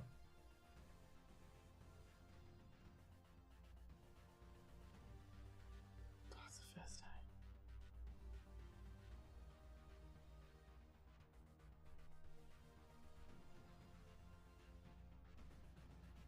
Are you casting major close qualifiers? Yeah, I'll be casting one match. So it'll be 11 PM my time when it starts. It'll probably be midnight by the time it finishes, but anyway. Okay. 6:30 CET is 1:30. Okay, cool. It's the same times. Yeah, sure. Which game I'm planning on? Navi v Ecstatic. Because there's no casters on it. There's only Oni and that's it. And I know Oni Pixel doesn't cast. I know he opens a lot of skin cases, but I know he doesn't cast. I was gonna cast the Virtus Pro game, but Daft Mike took that. I really enjoy watching Vertigo. Always not Vertigo. I always enjoy watching Virtus Pro play. I think basically everyone is on Cloud9 v OG. Like I said, I think everyone overrates Cloud9 quite a bit. Like I think people overrate Cloud9 like quite a bit. That's my thoughts, okay? That they overrate him quite a bit. I don't think that. I guess they right now don't think. I don't think Cloud9 are like super good. Like I think they're a bit overhyped.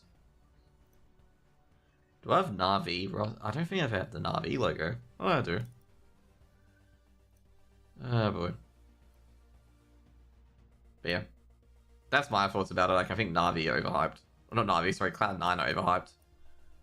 I was actually really cringing about the foaming over Shiro and whatnot and stuff like that. That's the old Na'Vi logo. I know. I'll fix that up shortly. I'm just gonna override it when I get the new one. Which will be very, very shortly, by the way. I'm just getting it up there, so yeah. I've even got the old Ecstatic logo too. No, like I say, it's still the Na'Vi roster of logo, but I think it's a bit different now. I still got the old Ecstatic logo too. Oh, there we go. There's a new one. Finally got it. There we go.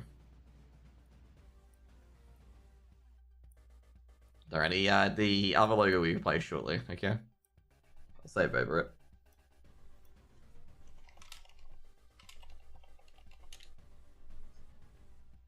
Yeah, that is an old Na'Vi logo. It's a new one, slightly. Oh, I prefer that Na'Vi logo, to be honest. The native Vincier at the bottom. Oh well. Where are you? There we go. We'll change now. There we go. Yeah, I'm just gonna play some WoW for a bit. Just an FYI.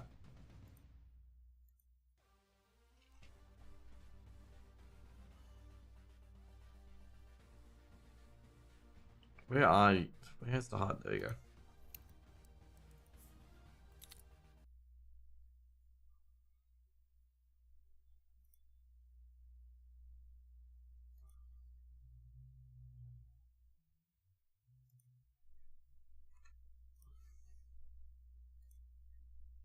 I think you guys would have follows and stuff like that as well. What's the one? Is PGL Armor. Oh, that's right. I've got to change the logo on this. Turn off IEM and put Armor logo up. Okay, cool. There we go.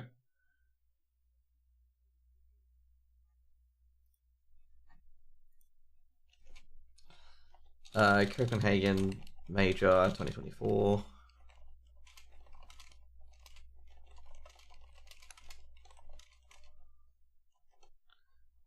Oh god, how do you spell static? I think it's a static like that.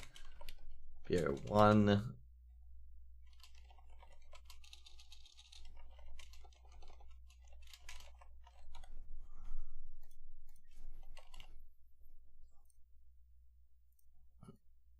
Okay, cool. What do we need to do?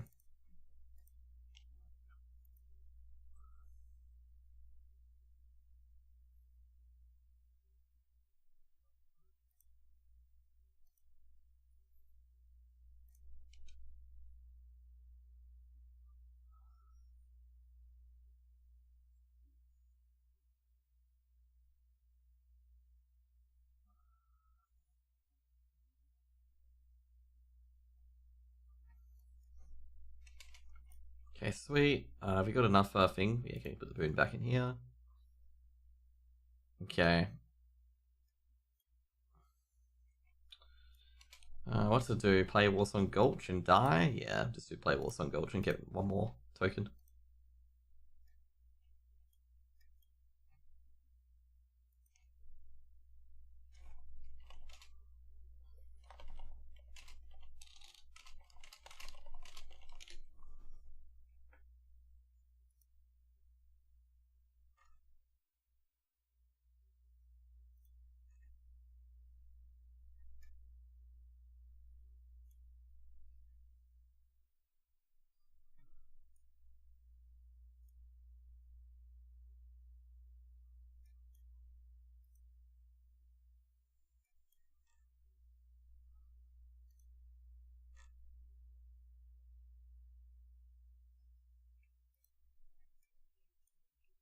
Gee, so many serpents. A Werven as well.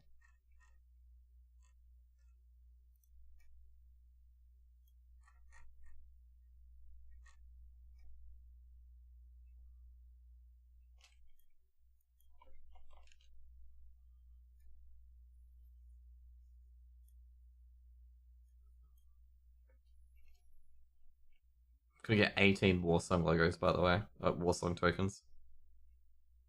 Because they give 1.2k EXP each afterwards. Which is very interesting.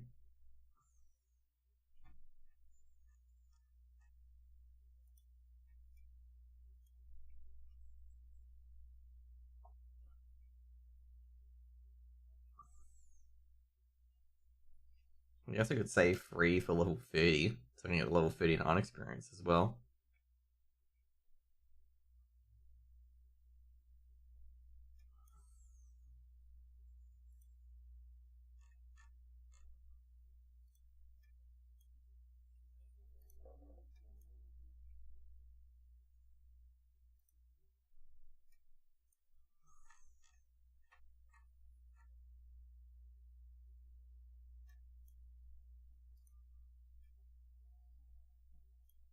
There we go.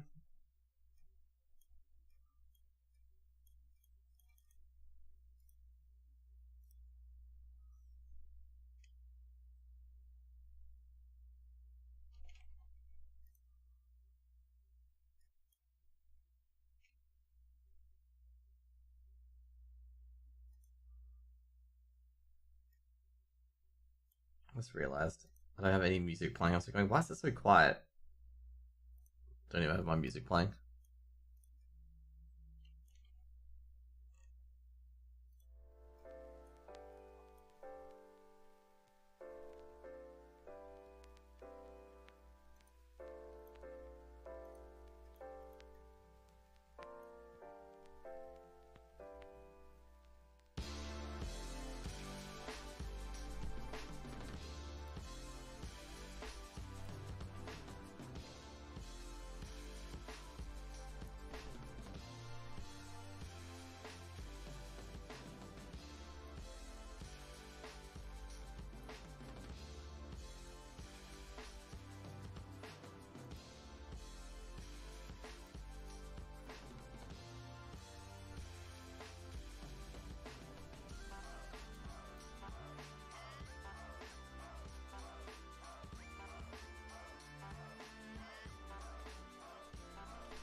Oh.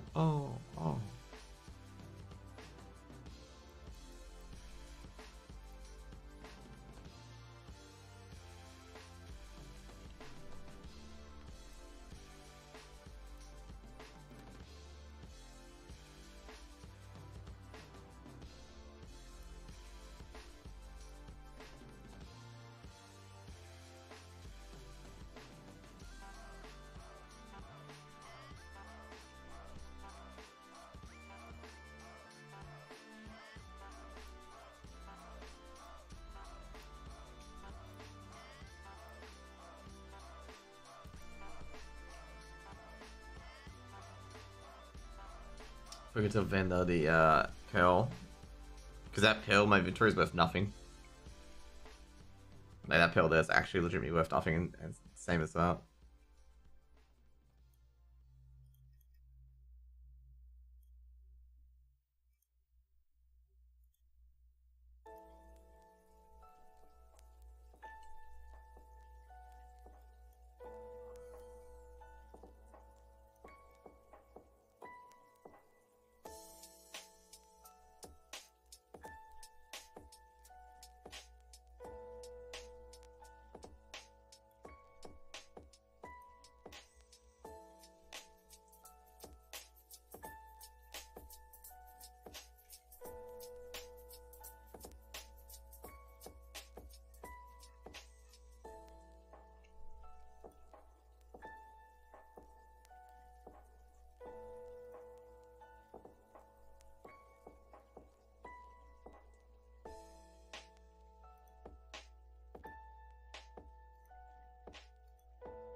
Oh, sweet, finally.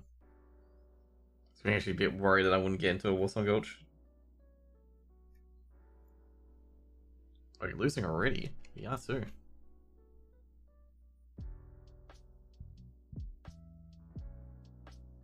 Actually, I should be playing meta.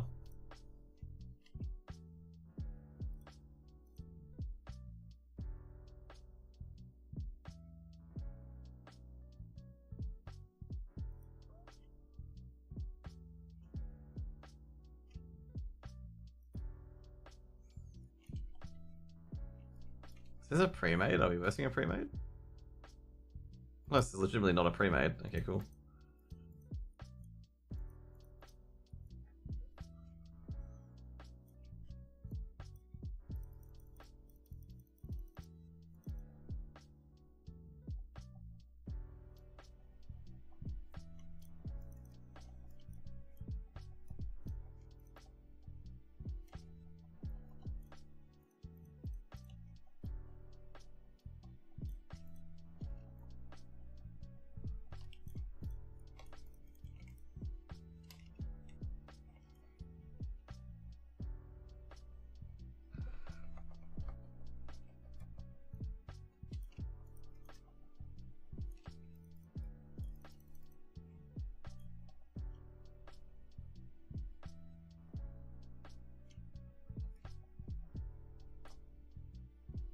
Is this guy bot?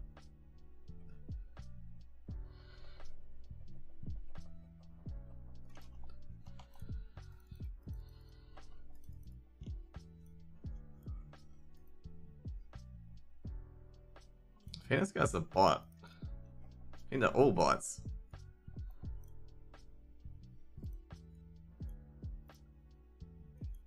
Shadow Priest getting a blackout frog.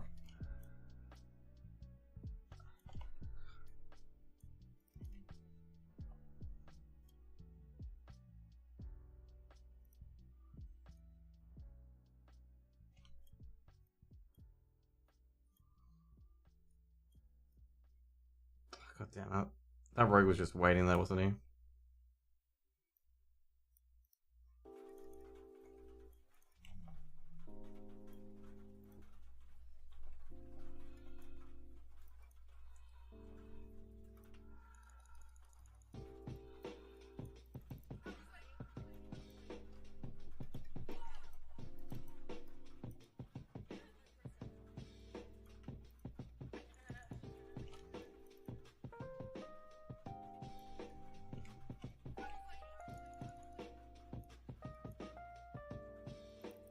I can't really do much. Hunter's Pets like can solo you very, very quickly. That's why I prefer meta.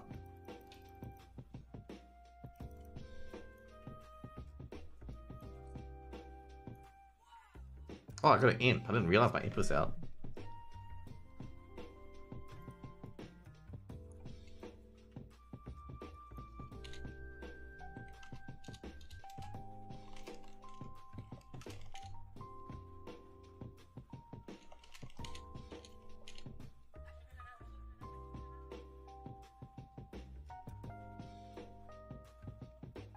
How did he get out GY side? Seriously, how did he get out GY side? Fucking hell.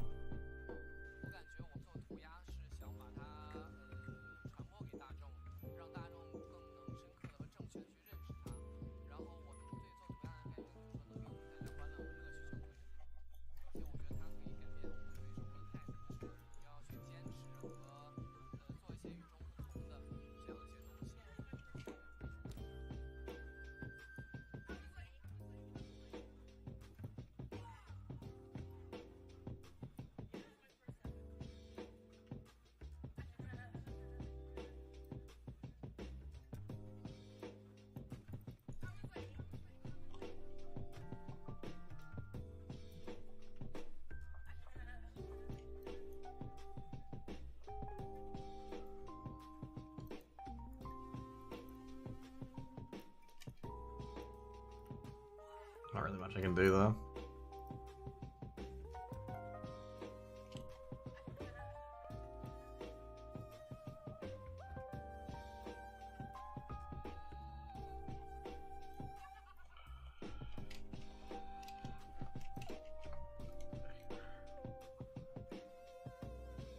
It's a rogue.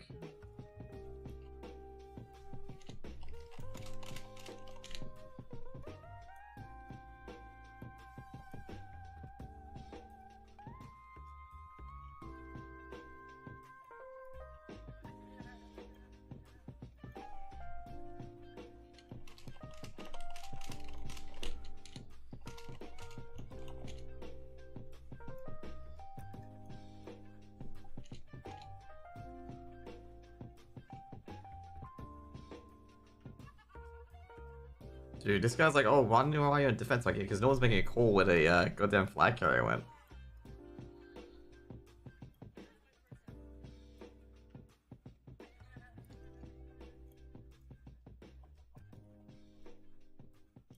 Goddamn, I'm gonna kill that pet.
Actually, I have no idea where he is.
Gotta go with PvP spec, which annoys me because I have no warp trainer here.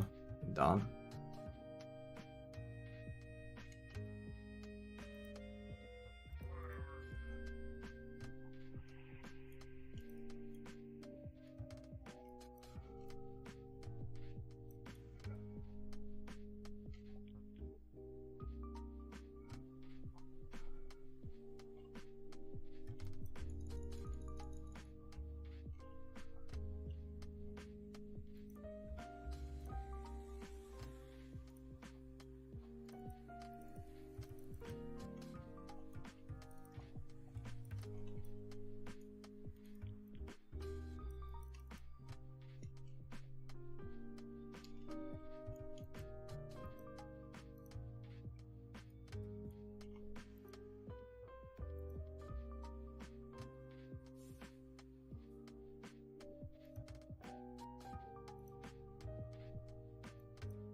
Just an FYI, he's clicking no every single time to res, so he just stays in graveyard.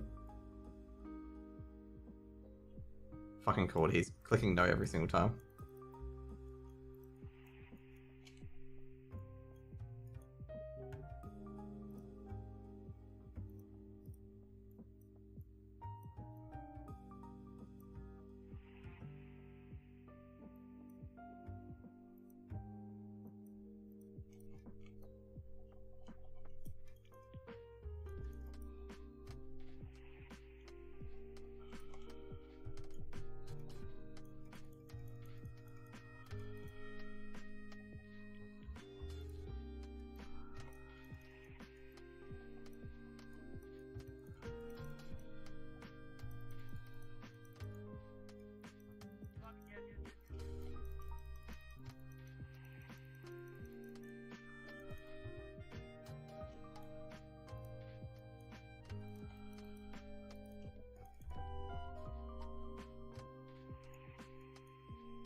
Fuck, I hate serpent, wind serpents, man.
Sure why they were running it like that, to be honest.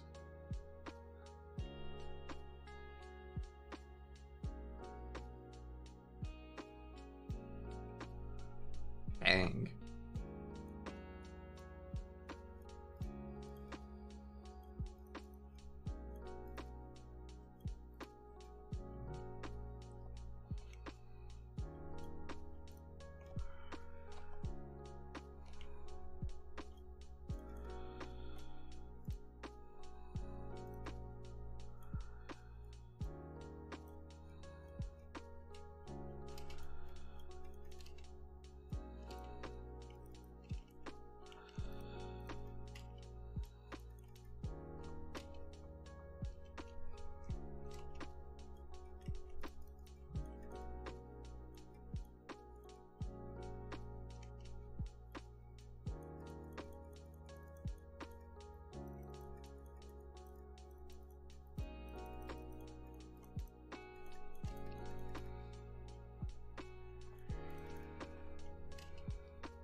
Love the fact I can just taunt pets.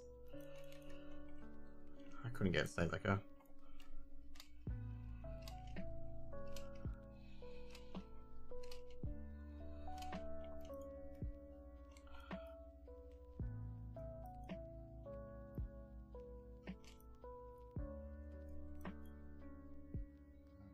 Worst part is I can't shapeshift out hamstring.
This game's gonna go on for ages, I'm gonna say.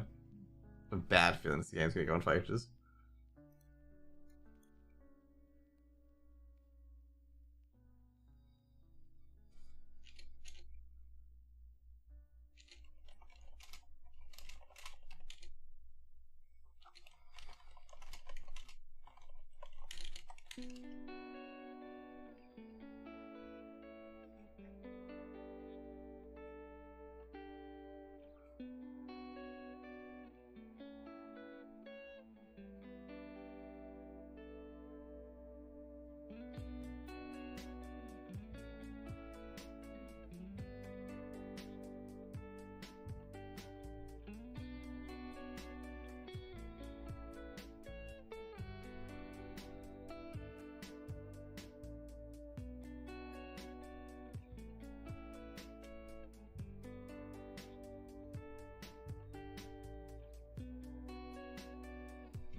I believe we're winning this.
We just won that. Just came back and won.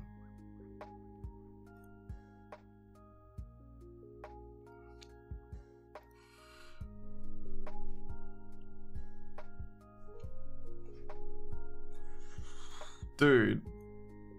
I can't literally believe we won that. We came back and won. Also, not to mention as well that Druid, if you didn't know, that Druid jumped up the edges, which I didn't know you could do that on Alliance side. That's fucking interesting. I'm not playing very well on my go.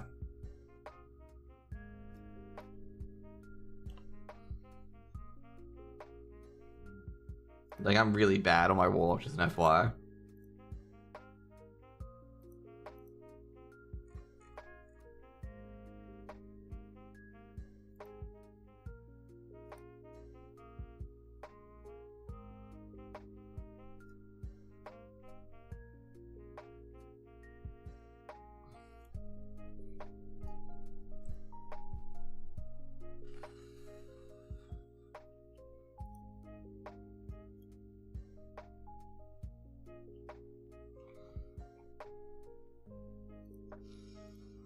Hmm.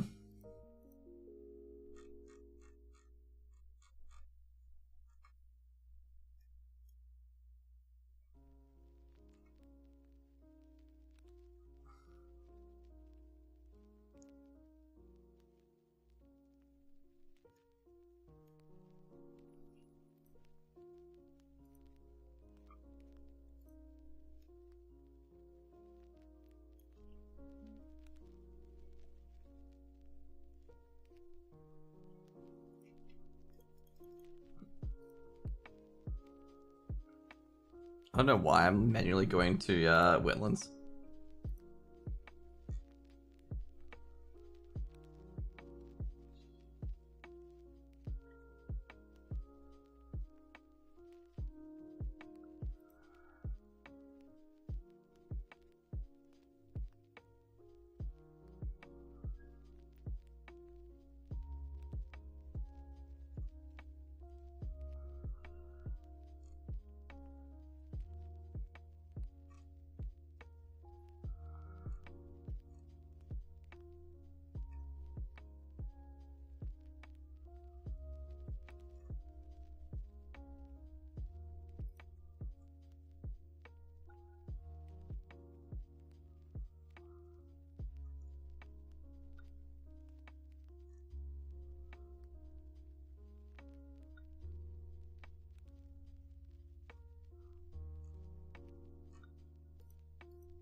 I like how like my imp's not summoned out of the BG, but my imp's summoned in the BG though.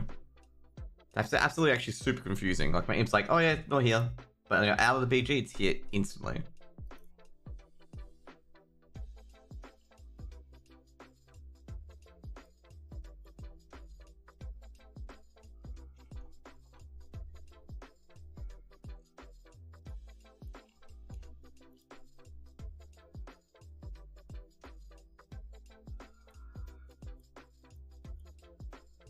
Oh, there we go.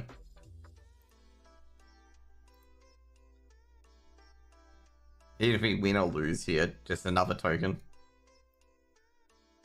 Okay.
That guy died to full damage, by the way.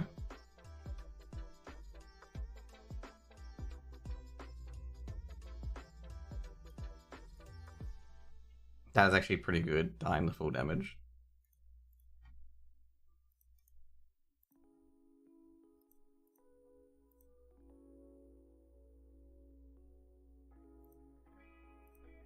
Very unfortunate as well. Still. Where's the flag carrier?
There we go. So we're gonna get another free cap. To be fair, I think a lot of people are botting in this, not gonna lie. It just feels like a lot of people are botting.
Fancy, bro.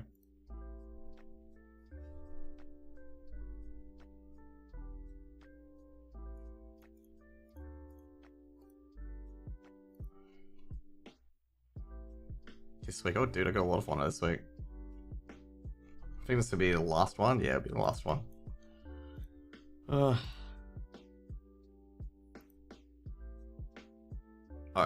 no. That must have been an accidental call.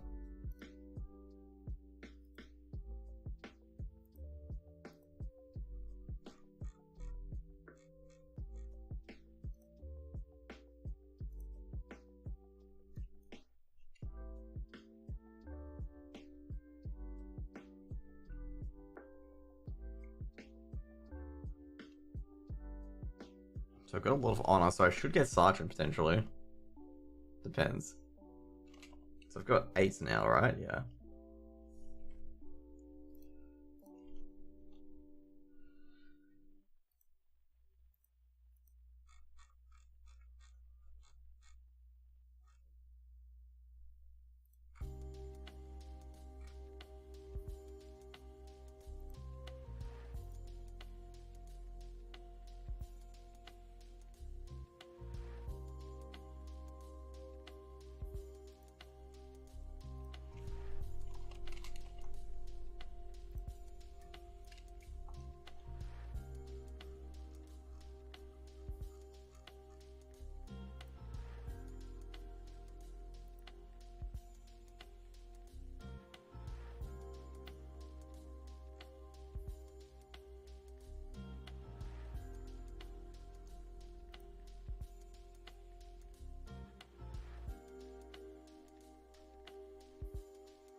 And before we get to another one where we're losing. I don't care if we lose or win at this stage. Oh, wow. A fresh one.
There is a lot of rogues in that lineup.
I'm not sure how we're going to be able to win this one.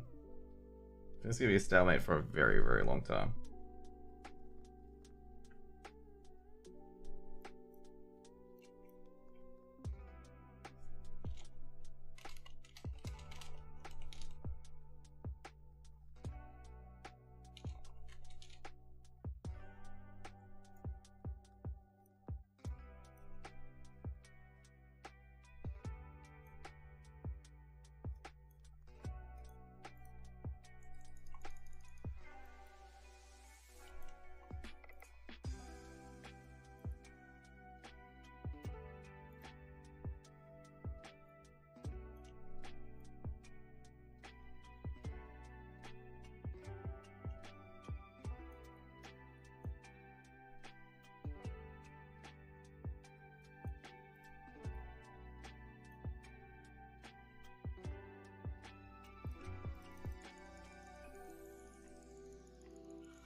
It's the easiest class play of now, Hunter.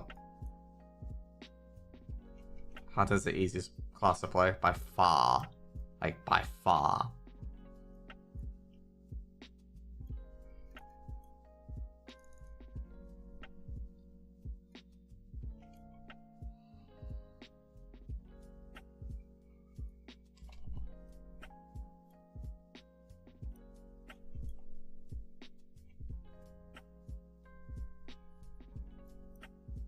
Like, by far.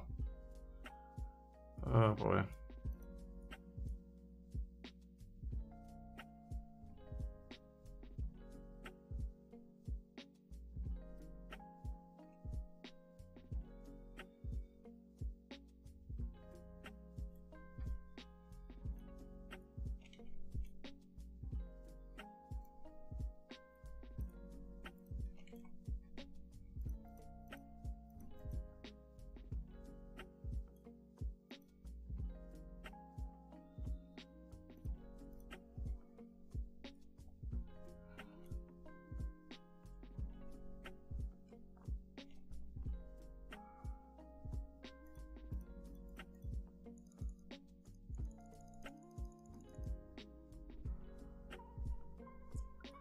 Orcs and Trolls, which race is good? Both of them are good. Trolls are, I guess say overall.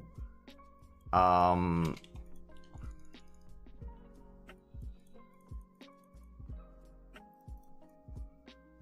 should reveal them, right? Nah, didn't get them. Orcs are very good for BM hunters because pets do more damage. Like orcs are very, very good. Trolls good towards the end because of berserking and bow specialization. But orc is very good overall for PvP and pets. BM's like one of the best specs at the moment. Like you can just go AFK and play it basically. Like you don't have to hit multi-shot and you only have to hit Serpent Sting, I guess, to keep the dot up, and Arcane Shot if you want to do more damage.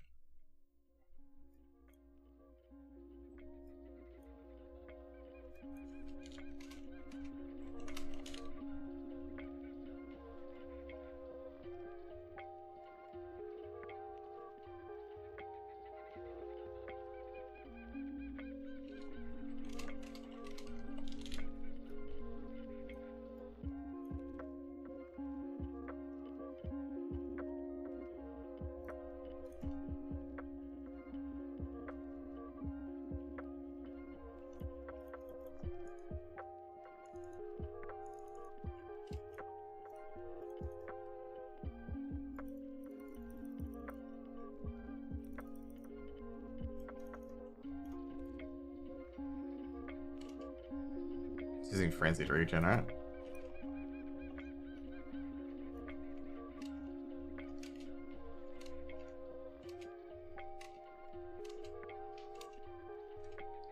Does he not realize he can abolish Curse?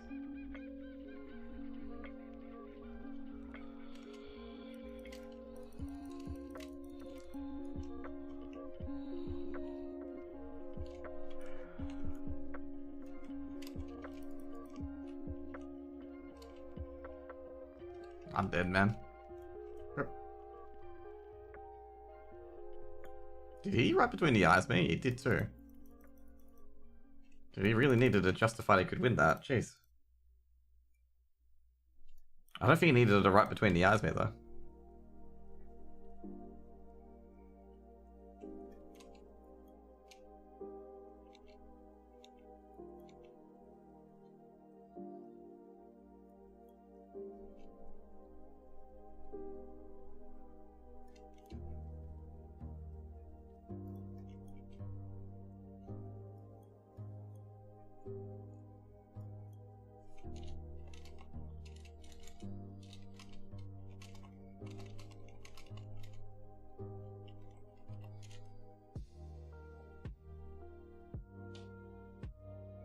I was complaining I went in by myself, like, bro, I asked you, like, where is he?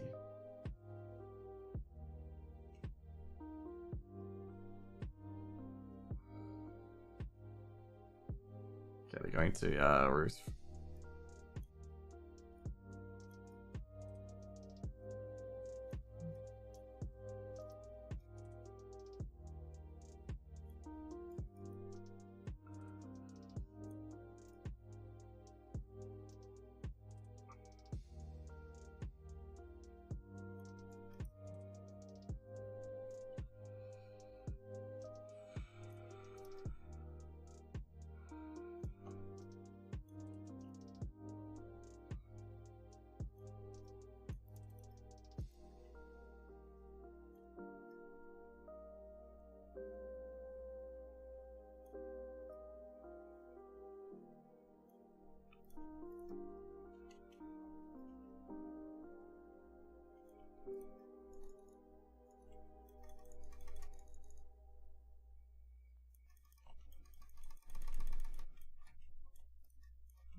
Surely. How the fuck did I kill him?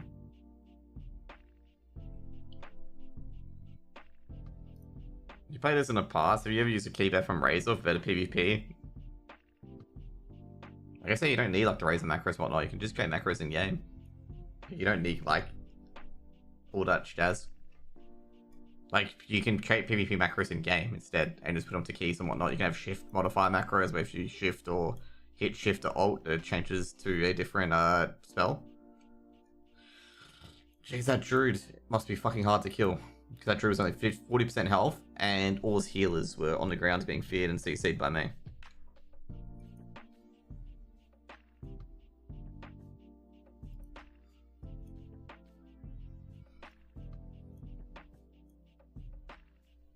I think I might have to just go Chaos Bolt. It's gonna be ill-advised, but trying to get a Chaos Bolt off is gonna be impressive.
Jeez.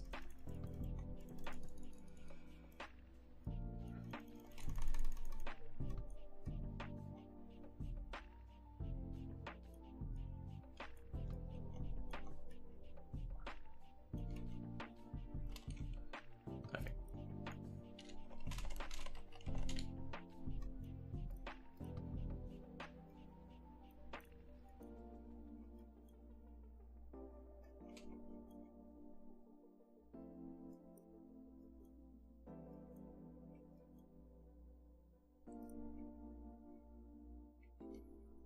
I'm seeing if basically a Chaos Bot will work, Chaos Bot build work will work against these guys, but to be fair, there's too many rogues. I feel like my ass is gonna get killed. How do add-ons do you like? Do you just need basic DPM? Or you could have like all these PvP add-ons as well, which help out, but you need, like with PvP, you need a lot of different add-ons. With PvE, Weakerers and DBM is probably all you need, because they make the game a lot easier for you.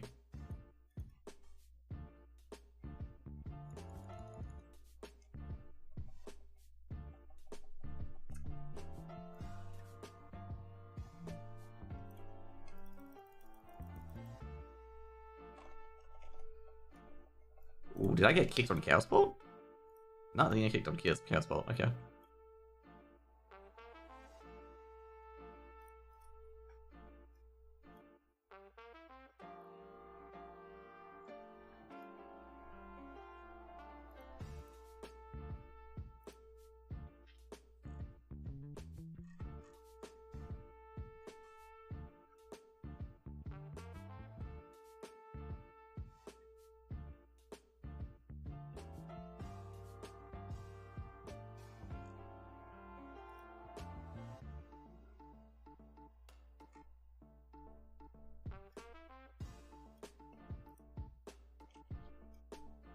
But pretty much like that's Grid. Actually, Grid's really good as well, but Weak Auras are very good. Like Weak Auras, Grid, and DBM. Oh, that guy's dead.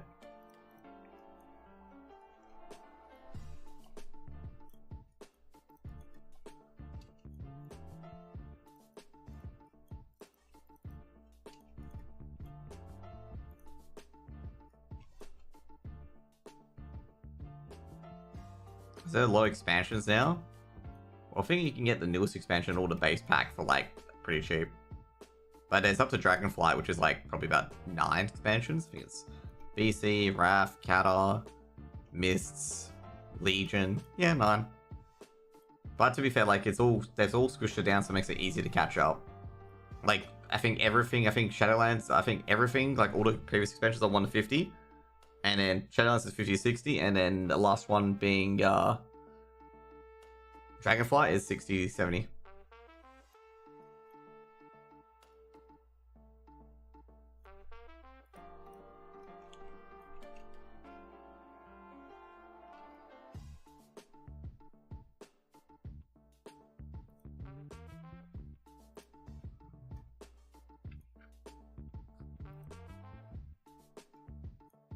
That's pretty much it for you guys, just if you want to know that much.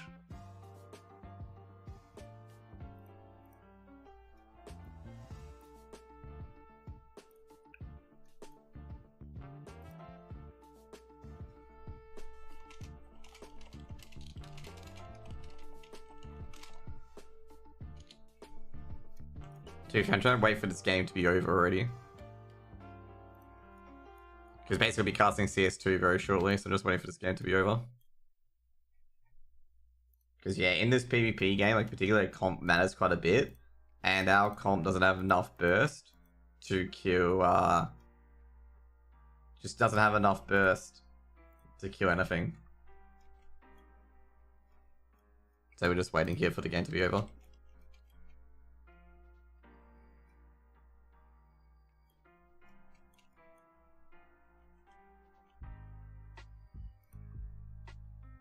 Because we had like 3 or 4 DPS on a druid that just wouldn't fucking die. And like the DPS were pounding him, like literally pounding him with so much fucking damage, like dots and stuff like that. And it's just like, well, he can't die, but our flag carrier like is perilously close to death, so it's like, yeah.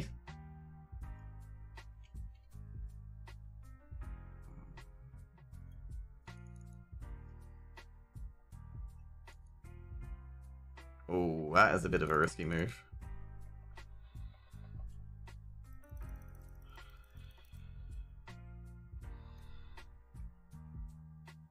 Nah, yeah. That's over. Yeah, he's playing Resto with Star Surge. Yeah, that ain't happening. That ain't happening.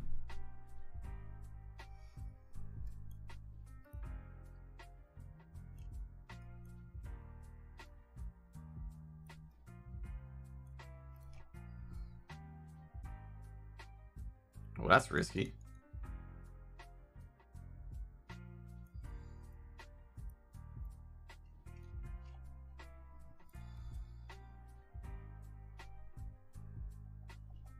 Let's get a dot them all up. 4 rogues though. And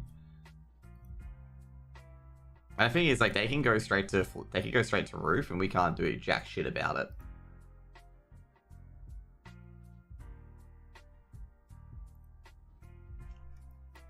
But we can't go to roof because of 4 rogues. They can just sneak in and gang.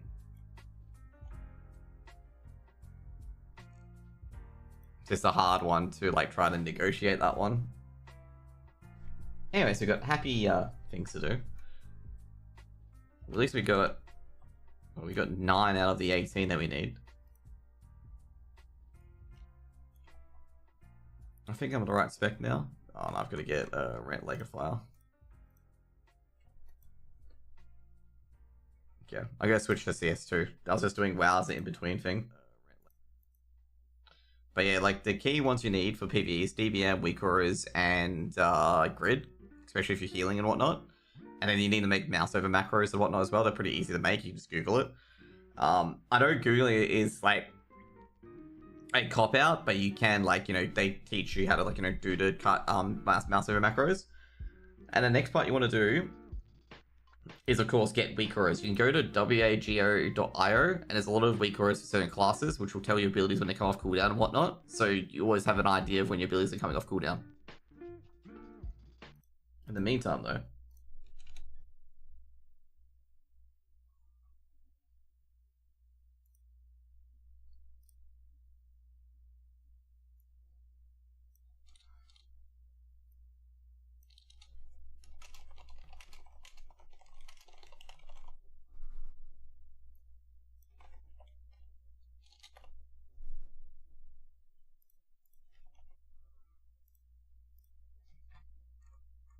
let's get back into it. Oh, wrong one. Okay, my HUD's still up.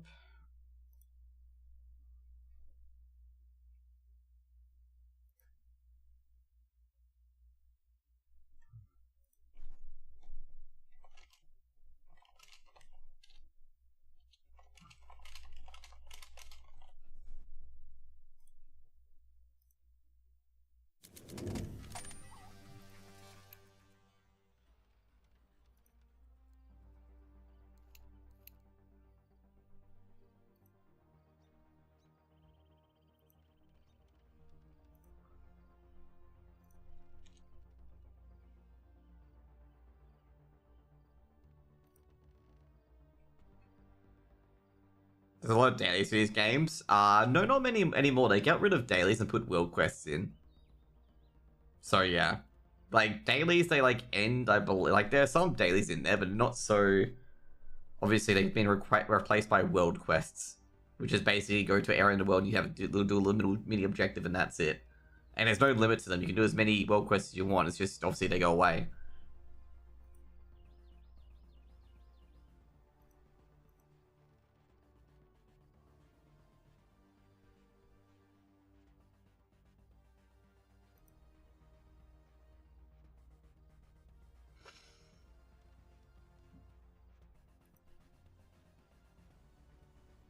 So yeah, it is pretty alright.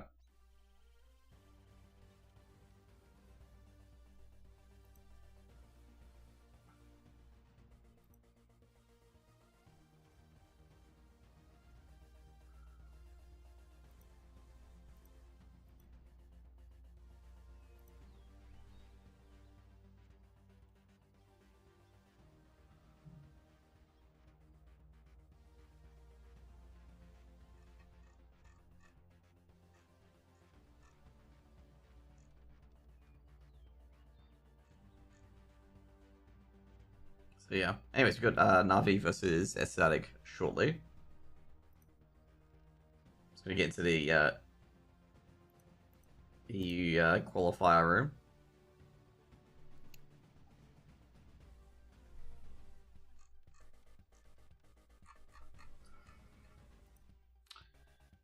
I would have changed it in here.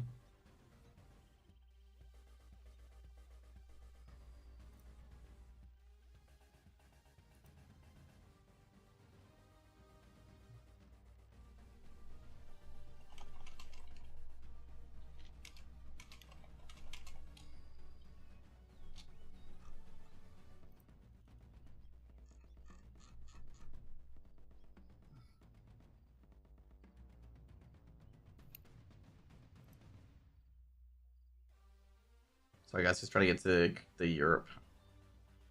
Oh yeah, why am I looking at the Europe Open? God, I will be close qualifiers. Close qualifier A or close qualifier B?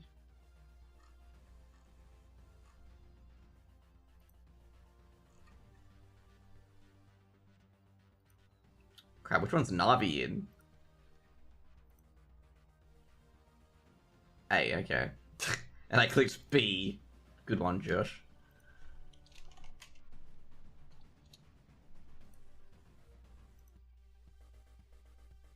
Good one.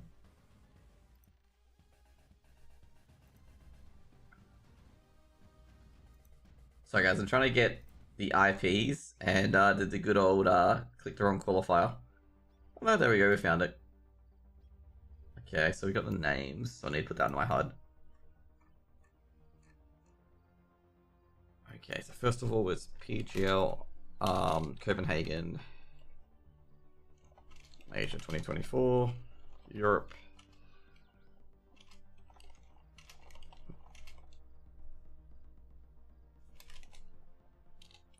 Is it first round? Yeah.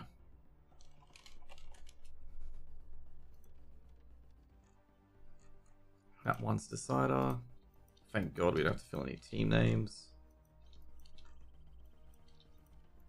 Okay, there we go. UI all set up, ready to go.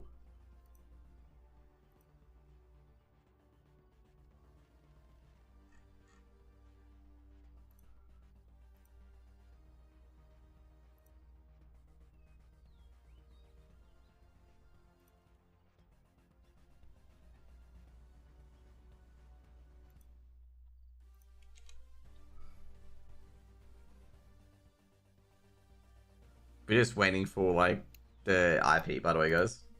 I don't actually have a drink for today, so this is not good. I'm going to have to drink water today to keep myself awake. Is that a good thing? I don't know.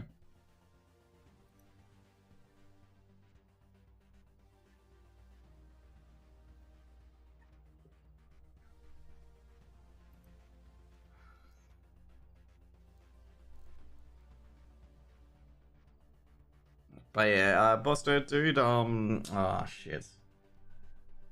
I'm playing Season of Discovery at the moment, so yeah. If Navi don't win, I'll suck a toe. Let's start sucking, okay, Sandwich Man? Nah, I reckon Navi should probably win this. Nah, boss note, if you want like more like guards and whatnot, probably gonna say this weekend's probably not gonna be the greatest because I cast CS2, so like I'll be probably super busy. But I play Season of Discovery, which is basically classic WoW, but with like RAF and BC talents added in as runes. So I don't play the retail WoW anymore. It's just mainly, you know how WoW is. Basically, if you have no one that you can play with playing, or that you want to play with playing, as community based, like the game's not that exciting. That kind of happened to me, and most of the people that I do play with moved to like RAF Classic and whatnot, and now RAF Classic's dead, so everyone's moving to Seasonal Discovery, which has been pretty fun. So yeah. So obviously you've got a lot of people being like, Navi's gonna win. I reckon Navi's gonna win. Like, I don't think Navi's gonna lose.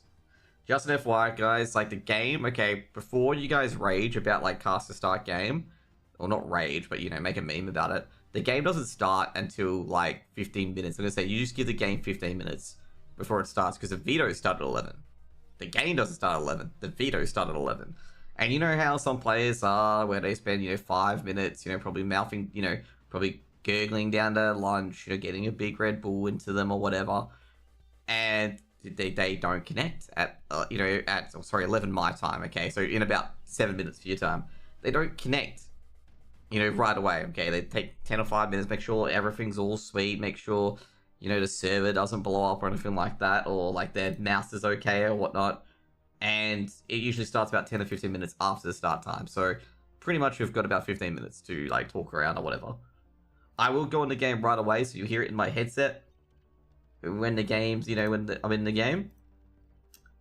But pretty much I only switch it over once it's begun, or if I'm lazy enough and I just want to switch it over, so I can get ready to cast. That's pretty much it.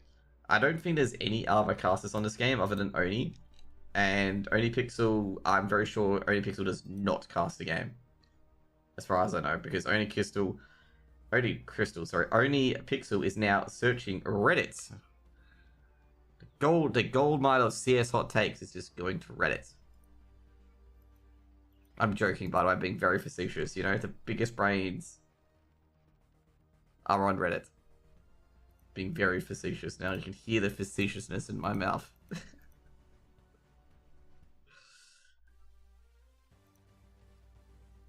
It probably is a good one.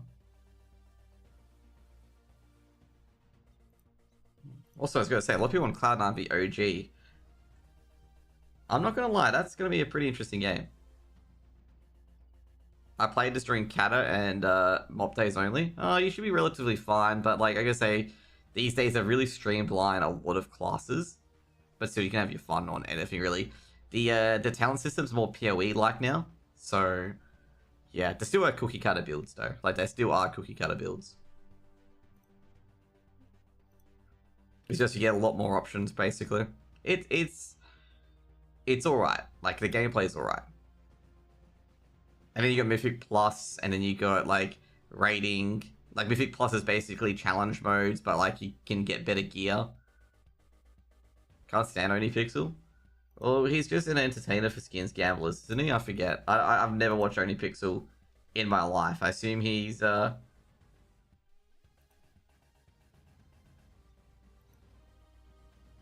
because it's from I can't stand.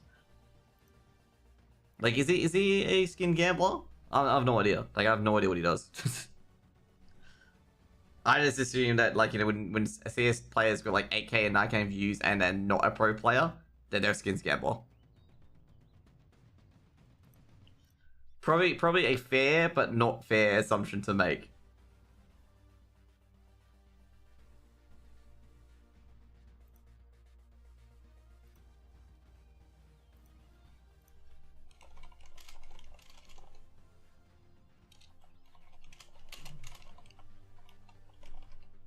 There's a Cassidy OD Pixel. OD CS, only Pixel is a... I'm not sure if they're related. They're probably not related. But he's like, I think he collects skins. I don't know. I have no idea. I don't watch his content, but like every time I see like clips of him, it's always resolving skins. He's a skin guy, but having nothing to do with gambler. Okay. Yeah, I just gotta say, he's a skins guy. Okay, cool. Yeah, that makes more sense. That's why I say, like, you know, I assume that everyone's a skin gambler of 8 to get 9k views, but he's like loud and obnoxious with shit takes. Okay. So he's a Gaules, but he likes skins. Got it. Dude, when Gaules went after Leaf and Zeppa over, like, hacking allegations, I'm like, bro, like, let's get the context of the full round. And, like, the context of the full round just reveals that, bro, he got the info. Like, he's not hacking, he got the info. Like, there's nothing.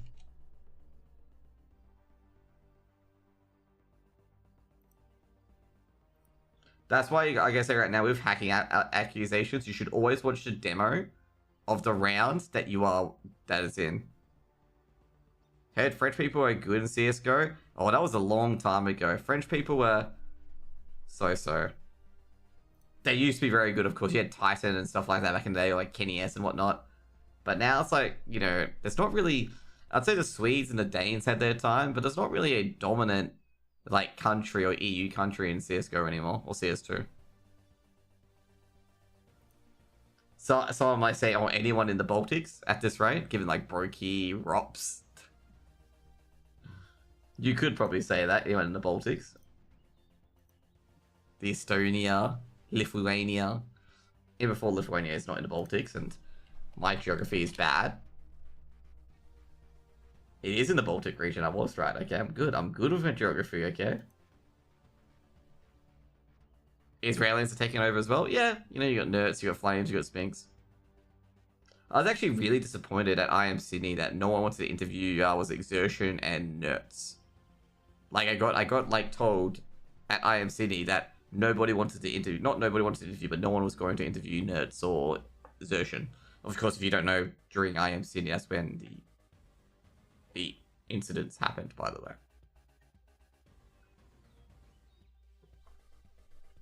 The reason why I call them incidents is not so I'm trying to downplay the issues. I don't want this fucking chat to turn into a shit show.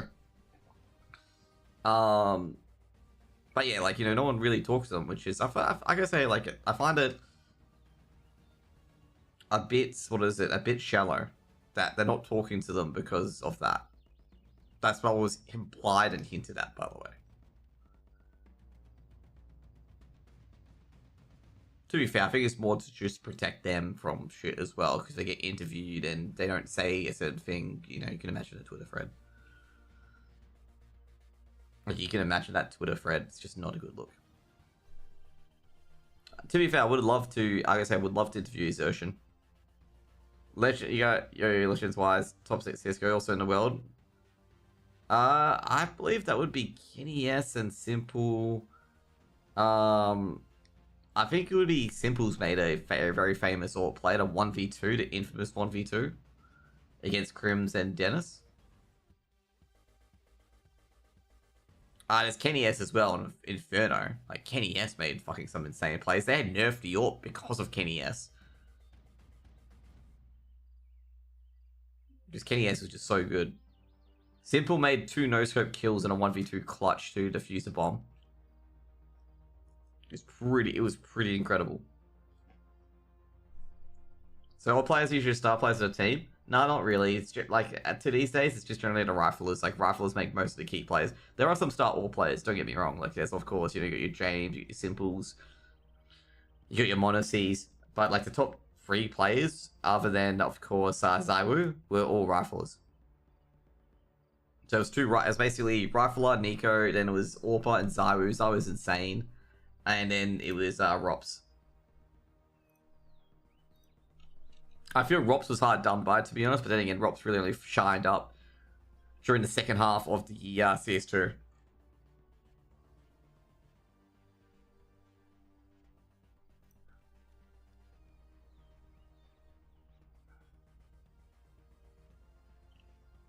Just getting everything ready at the moment. So we got, for the rosters, we got Alex V, Wonderful, Emir, Bit, and JL. Wonderful with the AWP, and Alexi B is RGL. Then we got Patitan, Nodios, Queenix, Crown, and Salazar. Patitan being the RGL, and of course Salazar on the AWP. Favorites is most likely Na'Vi to win compared to Ecstatic. So anyways, we gotta pick. They're doing the Vitas at the moment. So basically, Na'Vi gets to pick whether they pick or ban first, basically. Because what happens in the rulebook here is that the top team picks which team they are, whether it's team 1 or team 2. So there's no like knife round or anything for a BO1. It's just decided by team 1 and team 2. So they're just banning the servers out. Since this is online, so Denmark and then Na'Vi probably playing. I'm probably not playing in the Ukraine. Not sure where Na'Vi's playing at the moment. I like how the servers for me are all like 300 ping other than to the UK. I found you. I didn't notice that you were a caster too. Yeah, I cast CS2. Yeah, probably because I didn't have it for CS2. But anyway. So they banned the French and the UK servers. Understandable. Probably be the German server or Stockholm. Probably be Dusseldorf. Germany, this server. They're doing the vetoes now, so yeah, we're just waiting. Waiting for who's team 1? I've got to love Challenger mode's chances, okay? Challenger mode's chances given like 82% for Ecstatic to win. Fuck me, that's cooked, mate. That's a cooked percentage, okay? Very cooked percentage. I'm not even kidding. I could actually link it to you guys, but yeah, this is what it's got here. Not sure if I can copy this. Let's see how it goes. To copy in Twitch chat. But that's what it's got there, okay? Well, that was very humorous. It's the other way around. Na'Vi should have like the 80% chance to win. BO1s are very scary, by the way, okay? BO1s are very, very scary. Because you can get upset very, very easily in BO1s.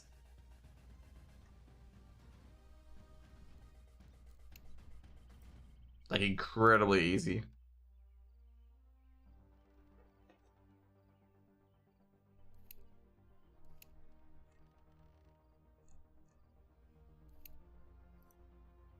Okay, getting the vetoes up. Mirage and Nuke have been banned, so auto ban's going out. I'm assuming Na'Vi banned Nuke, because if they can play Nuke. Map's being done now. Could be Inferno or Ancient. It's Ecstatic's veto. Map's Inferno.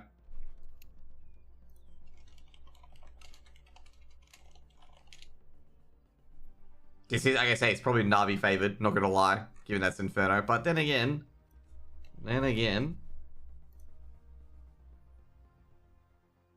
So Maps Inferno and Dusseldorf. We'll go through the vetoes for you guys as well. So basically the vetoes, Ecstatic banned Mirage and Nuke. Interesting that Ecstatic banned Nuke. Na'Vi banned Vertigo, Overpass, and Anubis. Obviously Na'Vi picking Team 2. And Ecstatic banned Ancient, therefore Inferno's left over. So those are the bans and the vetoes for you guys. So if you guys don't know, for the BO1s, basically Team 1 bans 2, Team 2 bans 3, and Team 1 bans the last map.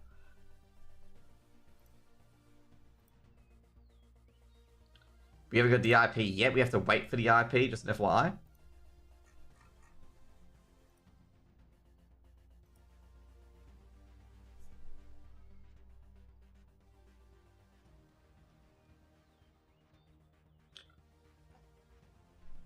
Actually, 2 seconds.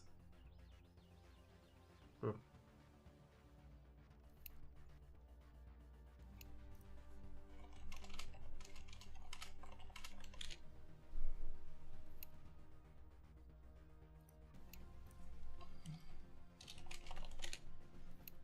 Two seconds, guys.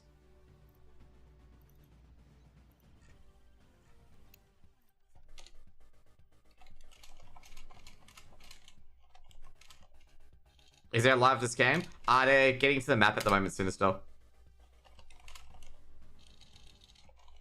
They're just getting in at the moment. The game doesn't start at 11. They do the vetoes. The vetoes start at 11. So you're not missing out on anything at all. Okay?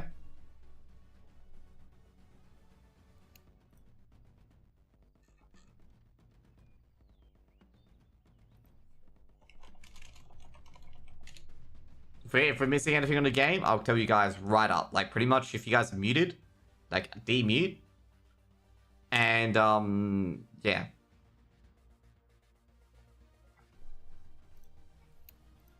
I'll tell you if there's, like, if it's live or any reason I don't have it. But it's not live.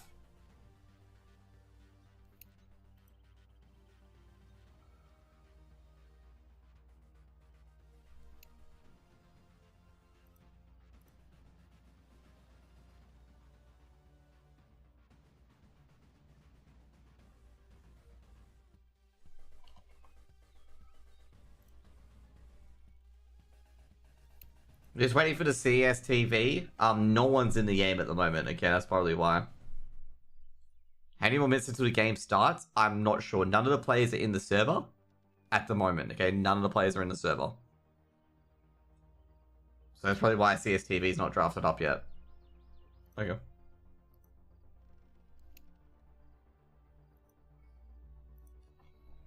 Check if we're in. The game hasn't started, just an FYI. No, okay. So I guess say first players joined the server. We got a 4-minute delay, just an FYI. It's like not me has a 4-minute delay, the game's a 4-minute delay. It could be a reset, just an FYI, could be a reset. Maybe what I'm gonna say could be a reset is because no one's in the game yet. It's been 7 minutes since the server's been launched. So I'm a bit concerned.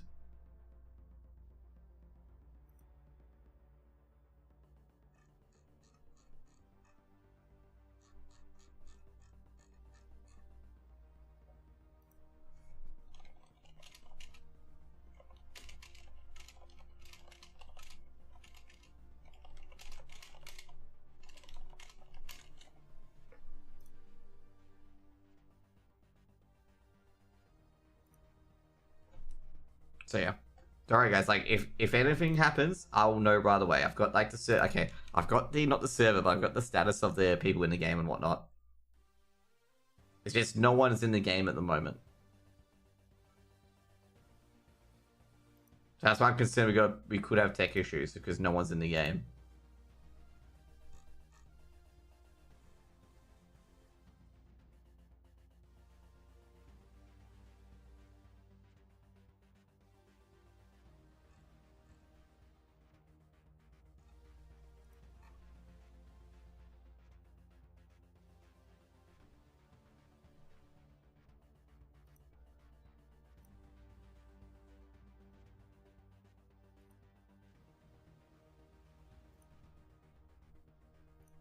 Just refreshing every minute, but guys, and making sure if a player's in the server on it and whatnot.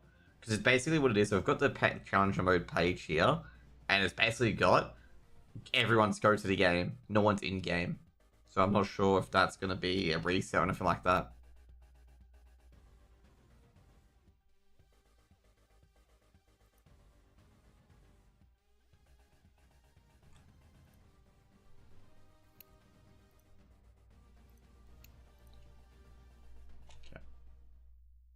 See if we can get to the server. Oh, there we go. We can get into the server. Awesome. Oh, dude. I gotta say, CSGO is a bit of manly game, so it kind of gives me football vibes. Yeah, it can be a bit of football vibes. I don't think it's really a manly game as per se. Like, they've been getting a lot of, obviously... This is an interesting little scoreboard. Oh, I've got to do my observers tricks. That's right. Completely forgot to do my little observer tricks. I forgot to turn on the HUD.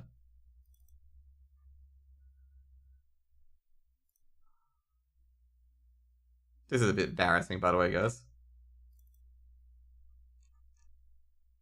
Okay, cool. No one's in the game at the moment. The server's set up, but there's no one in the game.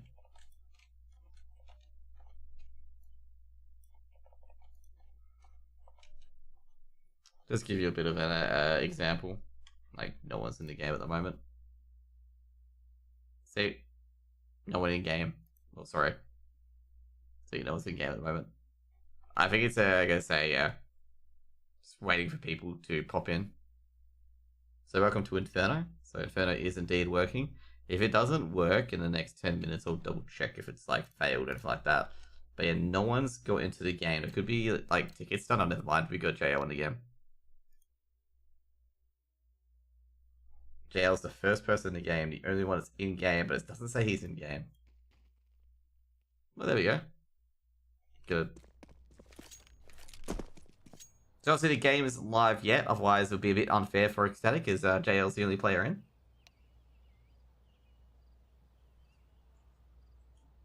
Probably saying hi to all the casters.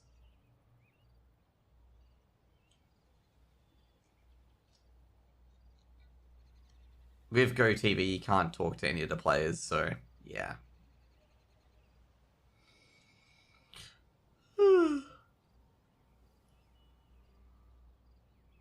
So with the teams and whatnot, the teams have about 30 minutes to join. They extended that for 15 minutes because last time the games kept getting failed over and over again.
Just waiting for the players to get in, by the way. Game will probably start, I'd say, probably 5 minutes after everyone gets in.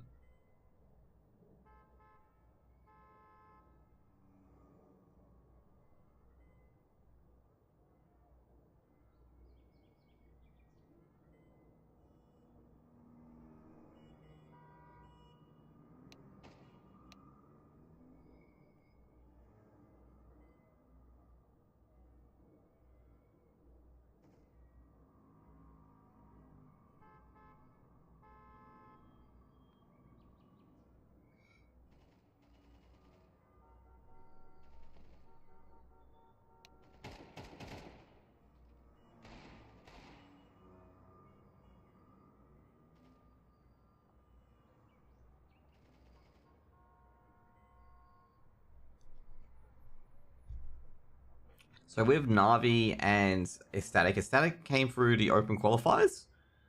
So funnily enough with Ecstatic, if you guys didn't know, basically teams that eliminated Samuya's team, the Witches, from RMR contention, have all qualified for the closed RMR, and Ecstatic being that 4th team in the 4th qualifier to make it all the way through to here. Navi, of course, was invited. So that's why they're in the closed qualifier for obvious reasons. But this is basically closed qualifiers. There are 16 teams in each closed qualifier.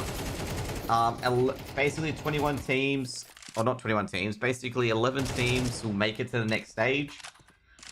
The top 8 teams will go to... The top 8 teams will go to the RMR. The bottom 6 teams will fight it out, where 5 teams will go to the RMR out of the 6. Basically, there's 3 decider games where the top seed versus the lower seed in each one. And the winner of those BO3s will go to the RMRs. And then basically, There'll be 3 teams left. The high seed plays the next highest seed, and the low seed plays in a fourth decider. Basically. So pretty much like the low seed in all those decider matches will effectively be playing 1 BO3, while the other ones will play 2 BO3, so with 2 bites of the cherry. That's pretty much it. So pretty much to get through to the RMR stages, you just have to win 3 matches, 2 BO1s and 1 BO3. To be eliminated from the RMRs, you have to obviously win only less than 1 match. And that's pretty much it. Sorry, I lied, by the way. To get into the RMR directly is 2 BO1s and a BO3. To get to the decider, you have to win a BO1 and a BO3. And that's pretty much it. Well, actually, you can win 2 BO1s. And you'll be in regardless.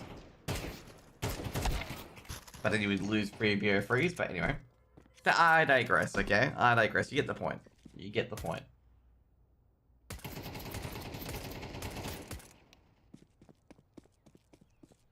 So as long as you win 2 matches, you'll be in the decider. If you win 3, you'll be in the RMR confirmed. And you kind of want to be in the RMR confirmed because if you lose BO3s, well, it ain't going to look any much promising because the decided are all BO3s.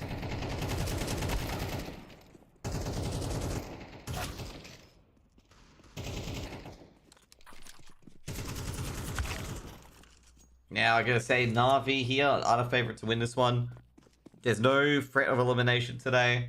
Basically, both of these teams, if you win, you get a bit closer. If you lose, you get a bit further away.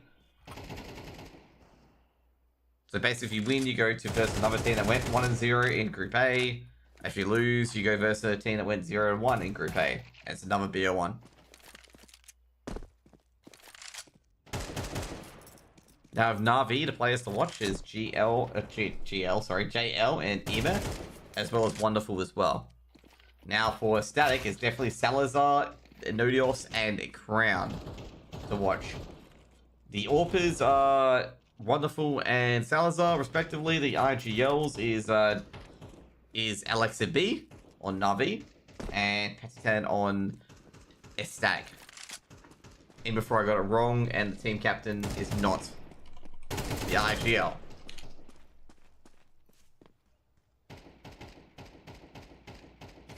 No, he's the IGL. Patty is the IGL. Thought so.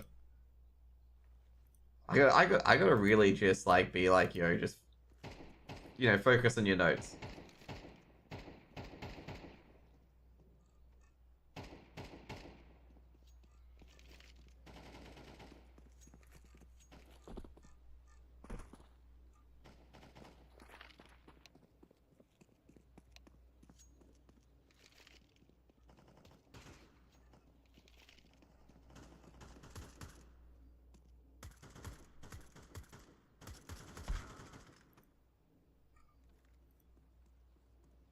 So yeah, that's what we're waiting for. No games have gone live yet. Akmal playing Sync. Oh, Sync qualified? Damn, I didn't expect Sync to qualify. A lot of check. Oh, that's right, Eternal Fire playing today.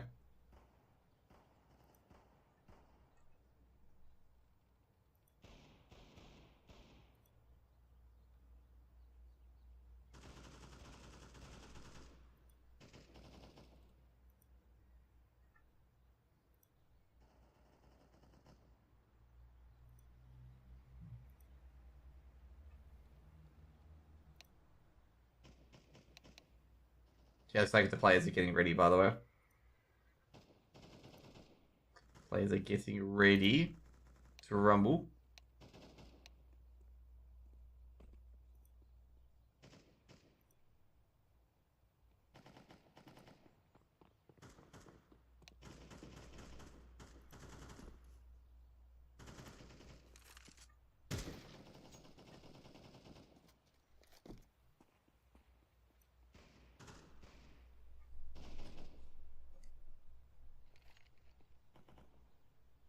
Just gonna say, who is this? Bit's doing a lot, by the way, guys. Bit's doing his part. Okay, you guys doing your part? Bit's definitely doing his part. Okay, I agree. Bit's just sitting there. He's chilling. He's vibing. There's a few things typed in chat, so I'm not sure if they're ready to go yet. I actually haven't checked the Discord. Probably should.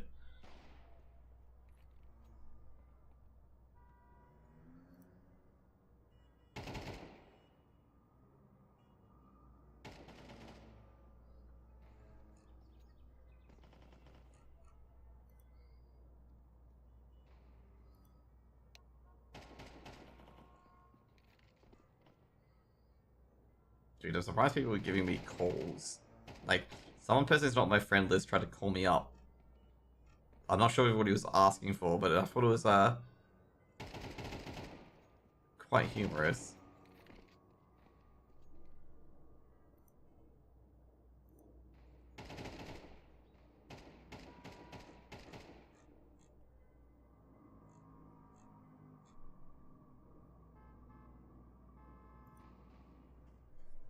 Hey Zerif, what's up?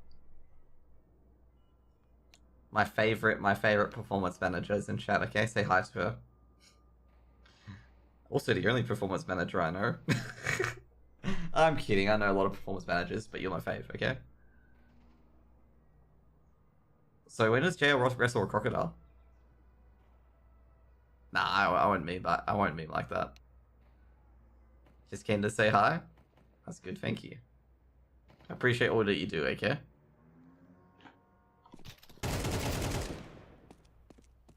So I'm gonna say, why did okay, this is an interesting question. Why did the Danes ban Nuke? Okay, this is a question that's boggling my mind. Is Na'Vi really good at Nuke? I've just never seen a Danish team ban Nuke before.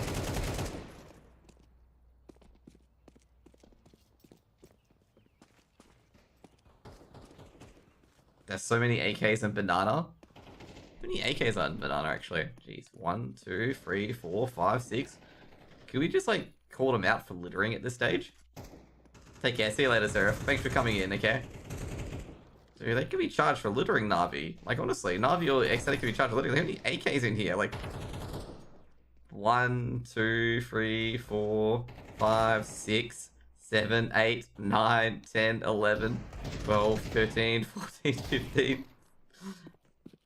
Now you can just like grab an AK at this stage, at this point. In mid. I think there's like at least 30 AKs here. Why are the health bars so enormously big? It's just, you know, help the boomers, mate. Just in case they can't see the HP bars, okay? Need to make them larger, to be honest. Dude, the AKs in Inferno are just like, you know the bikes in Amsterdam? You can't even see the game? Bro, are you serious? Where's this starting? I have no idea. They're like... They're people have not readied up, just an FYI. If it's readied up, I'll tell you guys, and basically it'll start in 4 minutes. But, nothing. How many AKs are dropped here, bro?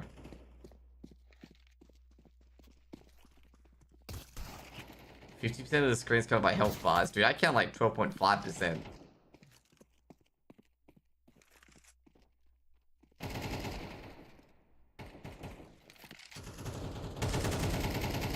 I could do the OG. I could do the OG spectator if you want. I can do the OG spectator if you want.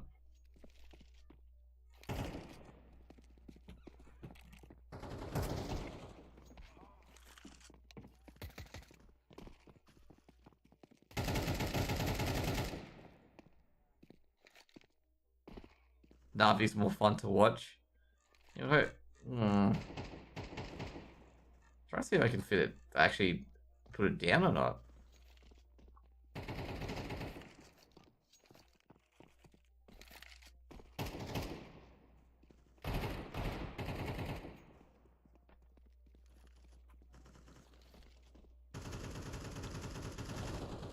But I can go wherever. I don't think any game started, as far as I know.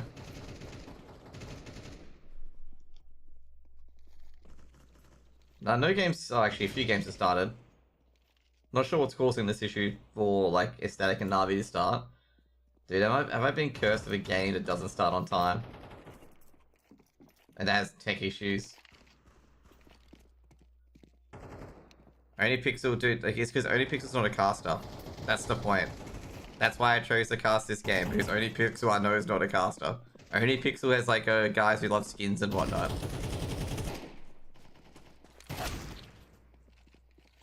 Navi players are usually uptight their settings, they take a bit.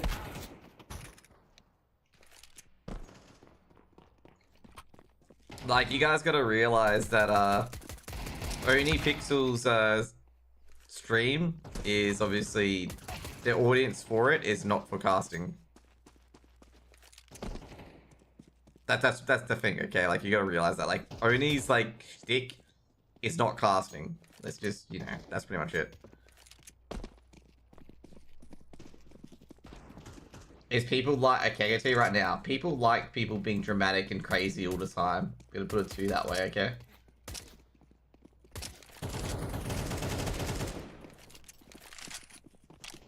Is this the real game? Nah, it's a fake game, okay? It's me playing as all the players, okay? Wink, wink, nudge, nudge. No, it's a real game, okay? See, look, see? See, this is a fake game. I'm playing too, okay? Pick up that AK. Bang. Good. Dude, we should charge Navi and Aesthetic for littering. Like, look at Banana, okay? Look at all the guns in Banana. Look at all that. Jeez. Littering. Much like, look at that. Any clue what the Fnatic team is looking like this year? Well, it doesn't have Dexter in it. That's what we know for sure. I think the Fnatic team has been announced. Did someone buy a Molotov? Did I see an incendiary grenade? Okay, never mind. I thought I saw an incendiary grenade. I'm like, who the hell bought that? Fnatic roster is a bit of a gamble, to be honest. Let me find Fnatic's roster. If I think it's the one it is, then I'll see. I'm trying to figure out the roster at the moment. Oh yeah, it's definitely, okay, it's a massive gamble roster, that's right. It's the one with like Kirby and Mattis. They bought in Body. Okay, that was probably the most interesting change I've seen is bought in Body. How long is this? I have no idea. I'm not sure why nothing's readied up yet. They've got a minute, by the way. Kirby's the late start. Yeah, Kirby's very good. What I'm saying is, like, it's a very gambly sort of lineup where there's no really established player other than Crims and Body. There's no real established player, and also not to mention Body's IGL. There's no real established player in that team that's going to be a star player. Like, you can't just be like, okay, this guy's going to be a star player 100%. A lot of them is a lot of gambles and youngsters that have shined in other teams, in particular, and are taking a gamble on that. To be fair, after losing Mezzi and whatnot, like, after losing Mezzi, like, that's a huge, huge loss, so they have to rebuild. It just doesn't matter. They just have to find someone else, because that team, Fnatic, was Mezzi, basically. Because Mezzi was huge and really, really good. Okay, the game starts in about 3 minutes, by the way. I was gutted after losing Mezzi. Yeah, it's a huge loss, like a massive loss. And at that point, you could just replace the IGL. Like, that's why they just kicked Dexter. They just made a new team. To be fair, though, I don't understand why they brought up Body, because, like, Body and Dexter, like, I wouldn't say that's an upgrade or anything like that. Like, I'm biased because I'm Australian, but I don't view that as an upgrade for, like, Fnatic, for example.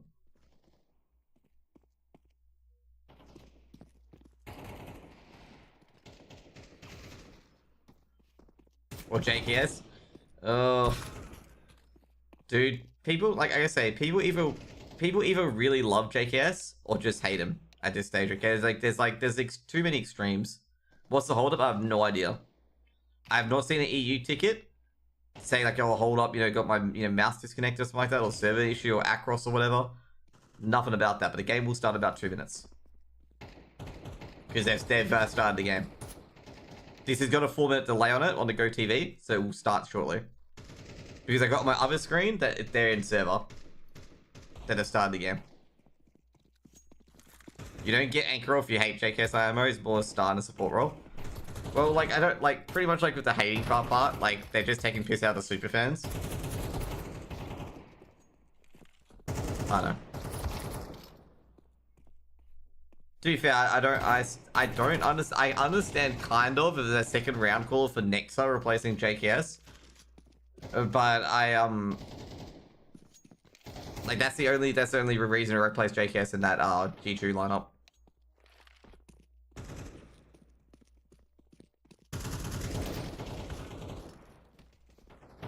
Because of course, you know, Nexa is an IGO and is pretty good mid-round caller. Is JKS going to join any team? I have no idea, to be honest. Bit late anyway, isn't he? He's not an anchor? Well, it doesn't really mean anything, because you got like, still, you got a lot of star players on that team that can learn to play that role, like Hunter, Nico, and Odyssey and stuff like that. But I think what G2 needed was mid-round calling, because Hooksy's fucking awful at mid-round calling. Like, Hooksy's not the greatest at mid-round calling with some of the, Jaffers I've seen. The 4v3 on Nuke where they pushed for information when they had a man up on CT site and they push for more information, making a 3v3, and they lose that 3v3.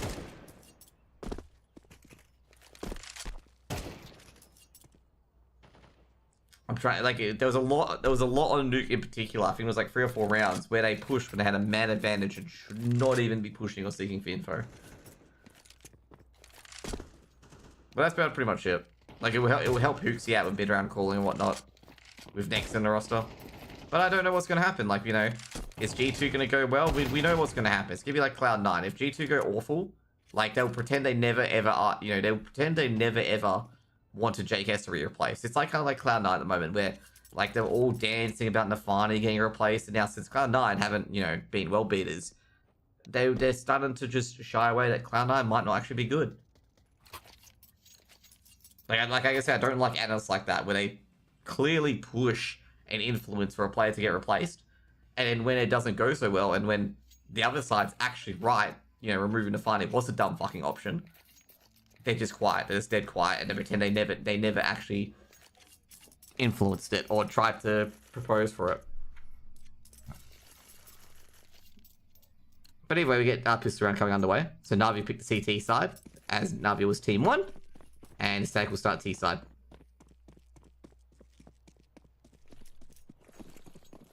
I don't know, to be fair with Fuxi, it's probably more pressure than anything with the mid-round calling. Queen X pushing up middle. That's going to be a rush up middle. Big rush up middle. And Navi's not going to react. Bit drops, basically drops off the roof into mini pit. Now, Bit can't hit anything yet, but eventually does get Queen X in the end. Rotation's already happened. Good call by LXP, and geez, that is a slaughter. At quad. And Ecstatic got nowhere near the bomb site. I think the flash only hit one player. I think the flash only hit Bit here on the roofs. That's it. Flash in the smokes and whatever. Didn't get hit at all. Also got to say, great rotate by the player that was rotating through CT. Like, great rotate. Rotates early, beats that smoke here, puts that second play here. This is an interesting spawn point. Yeah, boy.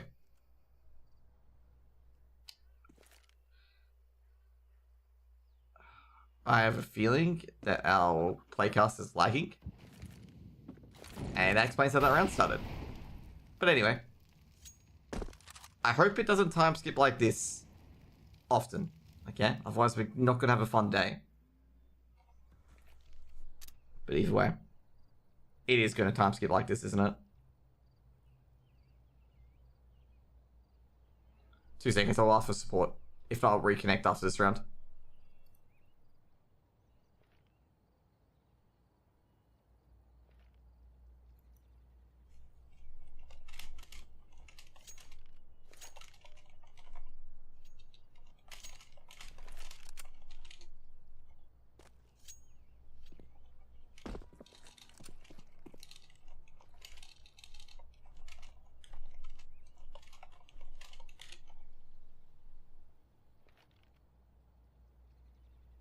Just basically PowerPoint slides at the moment. I'm not sure if it's the GoTV or it's the my internet. Well, it's definitely not my internet, otherwise you guys can hear me. Oh, it's just gonna be a crossfire. I think I'm gonna reset the playcast now.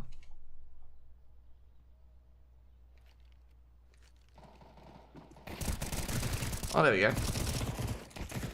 You know the funny bit is we didn't miss any of the action because nothing happened for the first like 2 minutes. But as you can see, this is a crossfire mid.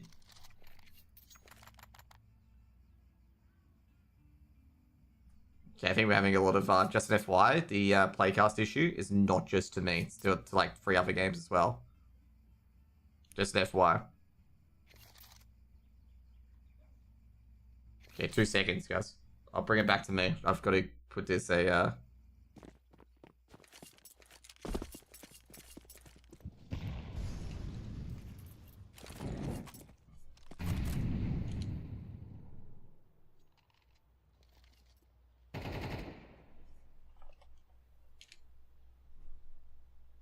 2 seconds. I'll put you guys back in the game.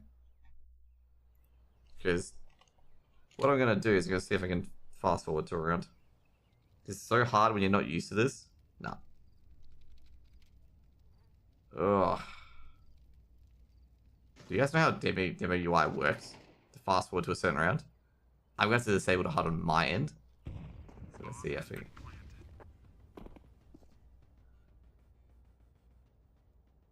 So I got the demo HUD along the bottom.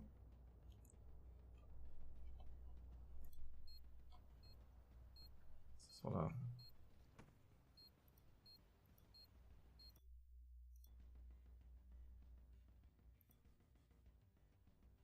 Okay, you know what I'll do? I'll just reconnect to the playcast, okay? There we go. Let's see if that fixes it.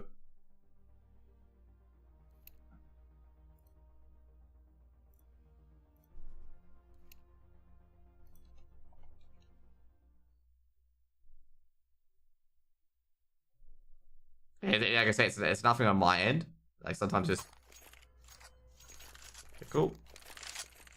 I'm not sure where this is at on the HUD because I closed my HUD on my end. So let's open HUD on my end as well to fix it all well. 2-1? Okay, cool. Maybe we could have fixed it with this.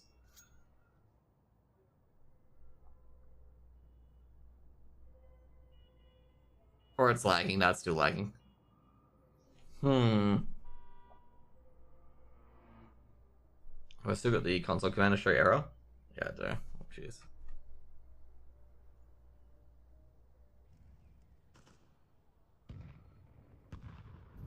Two seconds, guys. I'm just sending these to the finger.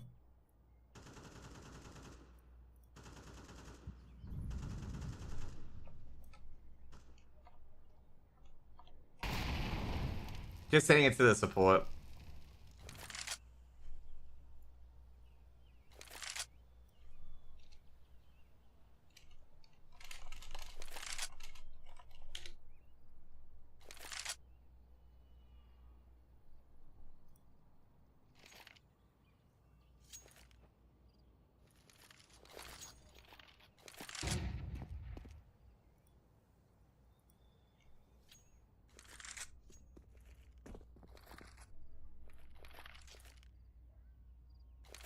I think it's smoothed out a bit now, but I still reckon it's going to lag. Boost coming in. Let's see, it's a 4v3. IXV by himself with the MP9 throws that smoke to try and stop that B execute. Actually, it's a 5v4, my bad, sorry. Crown has like 2 HP and I didn't see it. Molotov being thrown in. AlexV smokes on towards Garden Best. Flashbang being thrown in. AlexV comes in, tries to hit the MP9, but taken out by Crown.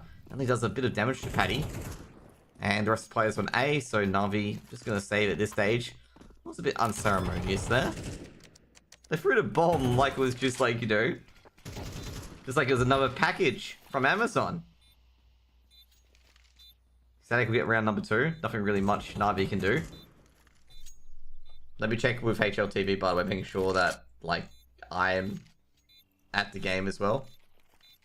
Like, make sure that I'm live, you know, compared to the feed. No, I'm all good, I'm all good. Okay, cool.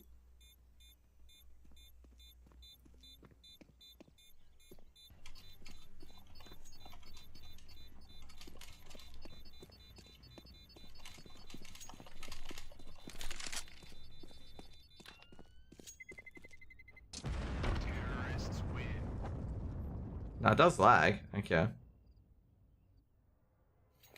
Well, maybe it's just me that just lags after a round. As long as it doesn't like teleport these guys to like starting somewhere else.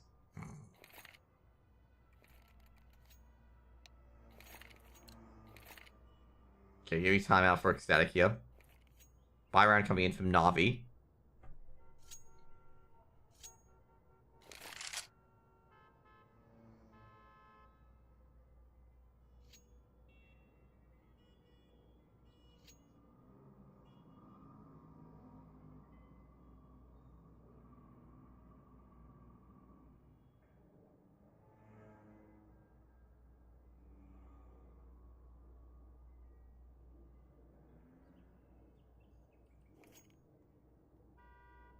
Timeout's coming out now. Dude, I must be the most luckiest person it is.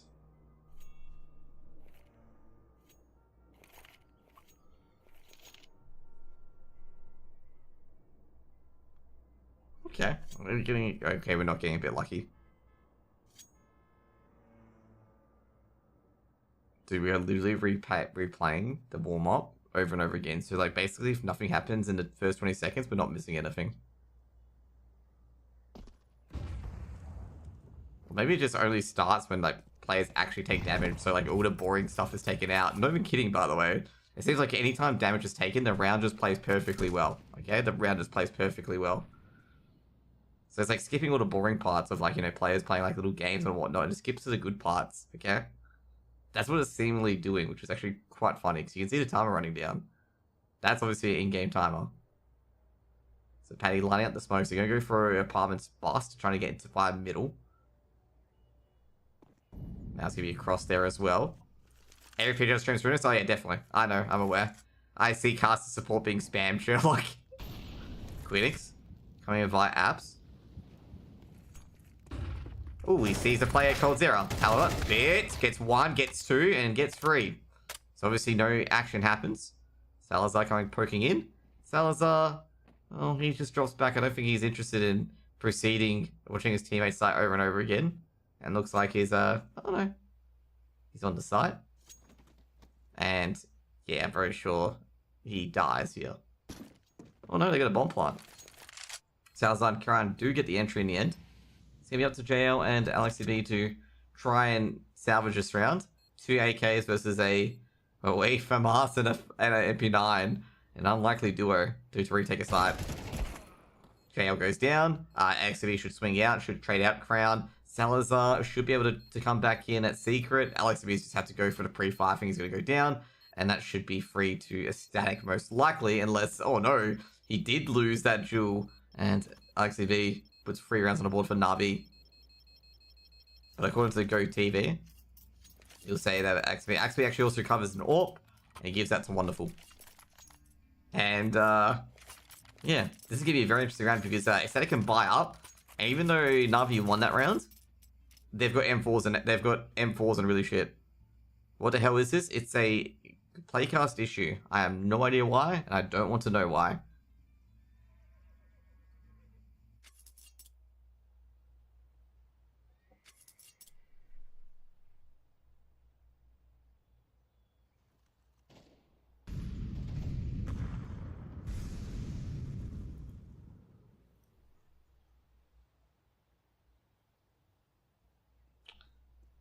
Anyway, I'm trying ideas.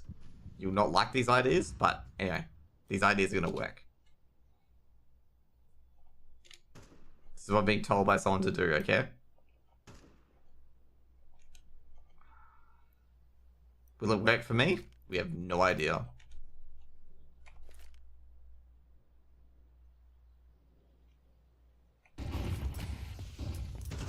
Does it work? Well, you know, it works now, okay? Magic. Someone just saw me like hit F5 to refresh the game. Damn right we are. Retake coming in. Press F5. Okay. It's not helping me out anymore. Could be a 3v3 on the retake. Obviously the smoke is cleared, which means the T sides are either a new box or dark.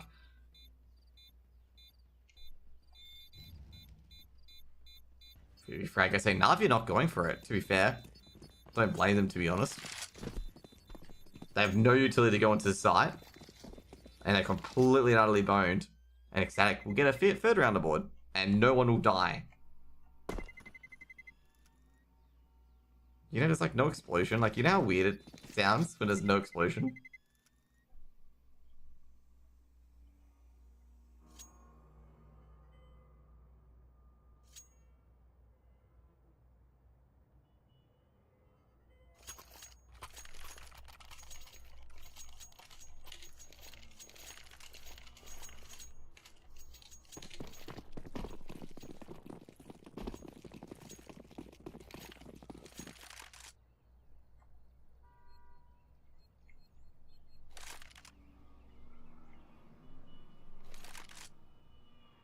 I'm trying to get it to, like, live, but it's not working because this is a demo, by the way.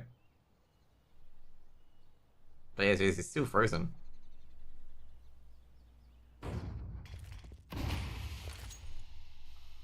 Like, I'm trying to get it to live over and over again. I'm trying to fix this out. It's not working. So, after taking Banana 1v1, they're going to reinforce B.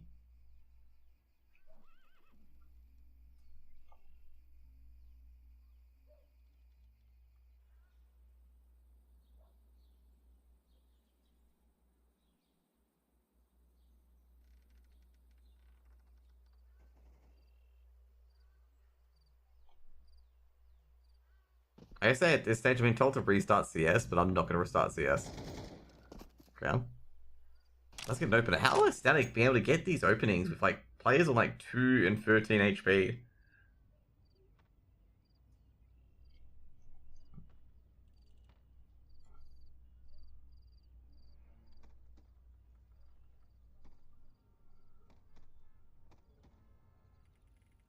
Like I say, are they going to be able to get into the site with 23 seconds remaining? I highly doubt it.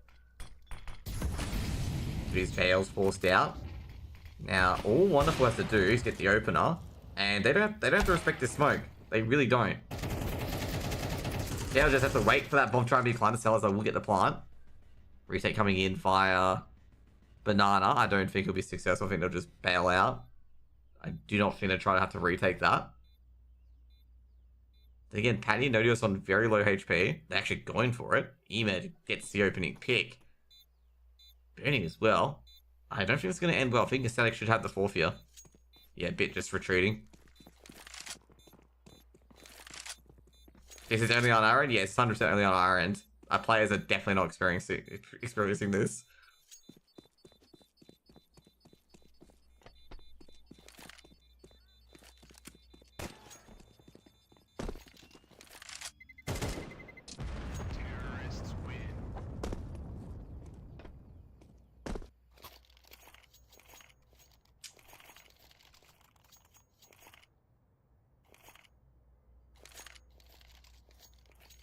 So being told a fix is being pushed. Not sure what that means, but given that we're not lagging at the moment, I think we're going pretty well. Because given at this point, we would have lagged probably like 5 times.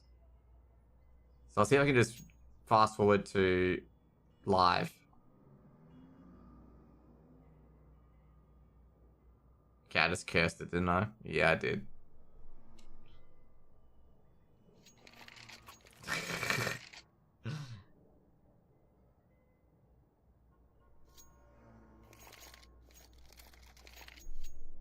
Maybe I try to, like, maybe I mashed it too much.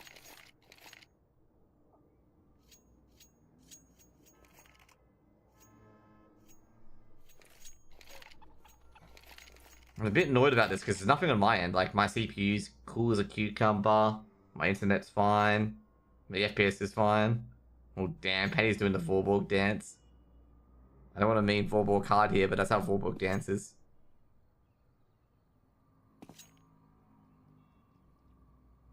I'm hitting F5, by the way, because it's meant to speed up the demo. And hopefully you can get to a clean... Here we go. Give me an anti-eco here. So it does stop, it's me trying to fast forward it, because it's technically a demo. Alright, by the way, a lot of people aren't happy about that, okay? Like, if you think, like, I'm quite calm about it, but there's a lot of people who are not very calm about it, given their broadcasting companies. Like, I'm not, like, I can see support chat at the moment, and it's not looking pretty. And it's kind of like how Na'Vi are looking at the moment. Not looking very pretty on their CT side of Inferno. Ema, the only player on A. And he's got no real, like, presence on A. I wouldn't be surprised if he gets one kill and immediately dies. They are coming to him. I'll speed it up, because most likely he is dead. There's no way he's going to live through that, and in fact it was a 1-for-1. And they did rotate a player in the library as well, and they'll be taken out. And that's going to be an A plant. Nothing really... Well, can they recover weapons here? Let's see what they got. They've got an they've got an AWP here, and they've got an AK here. They can probably grab those. I wonder if they're going to go for those. Wonderful shoot. Yeah, I was going to say, this is the most easiest pickup, because they're not defending it. Alexi B's got an M4, so yeah, they've picked up 3 weapons there. Including the PowerPoint presentation here. Can you imagine the players experiencing this? Poor Wonderful, he's like in an awful location. There we go. They've escaped. The statues are moving, guys. Just don't blink. If they blink, you know, they move. But yeah. Wonderful takes down a Crown. Can I say it's... Even though Na'Vi lose that round, I think it's a bit of a win for them, actually.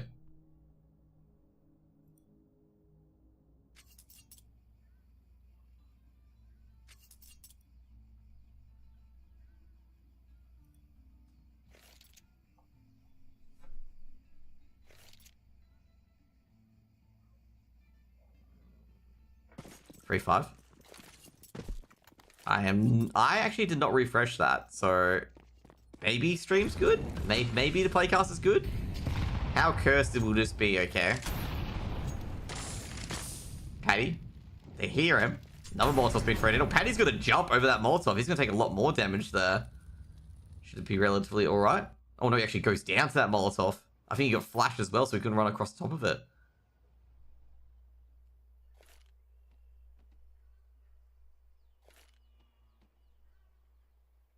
Oh, I hope he's play. Either way, I'm not sure that's going to happen. So Paddy goes down for the Molotov, basically encirclement. But JL being flashed in. Checks where Kran is. Can't see Kran. Kran might get the jump here. Should get the jump. He does get the jump on JL.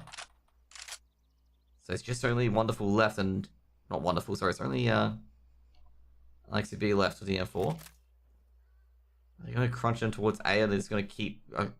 Oh, can they crunch it on towards B?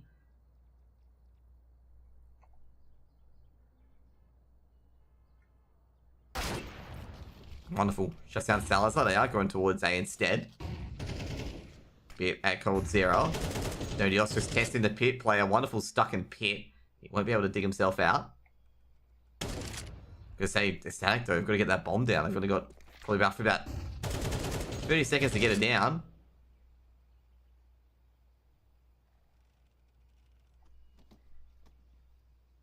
Wonderful. Pretty much ends the round there. Quinix has just got to run away at the stage. Yeah, I'm not sure whether I can keep going for it.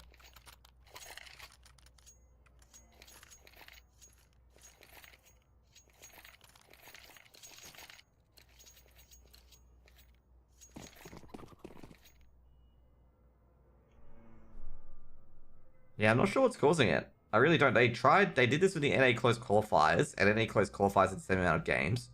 They did the open cards for the EU qualifiers, and the EU qualifiers are a lot more demanding for the open ones.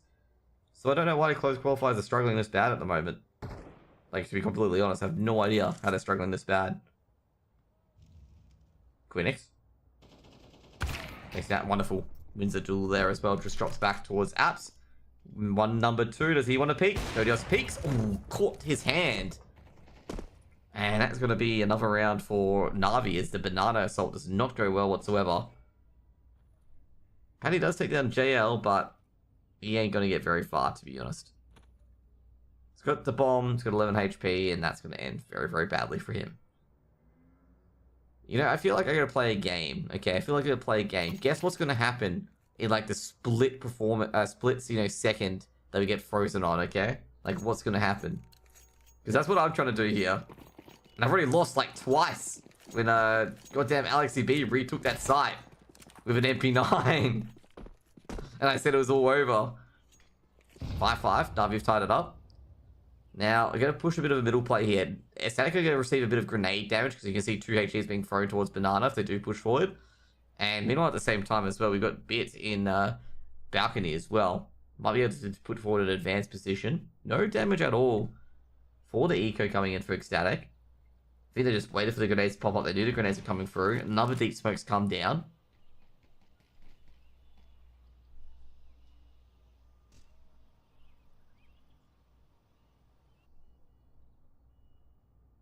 No, yes with the deagle. Players are just gonna say Static slowly but surely getting control of all the key areas and apps, trying to get this mid control. Being a bait and the rifle. Wonderful. Taking a nice little look towards spoiler. Is he gonna get peeked upon? I think he's gonna get peeked upon by 3 different players. He could be going down here. Wonderful. Wonderful. Oh, looks like they do push up to EMR as well. They got lured into it. As all 4 pistols trying to go up middle from the Danes. Just only Paddy left. Paddy to B lurk. He's going to yeah, he's dead. Oh no, missed shot. But fortunately, Ema, very good with the M4. Navi at 6. So going to be the last round and a half. Obviously, Navi will either tie or win the half.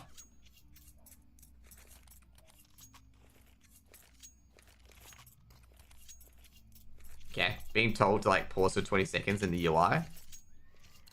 And then try again. So 1, 2, 3, 4, 5, 6, 7, 8, 9, 10. Look at me hard counting, by the way.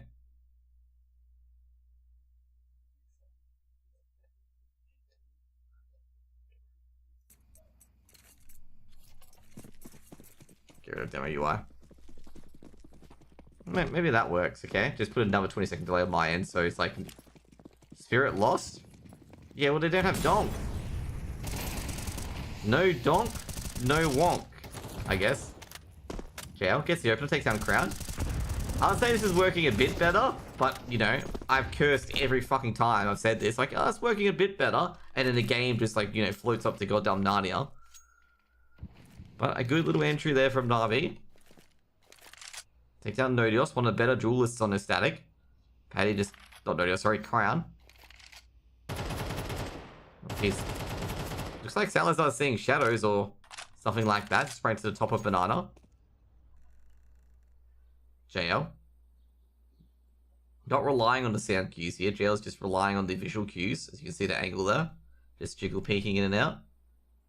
Should be able to see it. Yeah, he does see it. Molotov. Oh, it's going to be a smoker or a Molotov. Just waiting for the flash to come in. That Molotov will come in very, very shortly. Trying to wait for the... There we go. Molotov's come in. And someone's going to cross, and that is going to be... Oh, Nodios is going to go through the... Oh, he might actually catch JL here. Will catch JL. Nodios can get a second. Doesn't get a second. Traded out by Ema. And looks like they're going to wander back to the A site. Now, Ecstatic feel like they've got an answer here. They feel like they've got an answer to this A site. They could actually wrap around to B. They got brackets control as well.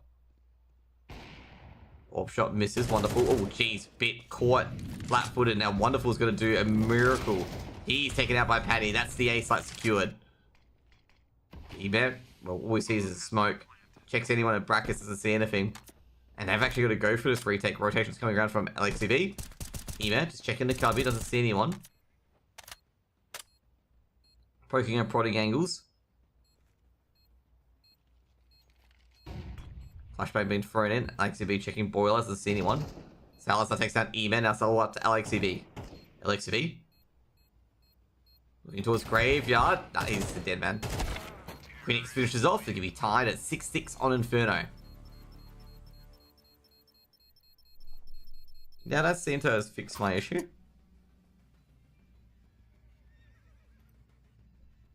For now.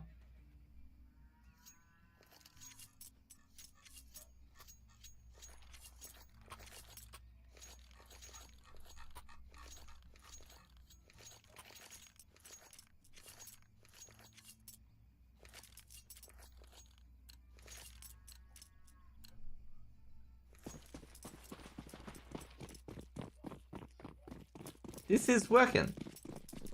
I'm not sure how far behind it is, but it's working. Pistol's coming in. Sours up. Going down towards middle. I'm not sure if Navi heard this, given there was no one in alt mid. So Wonderful flashbang comes out. So I think Wonderful definitely did hear that. Counter flash. Wonderful trying to get a second.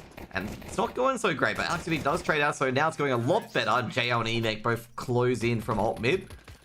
And Navi counter the Vitality mid rush. Or Statics mid rush. It's going to be 7th round on the board for Navi.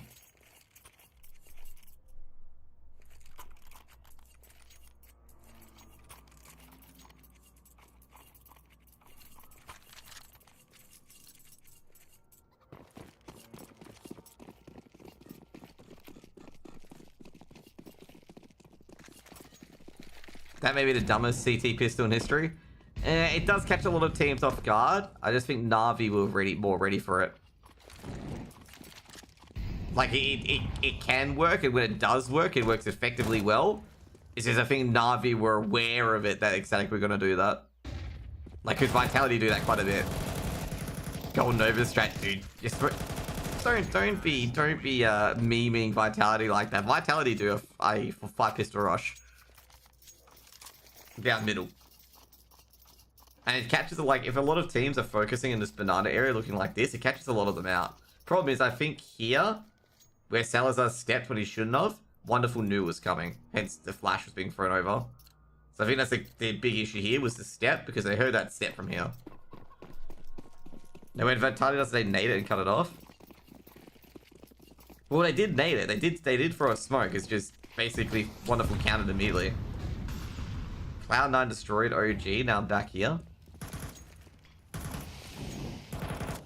I'm just going to say I expected Cloud9 to beat OG.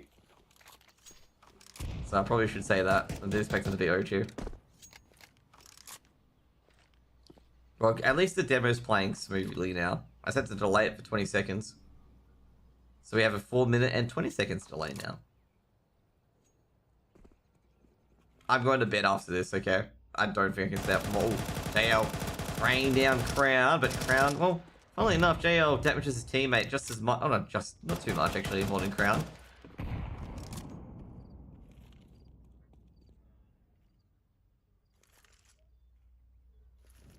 Oh, jeez, that's a very deep smoke. That was thrown from middle, by the way, by Bit.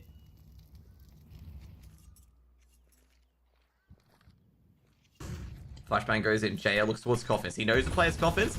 Player from CT grabs one, and the Coffins player grabs another. But Crown's going to be immediately traded out by Wonderful. And they know the last player's CT. And, ooh, Emed's going to be tagged up. He's going to get that bomb down instead. Put the pressure on. It's going to be a 4v3 retake. Supposed to be thrown towards CT. Rotate. Flank's coming in as well. Navi just trying to hold as long as they can. Molotov being thrown. That'll give him an extra 10 seconds. While Flash goes in. Now Wonderful's got one. Oh, jeez. Even Wonderful held the site by themselves, but Queenix on the flank. They know where Queenix is, and Queenix, he doesn't have time. They can just hold a strong cross Navi, and they'll just exit via CT. And there'll be 9 rounds on the board for Navi. Wonderful could die to the bomb. That bomb race is huge. Yeah, thought so. Wonderful. Picked up a flash either.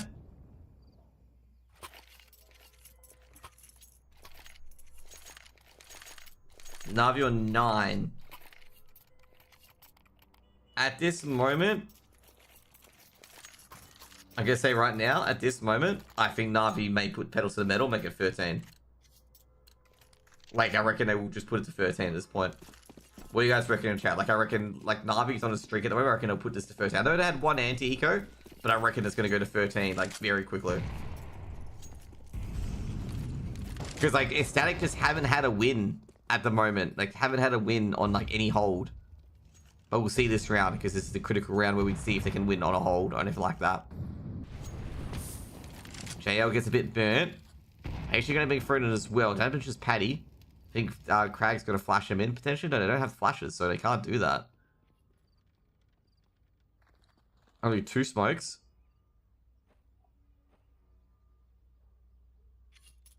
JL on the boost. Crown, Paddy and Crown just trying to save their smokes as much as they can. Meanwhile, Emac, I don't think he can sell a dummy towards A, given the fact that Ecstatic are all advanced on A. Oh, jeez. Na'Vi. To be fair, I don't think they'll get that timing anyway. Bomb heading towards A. They've got 3 players. Oh, jeez. This is not good for Ecstatic. They've been baited for this one. The 4th player is beginning to rotate over towards B. 1 player in pit, and that's pretty much it. Which I believe is Paddy. Well, no, it's not Paddy, actually. It's Quinix. All they have to do is just have Alexi B sell. That's going to be execute towards A. Has to be a good sell as well. And they just go into buy it. So they'll grab 1, and he will reveal at least 3 players there. Now, Quinix is in a big issue because he's going to realize that there's 4 players coming in, rotation coming in as well. Bang! Wonderful. That's exactly what they needed. They needed an instant kill, basically. And Wonderful plant the bomb. And, ooh, Salazar gets a dink on towards Emir. Bit of an issue now. Bomb planted, no kit at all for Ecstatic. Boost coming in. Wonderful's he aware of it. Bit takes down Crown. Oh, I think Wonderful saw the elbow. JL shuts down Paddy. Yeah. I think he was aware of that. He saw the elbow of Paddy. Or Salazar. Meanwhile, Bit should take out Nodios. Sees the elbow. 10 rounds on the board for Na'Vi. I was actually getting a bit worried for Na'Vi on that round there. I was getting a bit worried.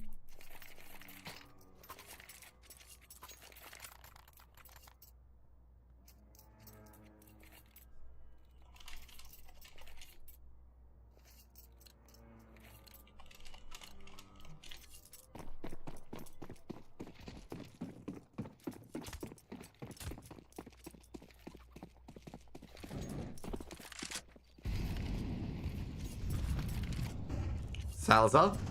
Gonna say very, very aggressive, opening on mid like that. He's flashed off. Na'Vi just pushing and pushing and pushing.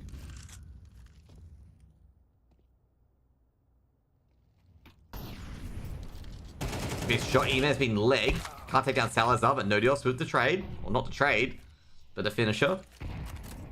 Good HE grenade here from his stake. 1 man up. They haven't put any of the other players down to a 1-tap yet. 1-tap potential. Na'Vi not finding anything at the moment either. Those pitches. Oh, the pitcher fell off. Bit awful. They're going back up banana. The Static haven't put anything up banana.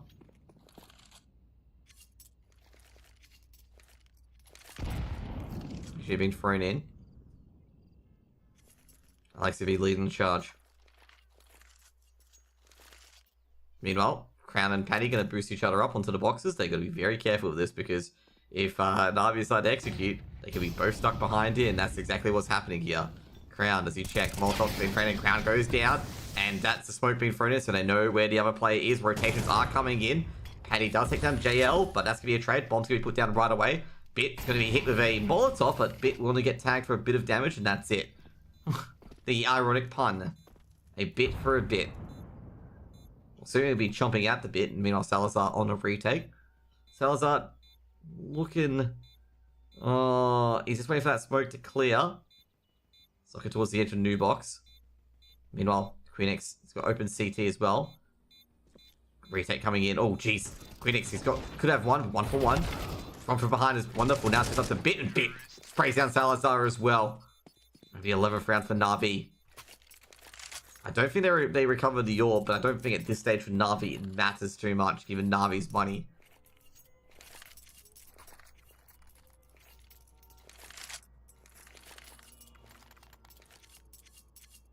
So apparently they fixed it, so let's speed it up.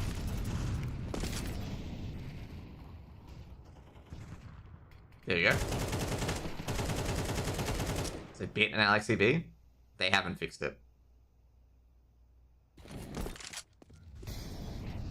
Maybe we should just leave it delayed by 20 seconds, but we know that Bit and AlexCB get a kill here, okay? Because we're just reliving the same moment again. So AlexCB, we'll spectate him. Bit's got 1 is killed on Quinix, and AlexCB gets a Kobe here. Okay, there we go.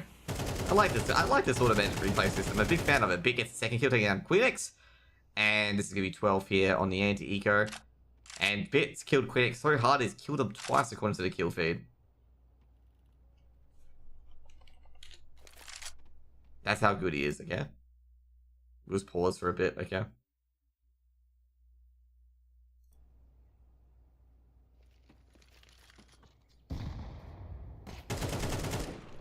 There you go. They should get the A site, and that should be obviously a 12th round for Na'Vi, and essentially just one more round. As I said before, I expected Na'Vi to go full throttle, put it to 13 at this point, because Ecstatic haven't shown anything in particular that says they can really stop Na'Vi. Like, they've shown absolutely nothing. Like, their trades have always been negative.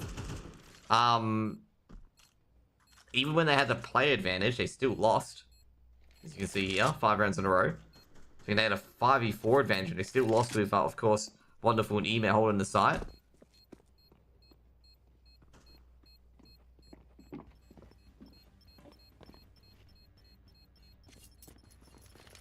They just seem to be out of ideas on their CT side. Na'Vi will get 12 and grab 12 very quickly.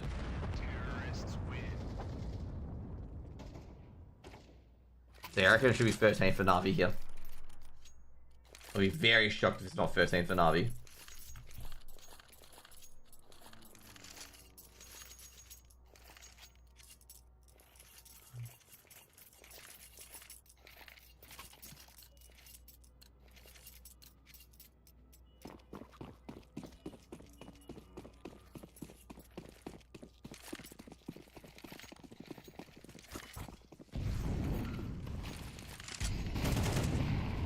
Jeez, a lot of utility being thrown in towards Banana so far. Deep Molotov as well. Should actually hit Ecstatic, actually. Ecstatic, oh jeez, the double nades do a lot of damage. But like I say, both teams actually suffered a lot of damage from Banana. Both Crown and Paddy suffered a bit of damage, but not as much as the Na'Vi duo. Oh jeez, Pat, I gotta say right now, the second HG actually really pounds Paddy. I gotta say, even after all those nades, Ecstatic came off second best. To be fair, I think Ecstatic used a lot less. Smoke in hand. Ooh, I don't think he's going to be ready for this. Flashbang goes out. Paddy's going to drop back. The spraying does grab one, but Alex B's taking down Crown, and that's the site in control of Na'Vi.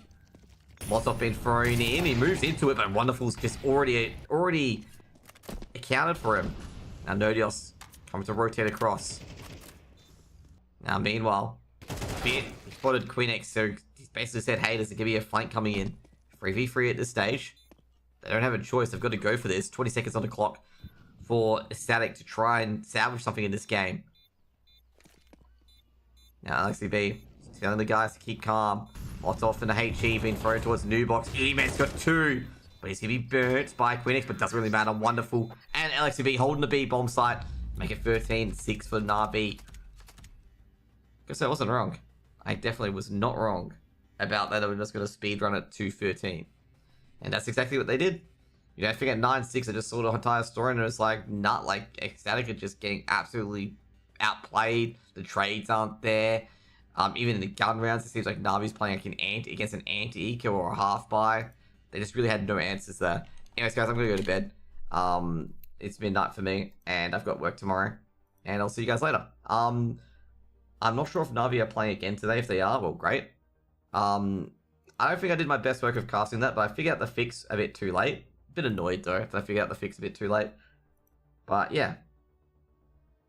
We'll see what happens.